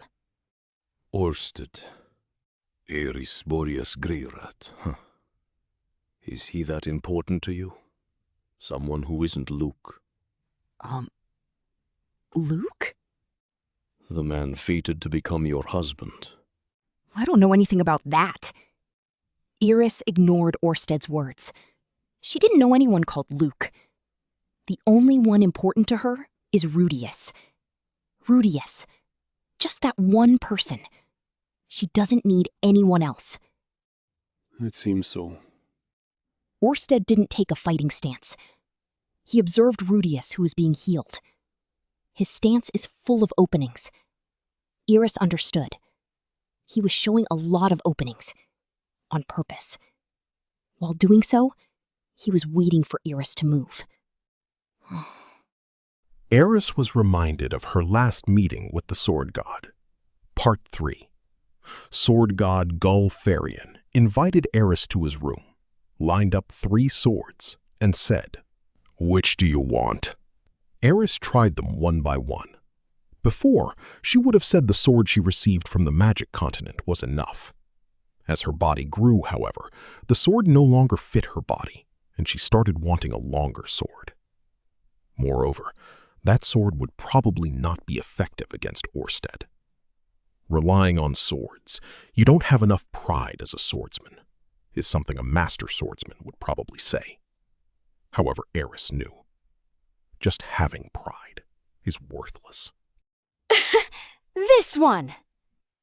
What Eris chose was the most simple sword, a thin and slightly curved single-edged blade, a sword that didn't release any sinister feeling and just felt refreshing. Phoenix Elegant Dragon Sword, huh? This is definitely the sword that the skilled craftsman Dragon Emperor bestowed upon the first-generation sword god. Phoenix Elegant Dragon Sword, able to push the sword god's techniques to the limit. A sword for a sword god. That's a good choice. Tell me the reason. That sword is cursed. It doesn't seem special at first glance, but magical power has been tempered into the blade, and you can nullify your opponent's fighting spirit defense. The dragon god's fighting spirit has a defense so strong it can't be nullified, but you can weaken it. Defense nullification. That is the ability that Phoenix Elegant Dragon Sword possesses. It didn't fit me, but you can probably master it. Of the 7 swords, 1 is with the sword god. The 2 sword emperors each have one. Finally, the sword king Ghislaine holds another. The remaining 2 swords will be given to master swordsmen when they grow a little more into adulthood. Now then, to the main problem. First, your tactic against Orsted. Don't ever move first. The sword god's forewarning. There was no need to ask why. Eris also knew the reason. He has reached god rank in the water god style. His counterattack will surely kill you. What came to mind was her past self. She was blown away with one hit. An unpleasant memory. That's the first phase. Part 4. The sword god style always takes the initiative. Do the reverse. The sword god told her a simple strategy against Orsted. And so, Eris chose not to attack. The water god style would definitely wait and show no aggression. The aggressive sword god and the defensive water god. Their affinity is the worst. The water god style's counterattack will not fail. As long as there is no difference in ability, the water god style will win. Eris has experienced it with her body by training with Water King Isolde. Therefore, Eris chose not to attack first. For the girl labeled as the mad dog, who has always been aggressive, that was a bitter experience. You're not going to approach? Just bracing herself and showing no signs of aggression, Orsted was puzzled at the scene. The sword god style would definitely attack first. That was the basics of their technique. I'm fine with waiting. I'll attack together with Rudeus. That's surprising. Eris Boreas Greyrat will fight together with her companions? Is this also a part of your madness? Certainly, if Eris Boreas Greyrat held a little more judgment, if she were to study under a suitable master. I see. So this is what happens? I'm no longer a part of Boreas. It's just Eris Greyrat. The Eris I know is a different person, is she? While speaking, Orsted slowly adjusted himself. Easing down his left hand, he slowly raised his right and pointed the tip of his sword at Eris. Well then, let me start off. With both of them doing nothing, the fight has entered the second phase. Part 5. Eris once again remembered her conversation with the sword god. Shaping his fist like a sword, he can release a sword of light. In order to deal with the sword of light, you've sparred with Nina several times, right? He won't be faster than you using his wrists. Aim at it and chop it off. However, left or right, which one will he release it from? If he readies both hands, which one will you gamble on? Will it come from above or below? This is the second phase. Eris grimaced. Orsted already drew his sword. He was no longer using his fist as a substitute. He'll be using a complete sword of light. Eris wonders if she can still cope with that. She assumes positively. Orsted isn't perfect. His breathing is slightly rough, and his body is full of wounds. Blood is flowing from his sword hand. Furthermore, Orsted has only readied his right hand, as planned, from below. Even though he's injured, he's just using one hand. He's looking down on me. Usually, Eris would be enraged by it, but strangely she's calm. She never thought a day would come when she'd think being underestimated is convenient. Sword God style hidden technique, Sword of Light. At the same time, Orsted moved his hand with frightening speed. Sword God style hidden technique, Light Reversal. Eris swung her sword in a single pattern that she repeated over 1,000 times, a method to counter the Sword of Light. In a situation where you couldn't be the fastest, countering with a bisecting action. Orsted's severed hand and sword separated and whirled in midair. I did it! However, in the next moment, Orsted performed a surprising action. With his left hand, he caught the severed limb and immediately reattached it. At the same time, he made use of his upper body and performed a roundhouse kick. Eris was able to evade this attack. She was told by the sword god that it would probably turn out this way. Retreating half a step backwards after evading, she was pursued by a hand sword, which she knocked away with her blade. They weren't used as a sword of light. As a result, Eris's slash couldn't injure Orsted. With a clang, the hand sword was deflected, and Orsted stood there uninjured. A bit later, Orsted's sword dropped with a whoosh and pierced the ground behind him. Looking at Orsted, his hand that should have been severed has finished healing. Similarly, the damage Rudeus gave him has been completely healed. Healing magic. In the course of that brief exchange, Orsted used healing magic, and in an instant, everything was healed. A monster. That slash he had used right now wasn't a sword of light, but it had considerable speed and power. And yet, it was repelled. Besides the sword of light, there was nothing that could smash Orsted's, the dragon god's, holy dragon fighting spirit, even if the sword is the Phoenix Elegant Dragon Sword. This fighting method, was it suggested by the sword god? Your cherished Rudeus Greyrat. Eris returned her sword to an overhead position. She sharpened her mind and calmed herself. The ensuing words were spoken loudly. Did you train inside Gulfarion's bedroom? Towards the three people behind her. No, he spoke loud enough for Rudeus to hear, in words that could be easily misunderstood. Usually, those were words Eris couldn't forgive. No matter what Eris says, she respected the sword god. In the past few years, the one who trained Eris to the brink of death was Gulfarion. He entrusted his dream to her.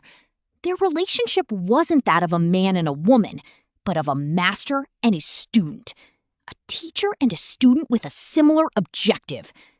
But that master also told her, if the fight goes smoothly, sooner or later Orsted will probably start provoking you.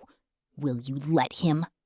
The sword god expected provocations to occur, and so she wasn't disturbed. She will not get angry about anything. Right now, Orsted was inside sword god Gulfarion's palm. Oh, you've truly grown strong, haven't you? He adjusted the shape of both his hands into swords. Seeing that, Eris remembered the final words of the sword god. That person, for some reason, won't fight seriously.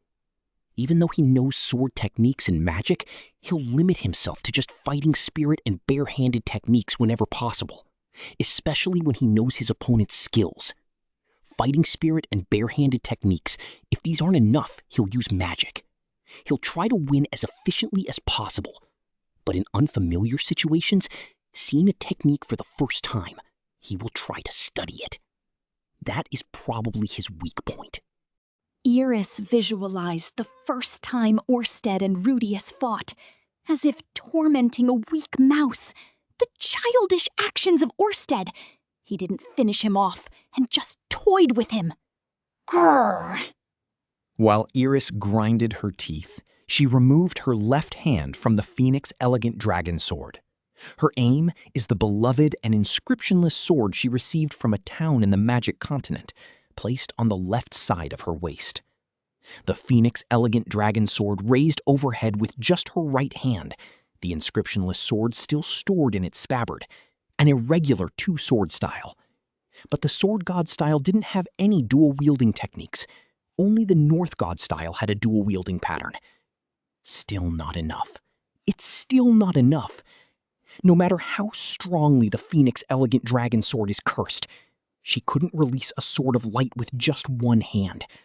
Even with sword draw techniques, she can't perform an Iai Giri with a reverse grip. A futile posture. A futile action. This isn't a posture a sword king who mastered the sword god style should have taken. Moo. And that's exactly why Orsted's movement stopped. With his hand swords at the ready, he observed Iris. His eyes no longer reflected Rudeus, who was receiving healing magic. He was only looking at Iris. However, he won't just let time pass by. If Iris doesn't start doing anything, Orsted will start attacking. For such a situation, with the intent to deceive, Iris practiced a single technique. The North God Styles technique which she learned from the North Emperor, Ober. A technique which she only witnessed once. Iris trained to draw a sword from the scabbard with one hand as fast as possible. It was incomplete, but it was a technique that can be relied upon to steal a person's life. A cornered North God-style practitioner will throw his sword! Though it was rough, Iris moved her left hand in a direct path. Hooking her finger to the sword guard, she unsheathed it and threw it while aiming at Orsted. The sword that spent a long time and experienced countless trials with Iris, with its tip pointing at Orsted, soared towards him.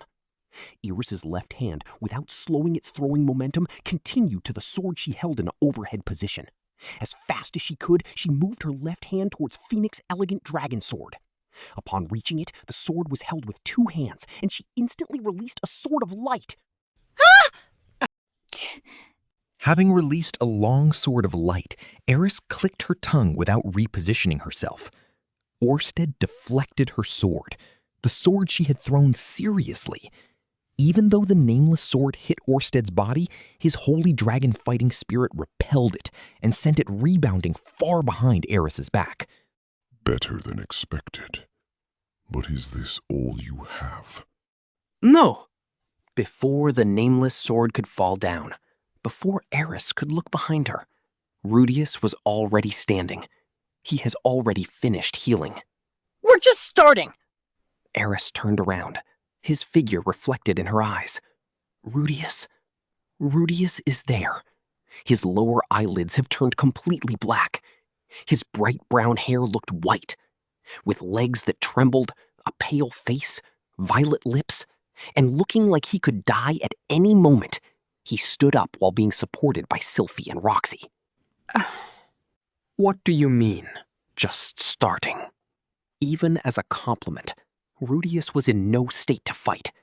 His magic power has been depleted, his strength already left him, even his willpower was gone. He was ragged all over his body. I meant exactly what I said. Seeing that, Eris made her resolve. Part 6. Take Rudeus and escape! I'll stop Orsted even if it costs me my life! That resolve was comprehended by Sylphie. She already witnessed something similar. Once before, Ariel's traveling companion had the same resolve. A resolve with no regard for one's own life. I'll help! Sylphie shouted. Her legs were trembling. Ever since the first time she laid her eyes on Orsted, in front of an existence that can be called a symbol of terror, she was prepared to die. For the sake of protecting Rudeus, deciding wasn't hard at all. Even more scary than Orsted was the regret of no longer being able to see the one she loved. Do you want to kill Rudeus? Eris's words from the time in Sharia still lingered in her ears. She didn't have that intent. Even though Rudeus was worrying, it was the same as always. She thought it was fine. Rudeus will return as always.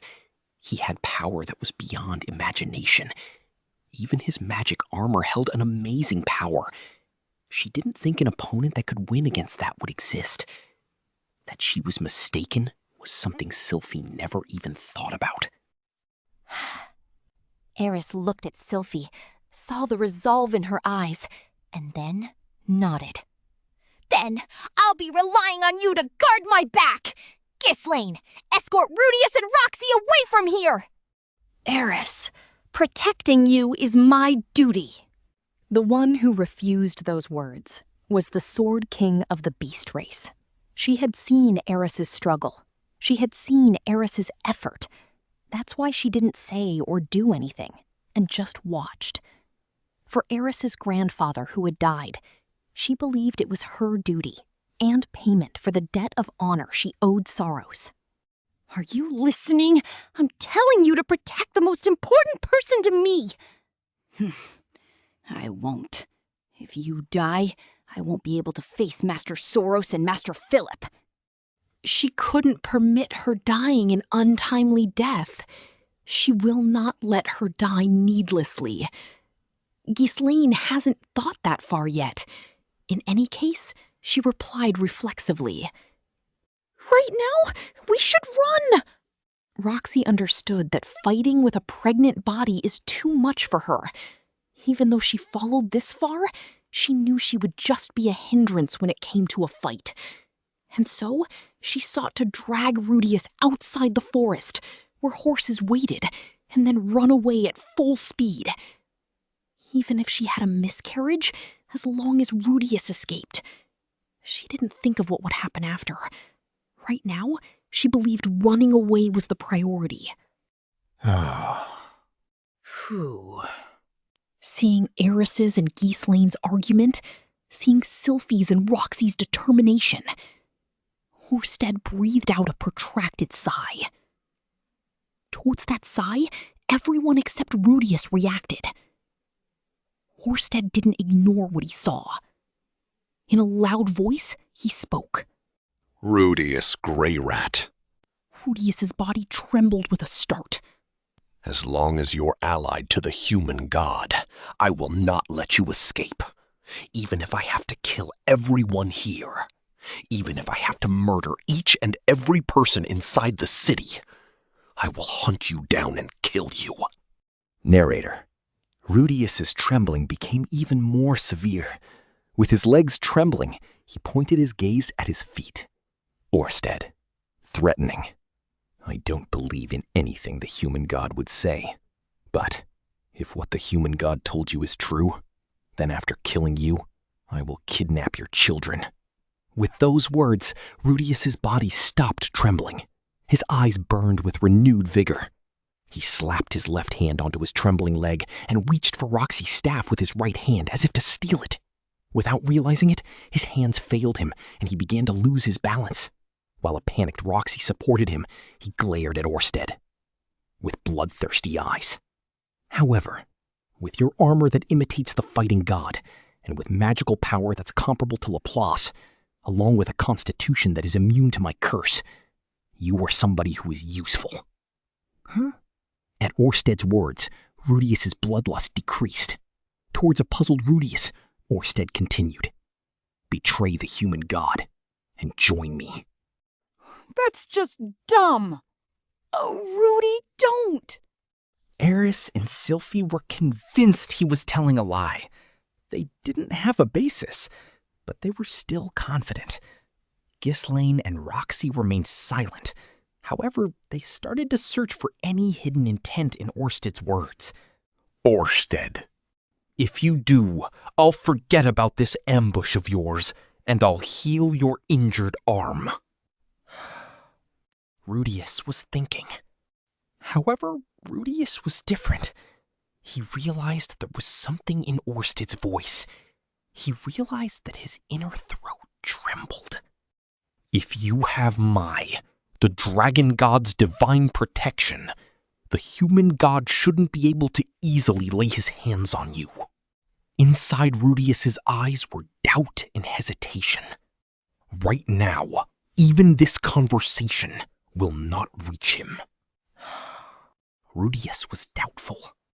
If you unwillingly followed the human god, this shouldn't be a bad deal for you.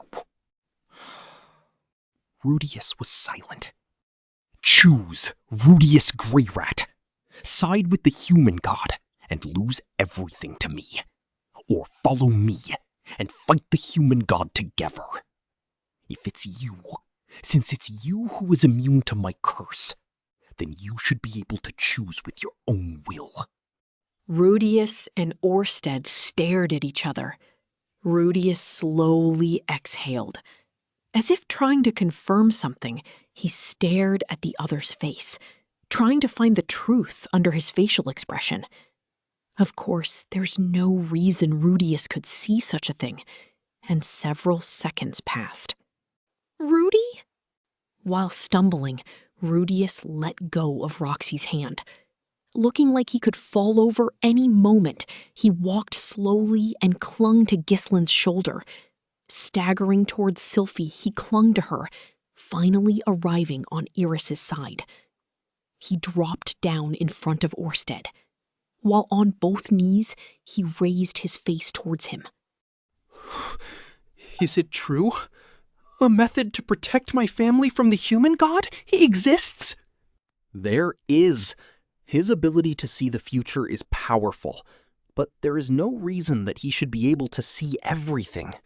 His ability shouldn't be omniscient or omnipotent. And that method is absolutely effective.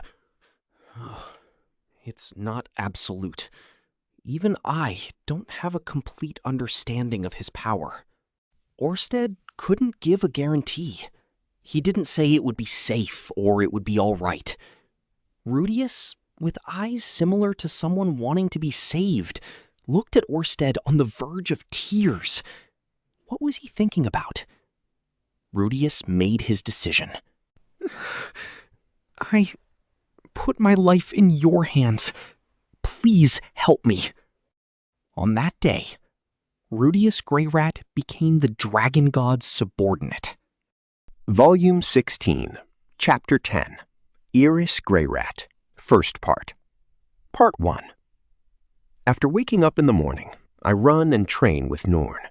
When I return home, I give Sylphie, who is busy taking care of Lucy, a tight hug. I drop by the living room to greet Aisha and Lilia good morning. I help the still sleepy Roxy braid her hair. I call Zenith, in the midst of a staring contest with Beat, in to eat. All of the family eats breakfast together. As if nothing actually happened, life returns to normal. But the truth is, something did happen. I did indeed have a duel to the death with Orsted. I got my ass whooped. Yet, I'm alive. Rudeus Greyrat. Internal monologue. Contemplative. The proof of that is, I look at my hands. If I curl them up into a fist, I can feel my fingertips in both hands. Narrator. Neutral.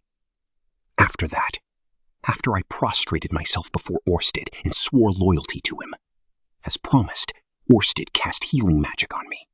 Both of my hands grew back, and I finally regained all my limbs. After casting another magic on me, he handed me a bracelet he was wearing. Orsted, and left. I'm wearing that bracelet right now on my left hand. I don't know what effect this bracelet has. Maybe it helps to replenish magic power? Or perhaps it helps to prevent Hitagami from spying on me. It's been 10 days since then, but Hitagami has yet to reappear in my dreams.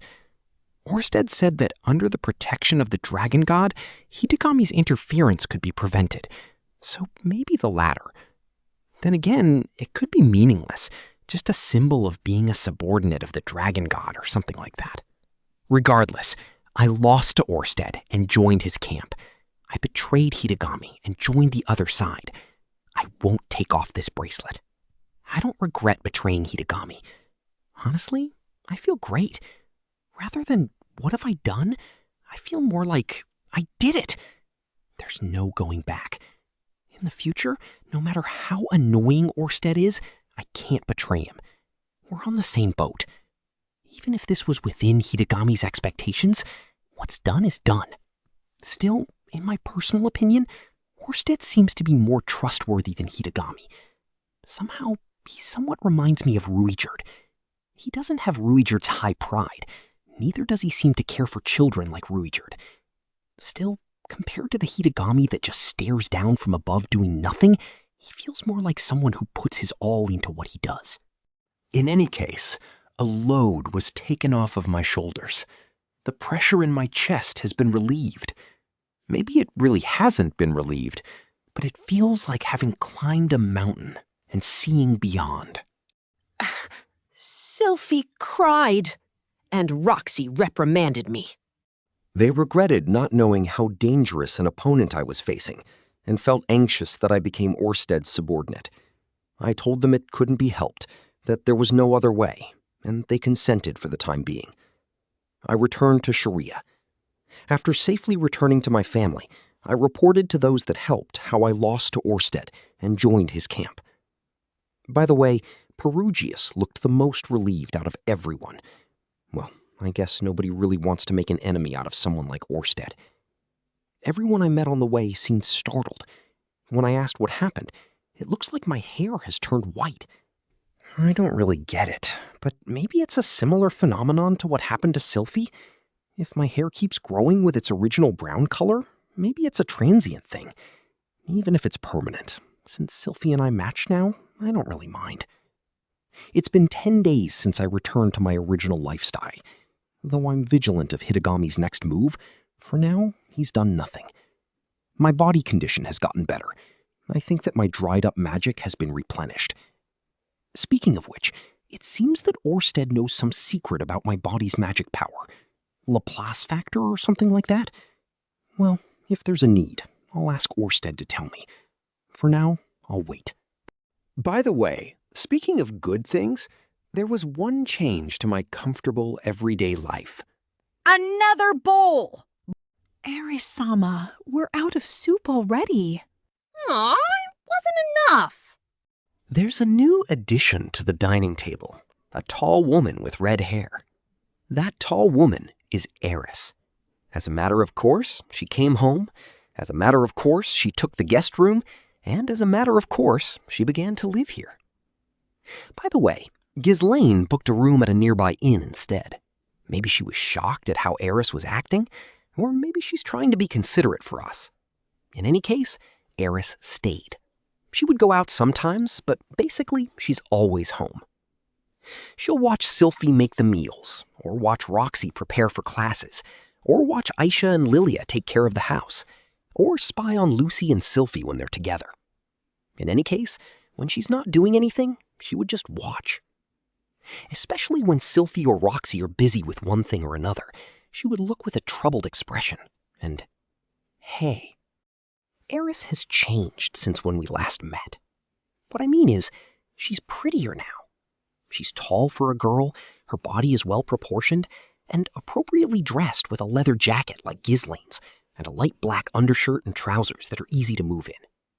Anyone can see, at a glance, the muscles chiseled on her well-toned body. They're not at all bulging, but layered tightly. It's hard to look away. Particular to note are her chest, thigh, and waist. Explosive, tight, explosive. The childish face from 5 years ago has disappeared, and what's left is a cool beauty. No longer a girl, Eris has now transformed into a mature female. For some reason or another, I could never find a chance to talk to her. While rushing back and forth to report about my battle, I lost all opportunity. Even with an excuse. For whatever reason, just seeing her from behind makes my heart race. On more than one occasion, I tried to make conversation with her, but my timings were always off. As soon as I tried to come up with a topic for conversation, her piercing stare would make my chest pound. By the time I recovered, she would have already looked away. For a while after, I couldn't stay calm, and only with time would my heart rate return to normal. Is this fear? A joke. It's a joke. This must be, yes, a crush. Looks like I fell for Eris. Once again, I have fallen for her. Maybe I'm that simple, but at death's door to suddenly see her valiantly arrive to my rescue, push back Orsted, and even bet her own life to protect me, with her outline still carved vividly in my memory, it would be odd if I didn't fall for her.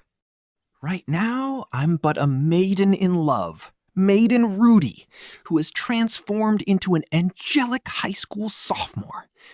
Yet. I heard this from Sylphie after coming home.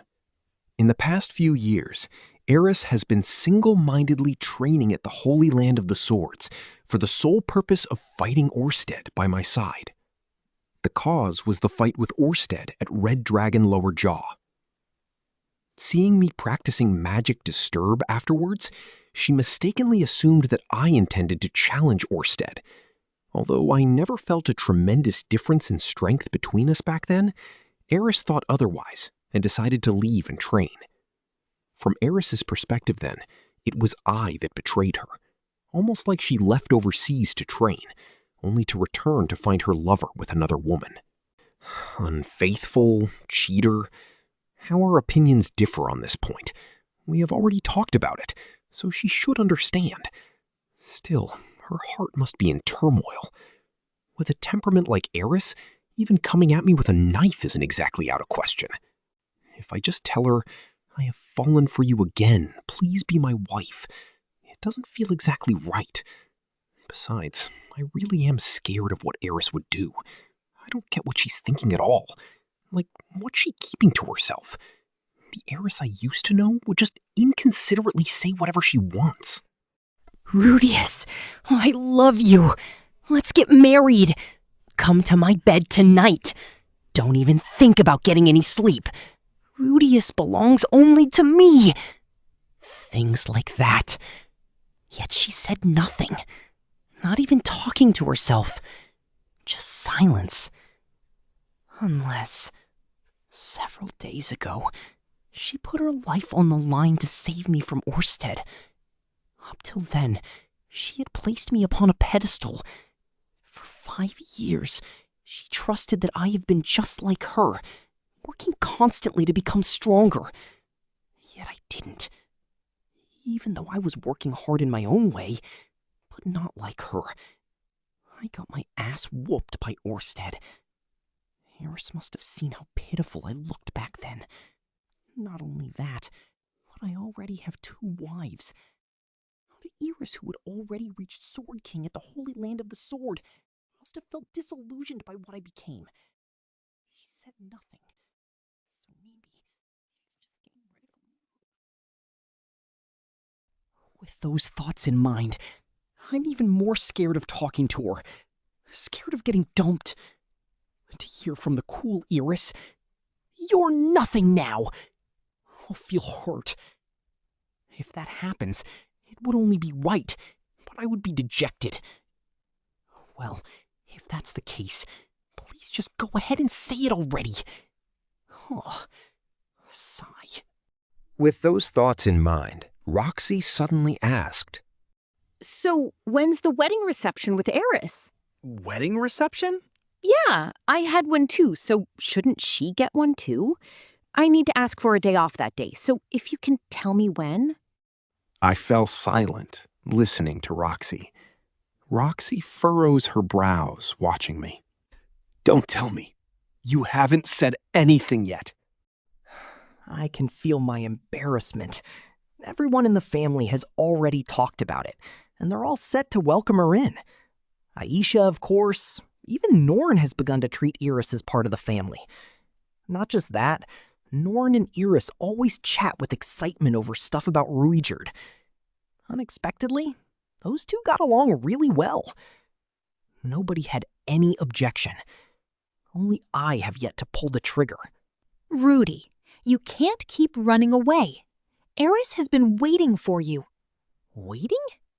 That's right. She has been waiting for Rudy to say, "Leap into my open arms," the whole time. Roxy spreads her arms as she said, "How cute!" Eris would never say something like that. Rather, isn't that what Roxy wants? Hey, I'm being serious here. Quit joking around. Roxy puts up a serious face while keeping her arms spread. What a joke. Is that really the case? Eris has been waiting to hear those words from me? Is she really someone like that? No, Roxy would never lie. This is a true revelation, a sign from God. If even Roxy is giving me a push, then I really can't hesitate anymore. courage, come to me. I must go. I'll properly say it. We'll talk, and if she rejects me, I can find comfort in Roxy's and Sylphie's bosoms. Okay, but before that, abruptly, I spread my arms to test. Roxy, leap into my open arms! I said quit joking around already. Roxy stops herself and looks into my eyes, then looks around, making sure no one's around. Then she wraps her raised arms around my shoulders, a simple leap right into my embrace, her slightly prominent tummy pressed up against me. You should be more careful leaping around like that with a child inside you, princess. If I don't give him some exercise, he'll be born weak, so it's fine. Roxy murmuring by my ears is quite stimulating. Is that how it works? Is that how it works? Of course, that's how it works. I feel like staying intimate for a little longer.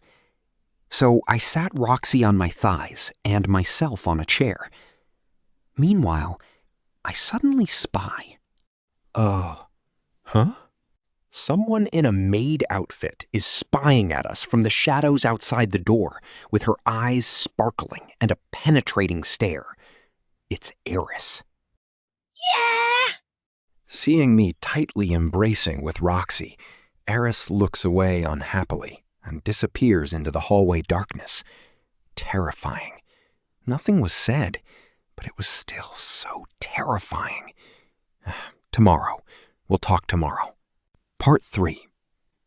The next day, I look around for Eris so we can talk. Soon, I found her at the yard practicing sword swings, but for some reason, she was together with Norn. Not going to school today? To Norn, Eris says, "No, not like that, like this," teaching her how to swing a sword. Should I say? Whew, Eris is the instinctive type, so teaching Norn must be hard for her.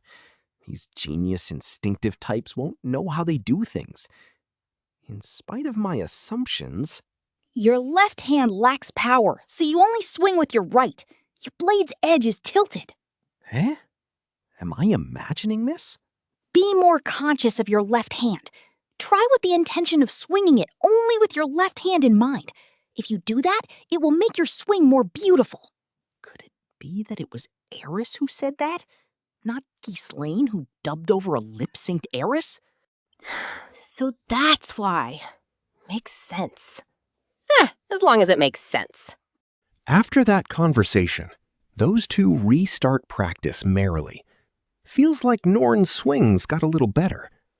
Well, no matter what, Eris is also a Sword King. Ghislaine once said that one cannot become Sword King on instincts alone. Eris must be the same. In the process of becoming Sword King, she learned the logic of it. Still, Eris's swings are fast. From the shaft of the sword onward, I can't even see a blur. Beautiful, too. Her wavering figure is mesmerizing. Looking alone makes one's breath hoarse. Oh, found something incredible.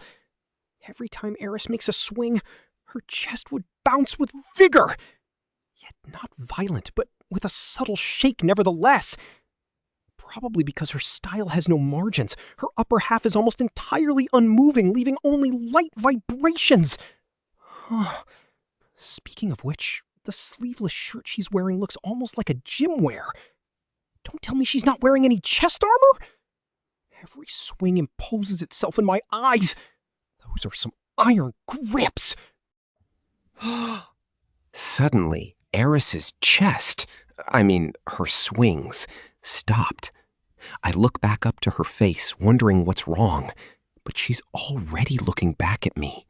Her mouth is in a he shape. Her feet are shoulder-width apart, and her chin is slightly raised. Oh, if she crosses her arms, it would be just how I remember it. While those thoughts crossed my mind, I suddenly noticed that in her hand, the sword she once battled Orsted with, it looks really sharp. So I backed up and walked away. Talking over difficult stuff with her holding something so dangerous? Seriously? 2 hours later, with the training period over, I tried to find Eris once again. She has left the yard. Where did she go? Maybe she changed and left the house? Maybe I should wait for her. No reason that we have to be home to talk. If she leaves, then I need to go after her. With that in mind, I head to the restroom and swing the door open wide. Oh, it's Eris, a perfectly proportioned beauty standing in shock before my eyes. Her wavy red hair drapes over her shoulders, wet like a river flowing towards her chest. Her shirt is soaked in sweat, and through it I can see a ravine. And from that deep ravine, 2 mountain peaks. Sweat contours her shirt tightly around those mountains, and at their peaks arise prominent protrusions. In other words, those are what dreams are made of. What are you doing? Unconsciously, I held out a hand and touched those meaty mounts. In particular, I pressed against that slightly harder portion. But it's soft. In the next moment, a flash came from Eris's shoulder, and I lost consciousness. Part 4. Coming to my senses, the back of my head was wrapped by something firm, yet soft. Harder than my usual pillows, but warmer and full of bounce, along with a gentle rustle over my head. A lap pillow. I see. I'm still in bed. Oh, I can't eat anymore. Narrator. Pretending that I'm still asleep, I turn around and bury myself in the Bermuda Triangle between those thighs. I take a deep breath of that crevasse, and at the same time, rub that behind. Yeah? The shape of these buttocks. Not Sylphie's. Sylphie's are small and slender, with so little fat that you can't grip them in your hand. That smell isn't Roxy's either. A whiff of Roxy would calm me, yet this smells a bit of sweat. Alarms ring danger from the back of my head as soon as the smell reached. It's not bad at all. Actually, rather nostalgic. Slowly, I turned around and opened my eyes toward the owner of these lap pillows. 2 mountains tower above, and above that, a pair of sharp eyes glare. Eris. Eris grabs my cranium. It's going to break. Sylphie, Roxy, please forgive me, for this is goodbye. Yet suddenly, my head was rubbed by a strong but gentle hand. I curl up into a ball looking at Eris. She's pouting, her face red, but she isn't angry. Excuse me? Eris-sama? Just Eris! I'm sorry. For that apology, my head was grasped forcefully. Please forgive me, for this is goodbye. To be honest, I was also in the wrong. Well, yeah, the letter. I read it. Rudeus must have had it hard too. With my brain firmly locked in place, I nod lightly at Eris. I'm not mature enough to say that Eris did nothing wrong. Back then, we misunderstood each other. I was hurt, and now Eris is hurting. Oh, hey, Rudeus. What is it? Her mouth shut. Eris looks uncertain about what she should say. Things that must be said, but are so difficult to put into words. For me, for Eris, these 5 years have been too long. Rudeus, those 2, do you love them? Yes, I love them. With those words, Eris's grip grows stronger. Even more than me? Yes, hearing that from me, sorrow overwhelms her features. It's over. I should have picked my words more carefully. They can't be compared. I like Iris. I have fallen for her all over again. Do you hate me? Of course not. It's just, we've been separated for too long. So maybe, I don't know how I can face you. Even now, I still like Rudeus. I want Rudeus to love me. Iris, red-faced, was that a... No, of course that was a confession. How should I respond? The answer has already been decided. But before that, I should make sure. But I already have 2 wives. With a face of fury, Eris stands up suddenly. From the lap pillow, I fell over onto the floor. Looks like I'm in the living room, but there's not a person in sight. Even though Norn and Aisha should both be home, they're nowhere to be seen. Those clever girls must want to give us two some personal space. Towering over me, Eris crosses her arms, staring me down. Her feet are shoulder wide, and her chin is raised in the exact posture when we first met. Rudeus, outside! Duel! Duel? Nervously, as I stand back up and dust myself, I asked. That's right! Duel! You win, I leave. So, if I win, you have to love me too. Feeling something wonderful. I could only nod. Volume 16, Chapter 11, Rudeus Greyrat, Second Part, Part 1. Right now, I stand facing Iris, outside of Magic City Sharia by the city wall. Although lacking an audience, Ghislaine stands nearby. On the way here, Iris asked her to be the judge. With a judge present, she probably doesn't plan to kill me. Hopefully. Iris stood in silence, with her sword raised toward me. No, her hand is shaking. A warrior shivers? I don't know what to do. Are we really going to fight? To be honest, I don't really mind losing. Losing is great. I like Iris. Although, like I just said, not as much as Roxy and Sylphie. But that has nothing to do with it. Sylphie has Sylphie's strengths. Roxy has Roxy's. Iris has Iris's. I like them all. Fickle and indecisive. But I'm that sort of man. Unfaithful, overly lustful. But that's why I covet such a feminine Iris. If she wants me to love her, I shall love with my all. This is no longer unfaithful or an affair. This is love.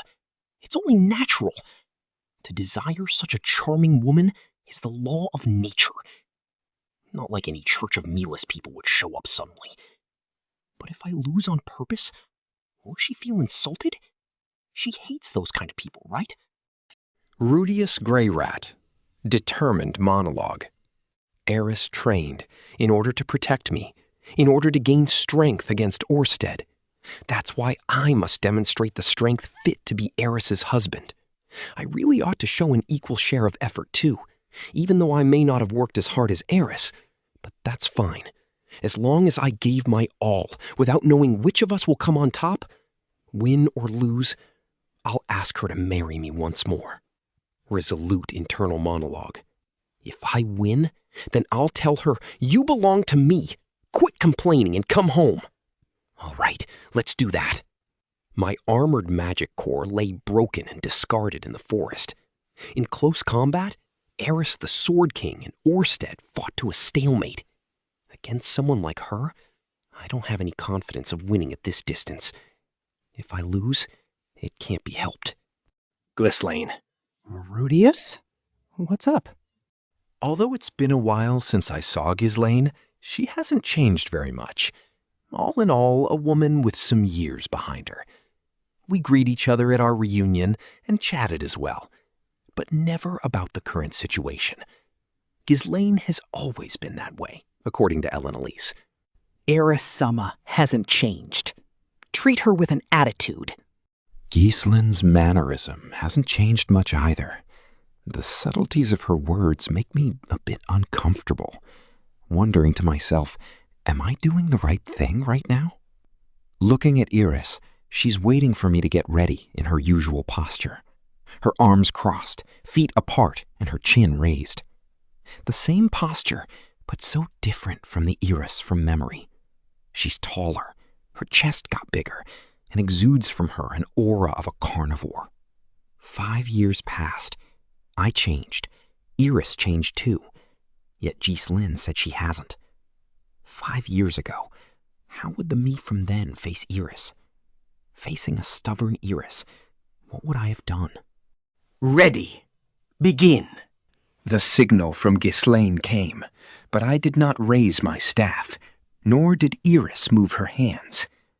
After a while, Iris slowly moves forward, unsheathes the sword from her waist. It dangles powerlessly, heading towards me. That sword with an almost transparent body, a gift of the sword god, one of the legendary 7 swords. Iris arrives before me, her sharp eyes looking straight at me. Pause. Pause. What? You're not going to fight? Eris, If you losing means you leaving, then I admit defeat. Eris pouts, her mouth forming a line. Also, I didn't have a chance to say it earlier. Well, I also like you. I thought her hairs would raise. I thought she would get angry. It might be better if I fought for real. At this moment, Eris's sword comes down. I instinctively close my eyes. My body stiffens. But what hit my head is the hilt. A light tap. That's it. Reopening my eyes, Eris's face is right before me. I can't cook like Sylphie. It's fine. I'm not as smart as Roxy. It's fine. I'm not as cute as those two. Eris is a cool beauty. With my body like this, it's far from Rudeus's tastes. No, not true at all. Your body is enchanting. Eris sheathes her sword. Gently her hand wraps around my waist, her full blossom placed tightly against mine. With strength far greater than mine, she hugged me tightly. The little sweat fails to conceal her aroma. That smell is Eris. My arms around hers. Her muscles have toughened, but not bulky, just right. Feels great. Then it's fine to consider it my victory, right? Yeah. If Rudeus was serious in rejecting me, I would have given up, you know? You don't have to give up. Then can I be part of Rudeus's family? Yes, along with Roxy and Sylphie, if that's okay with Eris. Please marry me. Eris Boreas Greyrat Fine! I'll marry you! As if disgusted, she turned her head. Thus, Eris and I got married. That night during dinner, I announced Eris as my wife. Unlike that time with Roxy, since I did the prep work, no one had any complaints. Although I didn't think Norn would object, I expected at least some harsh words from her, but none came. She probably had given up on me when it comes to multiple wives already. Roxy and Sylphie both gave us their blessings. Eris, the 3 of us, let's do our best together. Let's set the rules in order. Eris trembles nervously in front of those two. I'll be in your care. Those words are strange, too. Although it's strange to see Eris so nervous. But she probably understands that's their own way of showing acceptance. If possible, I hope they can live together in harmony. But I don't have a right to say that, right? To cement their relationship, the 3 of them went in the bath together, as a way of smoothing things over, as well as explaining how to use the bath. Although I want to join in as well, but I'll hold back for today. Left behind are me, Lilia, my 2 sisters, Zenith, and Ghislaine. After Eris left, Zenith starts beating me on my head, even with Lilia asking for... Lilia, respectful and pleading. Madam, please forgive. Zenith does nothing to stop her. Zenith is a follower of Milas. She can forgive too. But with a third one, she couldn't find it in her to forgive her son again. Ow, it hurts, Mama. Please stop. I won't do it again. With that said, Zenith finally withdrew her fist and returned to her seat. My 2 sisters watch me with suspicion beside her. Aisha. She scolds me sharply. You know, brother, you said the same thing with Roxy-sama too. Even if you say so, who knows how long before you bring another girl over? More laundry for me to wash. It's too much. Aisha's words are harsh. Seems like my value in their eyes have took a hit for welcoming in Eris. But I'm serious. Even with those words, I feel like she's just messing with me. Brother. Oh, what is it, Norn? Well, as a follower of Milas, I cannot feel happy with Brother's actions. Yes, but I also understand the love Eris has for Brother, so I won't say anything this time. Even if Brother doesn't like Eris.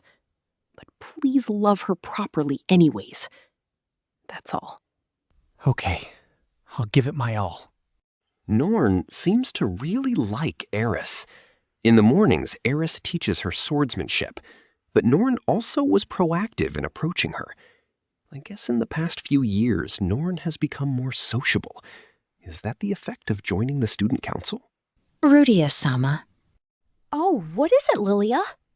Now that you married Eris, the house is a bit full. I plan to rent somewhere nearby and move there with Zenith. No. Please let me take care of you two. Well, really, it's Lilia that has been taking care of me two.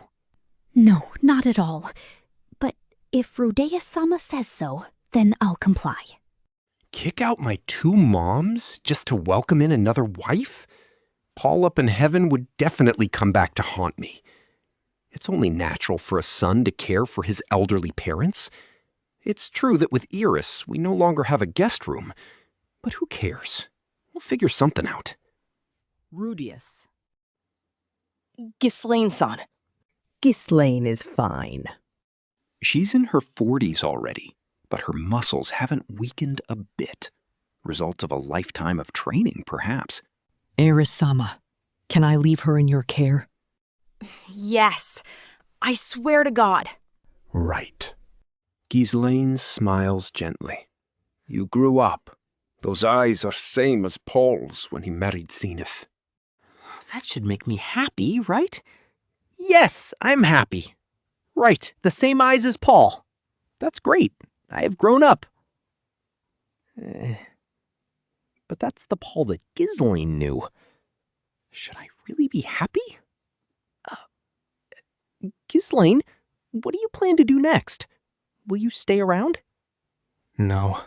Once I leave Eris-sama with you, my work here is done. I plan to head back to the Asura Empire. Asura Empire? Going to help rebuild the Fedoa region? No. I will go hunt down those that killed Saura-sama and kill them. The mood suddenly grew heavy. What a terrifying answer. For so long she has been taking care of Eris. Now that she hands over her job is done. So all that's left is revenge. Find them. In other words, you don't know whom? It was probably a political plot, so I don't think it's just one guy. Ghislaine, according to my sources, Water God and North Emperor are hired by Asura Empire. Them? You know them? Yes. Eris-sama actually knows them better. What of it? They might be your enemies. In that case, even Ghislaine might not survive, right? True. I alone cannot defeat them. Ghislaine nods and stares into my eyes, as if asking me to get to the point. In that case, I know of someone that also took the fall in the chaos that took Sourus's life. Although Boreas might be her rival too, so she can well be Ghislaine's enemy too. But if you work with her, then you can kill those enemies with impunity. Ghislaine said, "Who is she?" Ariel, a Namoi, Asura. Ghislaine's ears raised. Ah, how nostalgic. In class, whenever there's something she doesn't understand, Ghislaine would do something similar. Well, better if she doesn't know her. Princess of Asura Empire. But is it really okay to introduce Ghislaine and Ariel? Ariel will head to the Asura Empire eventually during the time of political strife. Is it okay to involve Ghislaine in that? No, the future can change. With this diary, I can offer her a lot of advice. Besides, the strife was part of Hitogami's plans. Now that I'm a subordinate of Orsted, so who knows what'll happen as a result. In any case, why don't you have an audience with her and see? If you say so. Okay. Ghislaine said without a second thought. For now, at least, I stopped her from her naive actions. Good.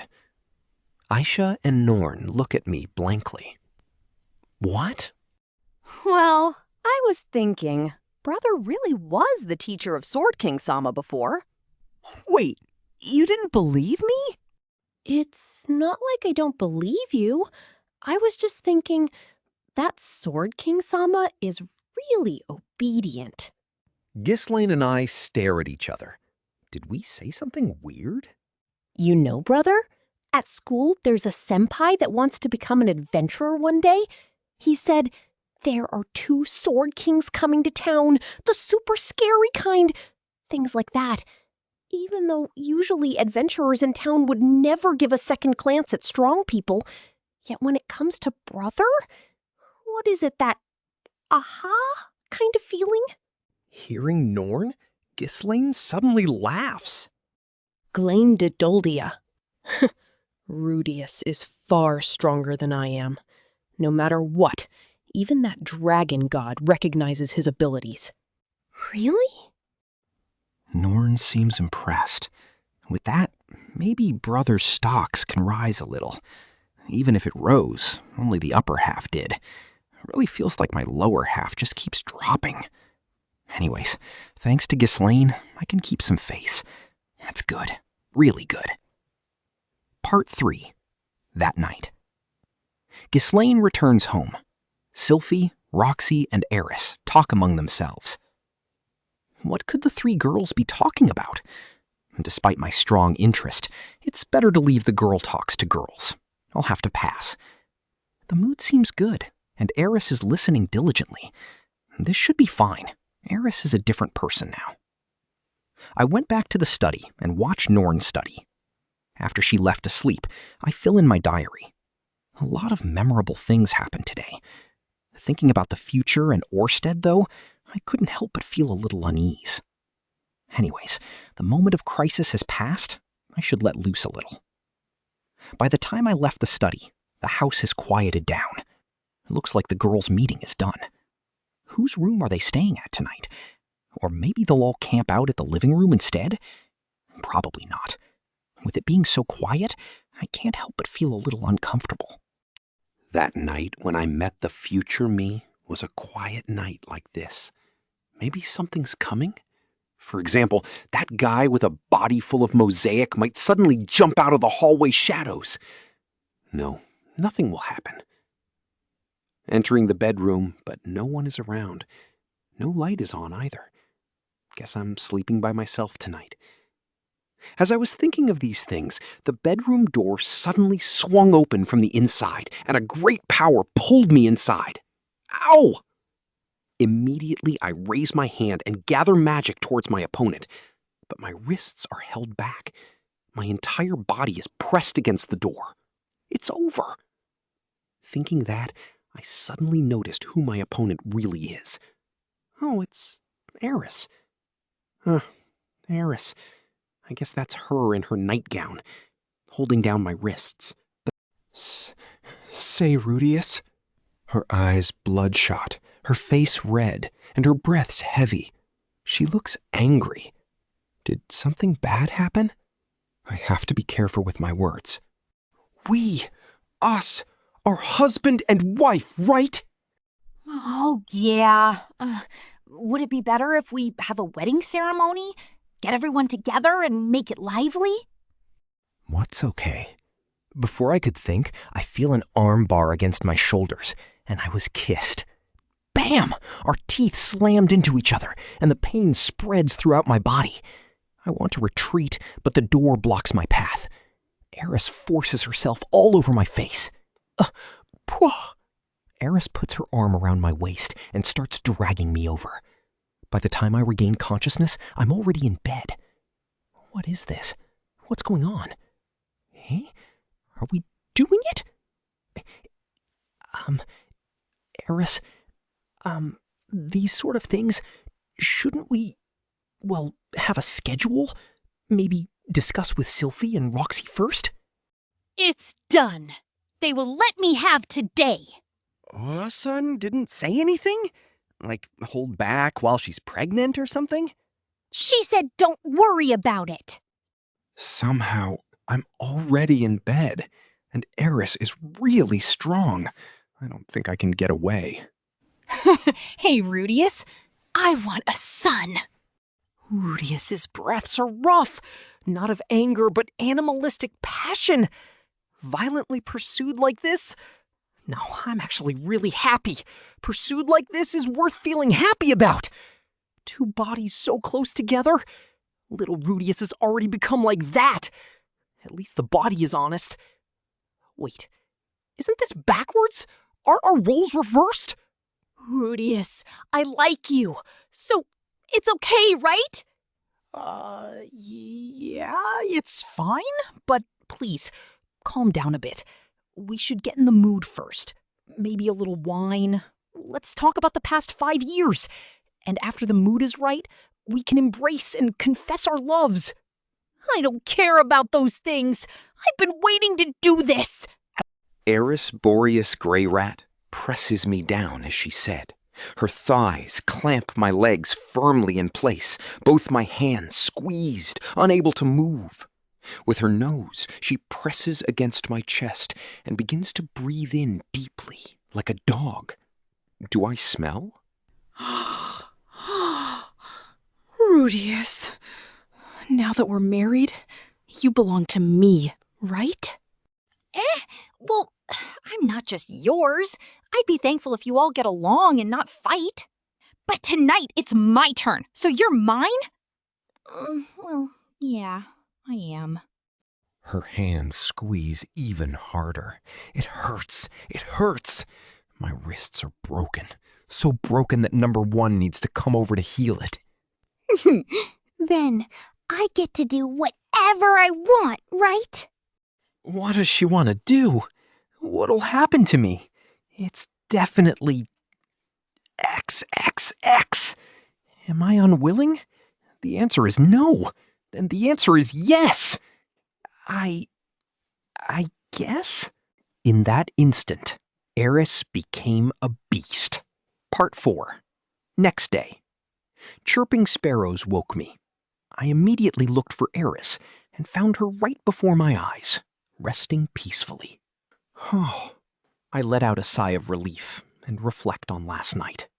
I ended up really enjoying myself last night. Technique-wise, I held the advantage, and I dominated the first half.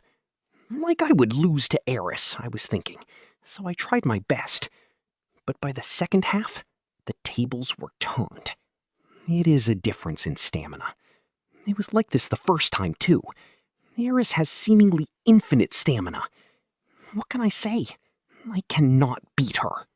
Once exhaustion took me, she violated me to her heart's content. I am sorry, dear. This person has made me her plaything. That sort of feeling. I cannot become a bride anymore. Yet when she is asleep like this, Eris looks strangely adorable. Even though she was so wild last night, Right now, she has become so serene. It brings a smile to my face. I wonder if this is how Sylphie feels when she sees my sleeping face. Still, right now, Eris is giving me an arm pillow. I am not usually on the receiving end, but it is strangely refreshing. Her arm is slender, yet strong, and I feel really safe for some reason. Wonder... Anyways, it has been 5 years. Eris has grown up. How muscular has she become? Last night I recall some alluring contours, but it was too dark to know. I squirm a bit to touch Eris's tummy. Wow, amazing. Not particularly bulging on the surface. Or rather, there is some fat, but tightly coiled around that layer of fat are heavily compressed layers of muscles. With just a touch, it is obvious which is which. Even though I also have a six-pack, Eris's seems far more incredible. I want them. So much muscle, but not bulky, and such a thin waist to boot. Rudeus Greyrat. Only godlike techniques could train such an amazing balance of external oblique, abdominal oblique, and the psoas major muscles. Even so, a woman's muscles? Why are they so enticing? I cannot stop touching them. Not just the muscles. My hand reaches upwards, towards those mounts clearly marked even under the blanket. Last night I was groped, but never groped. It is fine if we are husband and wife, right? Amazing. Incredible! Those foundations! Pectoralis muscles! How firm, how muscular, simply wonderful! And there, riding on top of this dish is a just dessert! The balance between soft and hard is the important part of life. Oh, it grew magnificently, like a honey melon. Sylphie and Roxy are both lacking. Theirs are not bad either, but as expected, Big has an entirely different appeal. God, I am grateful that I can touch this from here on out. Thank you, Roxy. Sylphie, I did it! I successfully climbed Mount Eris. A new dawn awaits for all mankind. Just now, a white-haired old man come to my mind. It is the hermit, the Opie hermit. How have you been? Look, this is the real deal. Hallelujah. I have nothing left to teach you. Do your best. Hermit, where are you going, Hermit? Please, I need your guidance.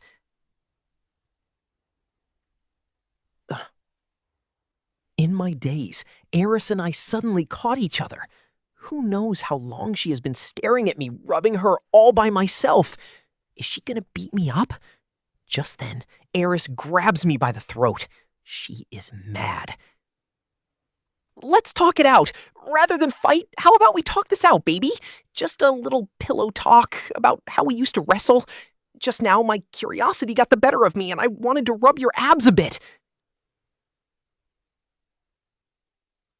Eris did not let go of my hand. Rather, she turned around and pushed herself all over me, natural instincts in her eyes. So she is not really angry. Rubbing her chest in the morning just relights her passions. If it was me, waking up to ecchi stuff, I would want it too. Men and women are different, but Eris is an exception. Okay, let's do this. Eris can be my appetizer for breakfast. Be gentle. It's morning already. Even last night you were... Kia! I made the voice of a maiden and was ravaged a second time. Part 5. Getting out of bed in the afternoon, Eris is already gone. Empty bed, a chill by my side. But I feel no loss, only a little shame and satisfaction. Stood up while massaging my sore waist. I walked by a window. The sun is particularly yellow, and so is my face. I spot Eris outside the window, a perverted smile on her face, in a happy mood. Still moving around after all that? What a monster. Sylphie and Roxy both have less stamina than I. To be squeezed dry like that is a first for me. If Sylphie is passive and Roxy is technical, then Eris is the aggressive type. My masochistic qualities seem to have awakened. Tokugawa, Toyotomi, Oda, something like that. Eris brilliantly earned the title of Sword King because Orsted kicked my ass. Just kidding. She might kill me if we got carried away. I can't just keep troubling my Hideyoshi here. Next time, maybe we decide on a safety word first. I should talk with Eris while she's still exhausted from last night. With those thoughts in mind, I went to cleanse myself in the bath. After cleaning, I enter the basement and offer a prayer to my shrine. Another holy object is necessary, because God of wisdom, God of love, and God of war. A wooden sword would do. Thinking about this and that, I entered the living room. Aisha, who's sweeping the floor, jumps up. Hey, brother. Good morning. A mail came.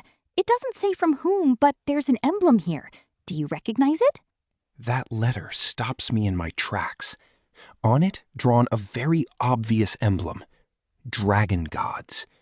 This letter is from Orsted. Thank you so much for listening. Creating these audiobooks takes a lot of time and effort, so if you enjoyed this journey, please consider subscribing to support the channel.